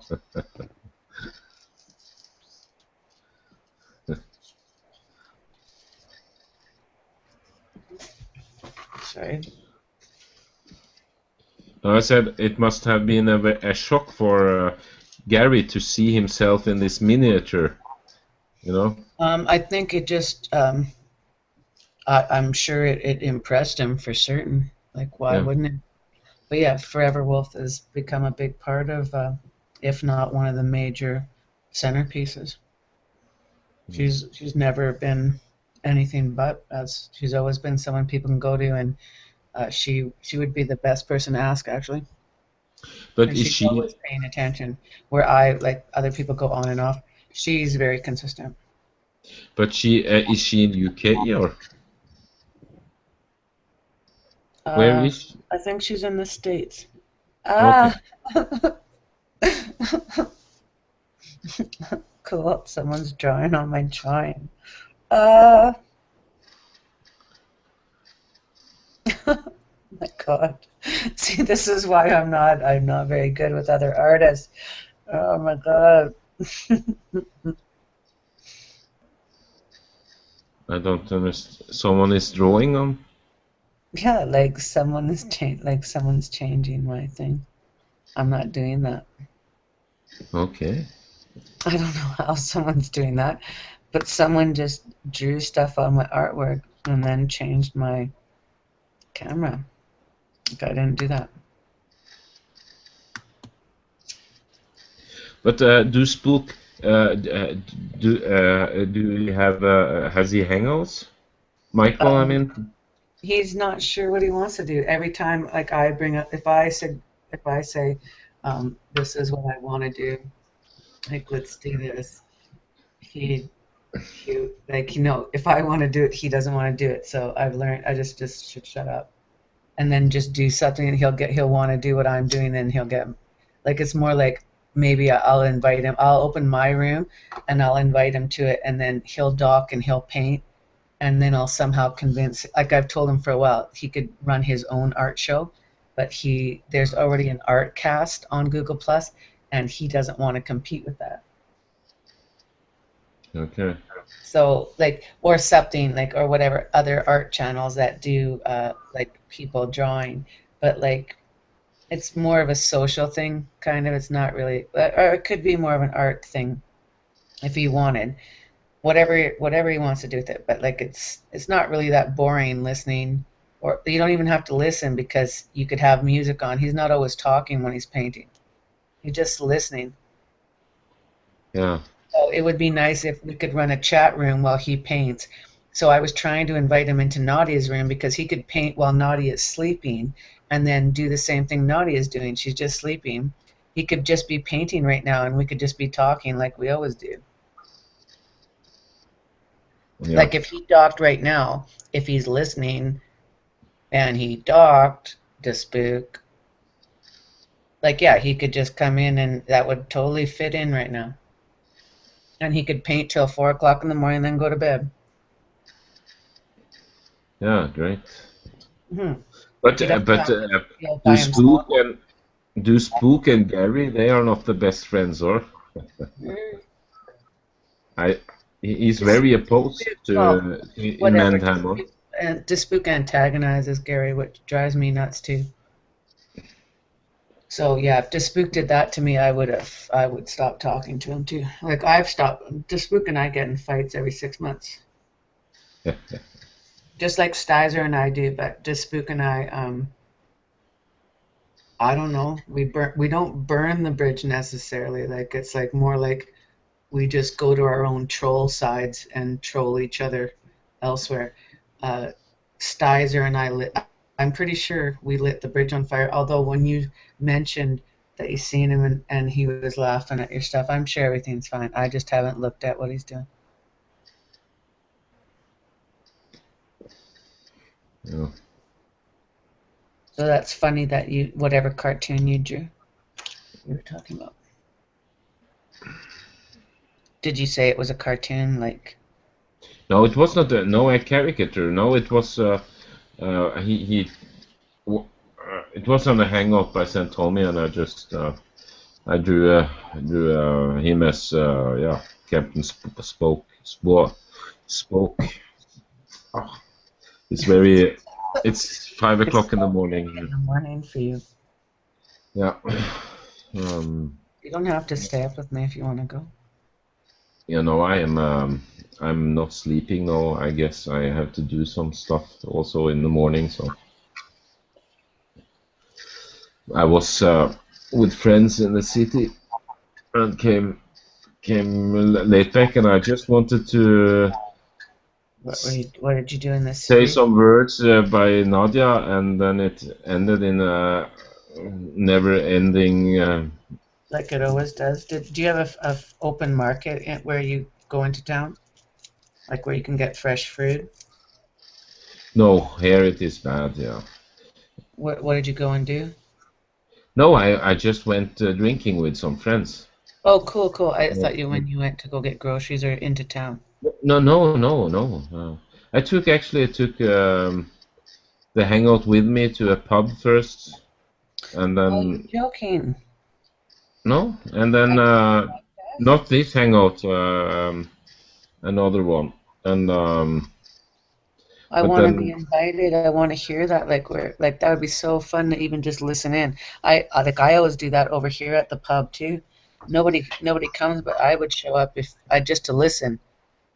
yeah, If you it was not podcast. my it was not my hangout. It was I was participating in a hangout, and We but the should. problem is. Go I will ahead. do that later, but I forgot. I got my tablet, but I forgot my. You have to have headset, and the problem Yeah. is that they play music. But in my town, it's very good because you have free internet in every pub, every cafe. You know. Yeah, here too. Yeah. Yeah, we do Okay. too. Isn't that nice? Yeah, that is fantastic. But like I said, you have to have a headset to listen to them, but you cannot talk because it's too loud. You have to mute yourself, you know. But that would Right. be so nice if you could like sit and drink with them, you know, like instead of drinking with stupid people at the pub. So, Yeah. but Funny. Yeah, I guess I better take off my goggles. I'm wearing snorkel goggles. do you like to snorkel? No, yeah, I do, but it's like I live in the prairie. I just miss the ocean. That's all. Last time I snorkeled, that was at the Azores. You know the Azores? No. It's between. It, It belongs to Portugal. It's halfway from Portugal to America. It's in the middle of nowhere in the ocean there. But there are a lot of islands that are in the middle of the ocean. That's why they're islands. It's famous for the weather. Azores, it's called. Well, I It's know. I'll look it on the map. it's less tourists there, but it's a famous place for people crossing the oceans to stop. It's a beautiful place. It's totally paradise. Yeah, St. Christopher was paradise too for certain. Just fantastic. I loved it. No, I was. Yeah, that was the last time. Yeah, I miss the ocean a lot actually. Like today and yesterday. Today more was worse than yesterday. Like just because, like I don't know, it's such a big difference the way that you feel when you're near the ocean. But then there like on the west coast the oil spill, so you know a lot of people like go out there. All I would end up doing is trying to help with the oil spill, and I think that would just actually upset me more than it would make me feel better. Yeah. So I can show. yeah, see the ocean because it's a beautiful place of going to see the ocean because people are killing it. Can you a second?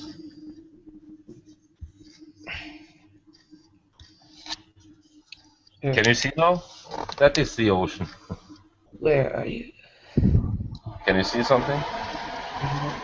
It's not the ocean. It's salt waters. Do you see something? Mm, Not? no, I don't.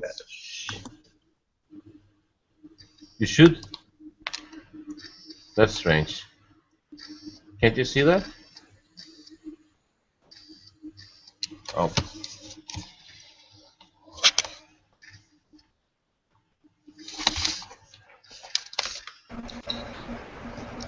Oops. Looks like I lost connection for a minute, but bear with me while I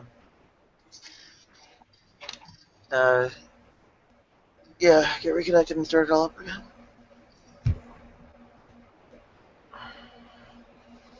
Actually, this started up wrong, so. What do I see outside now?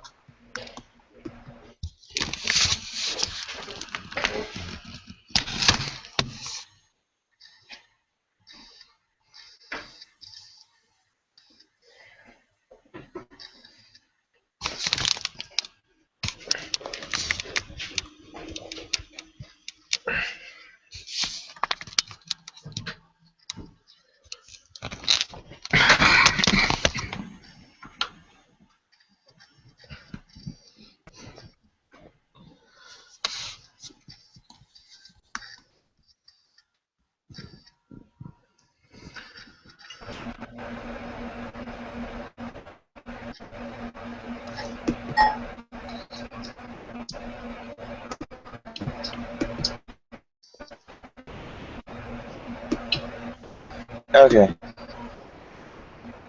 There have been not so many people dropping by.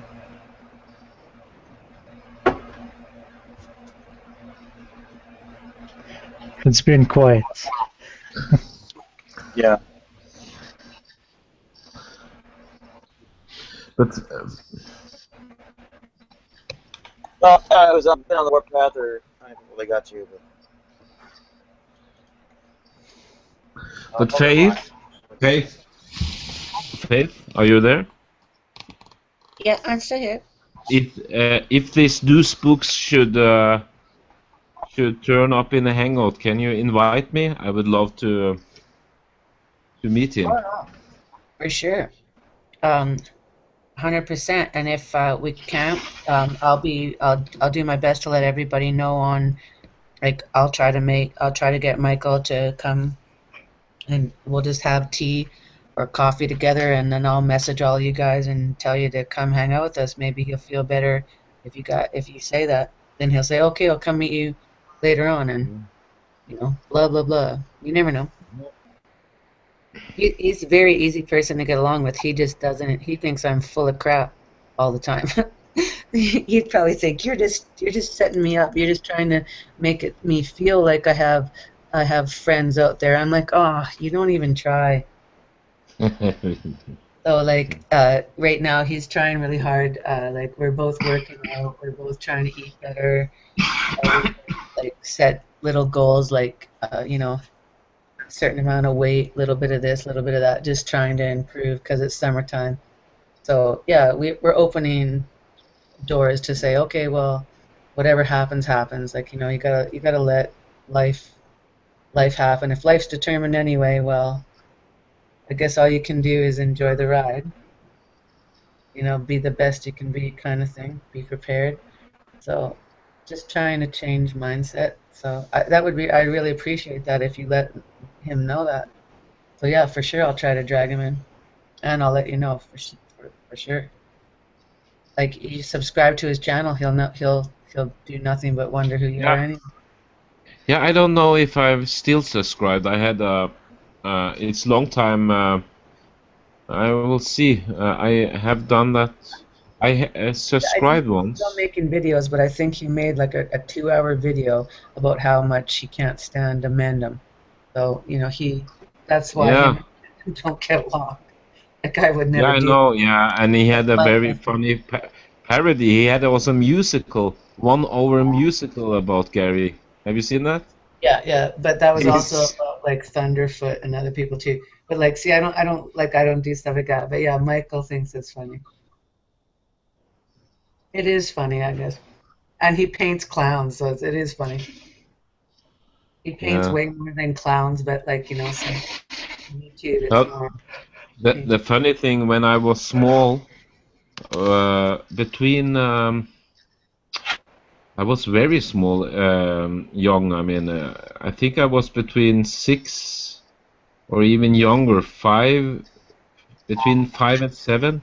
I also painted clones, but not real. I mean, I was a young boy, but I really did that all the time, and that's why I got so interested when I saw this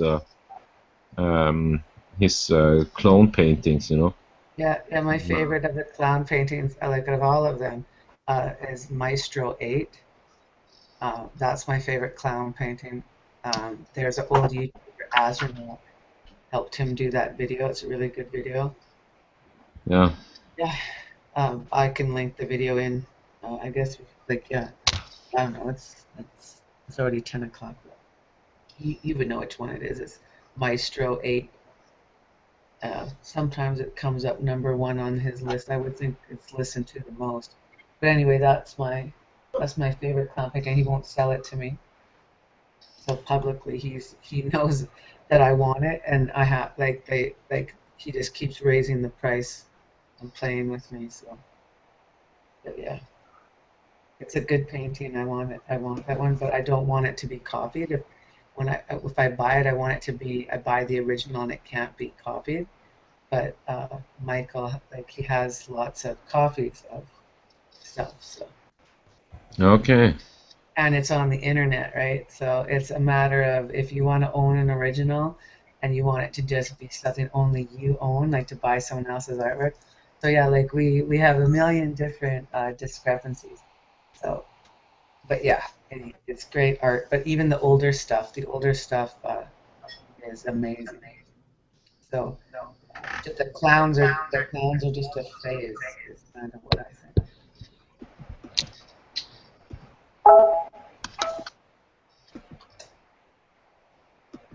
And he did a beautiful painting of a woman similar to Nadia, like similar hair, similar features.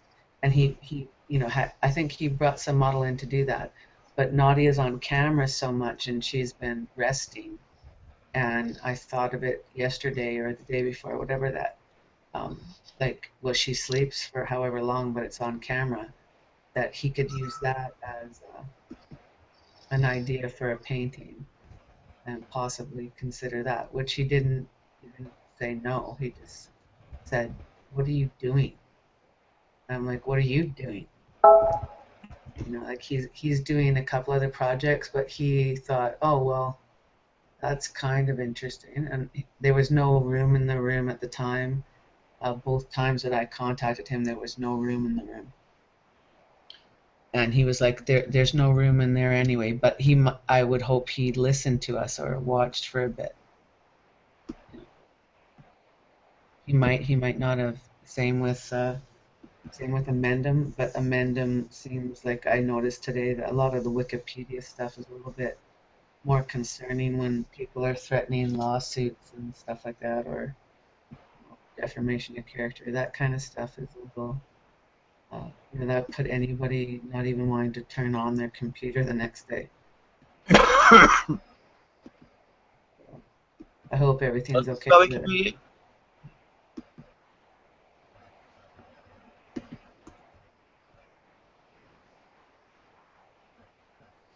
What is this about Wikipedia? I seen a video just before I came in earlier that of Amendum. With one of the other YouTubers, Wayward Horizon. It's recorded. This is fine because everything's recorded anyway.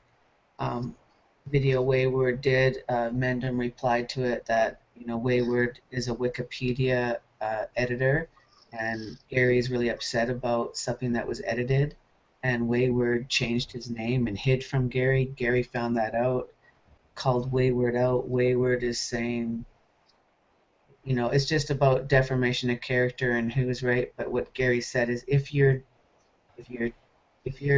attempting to take away my right of free speech, then, you know, and lie about me, I'm defending myself. So I'll sue you if that's what you're doing. If that's what you're doing. And without even proving whether they're doing it or not, they're just accusing Gary of aggressive behavior, and that he's, you know, there's no point in communicating with someone. Like, it's just that Gary's just defending himself, saying, if I did that, then prove that I did that. But there, you don't. It's like, it's just based on the word "if" again. And wayward is just somebody that I think Gary's not surprised to see turn on him, but it's kind of ugly. So yeah, I don't know. I do edit for Wikipedia, but I haven't for a long time, and I'm not a big Wikipedia. Wikipedia really has no rules anyway. So I don't know. It doesn't seem I would just say it doesn't matter. But obviously it does to people that take it personally. So I guess that's all I should say about it. It's none of my business, really. I'm not paying that much attention to it because it's subjective totally.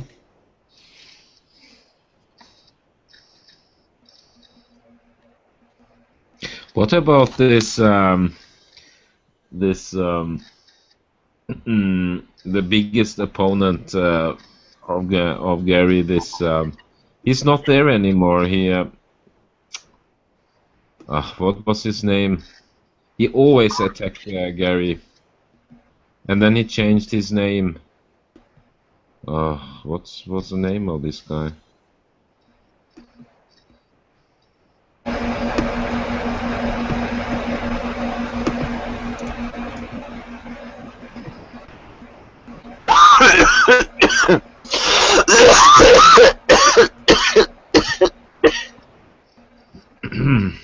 There's a link to dissect up. Oh, thanks, Nadia.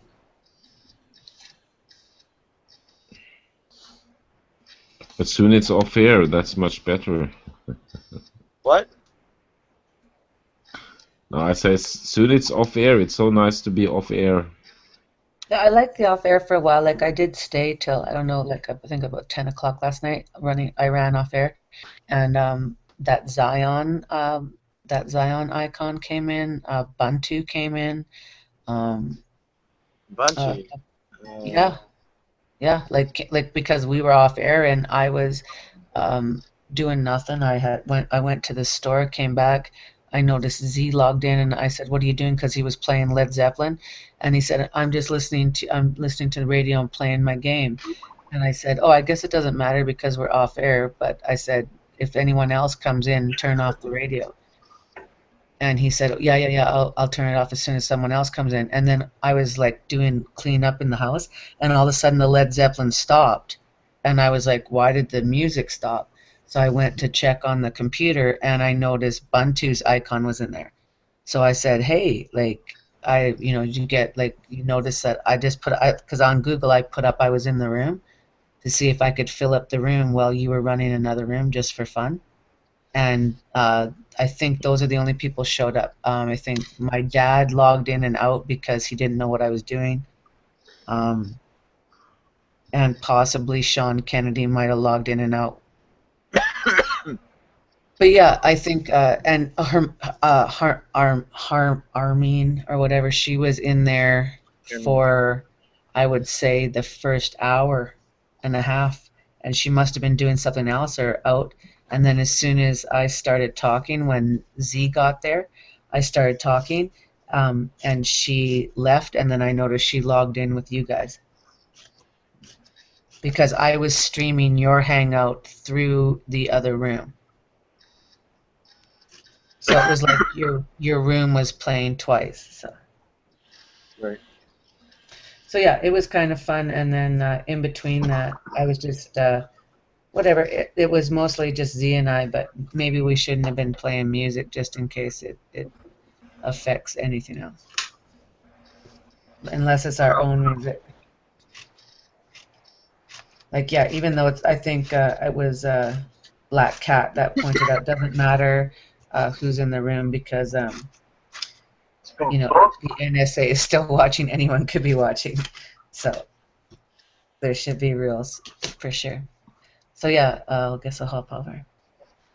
Thanks. Where the hell is everybody, Nadia? I don't know.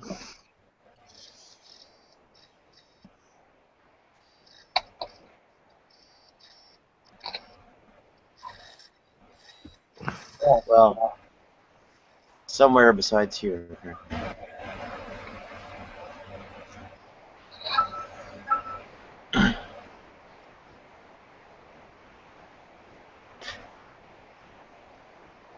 We will get a lot of inactive participants, a lot of time, and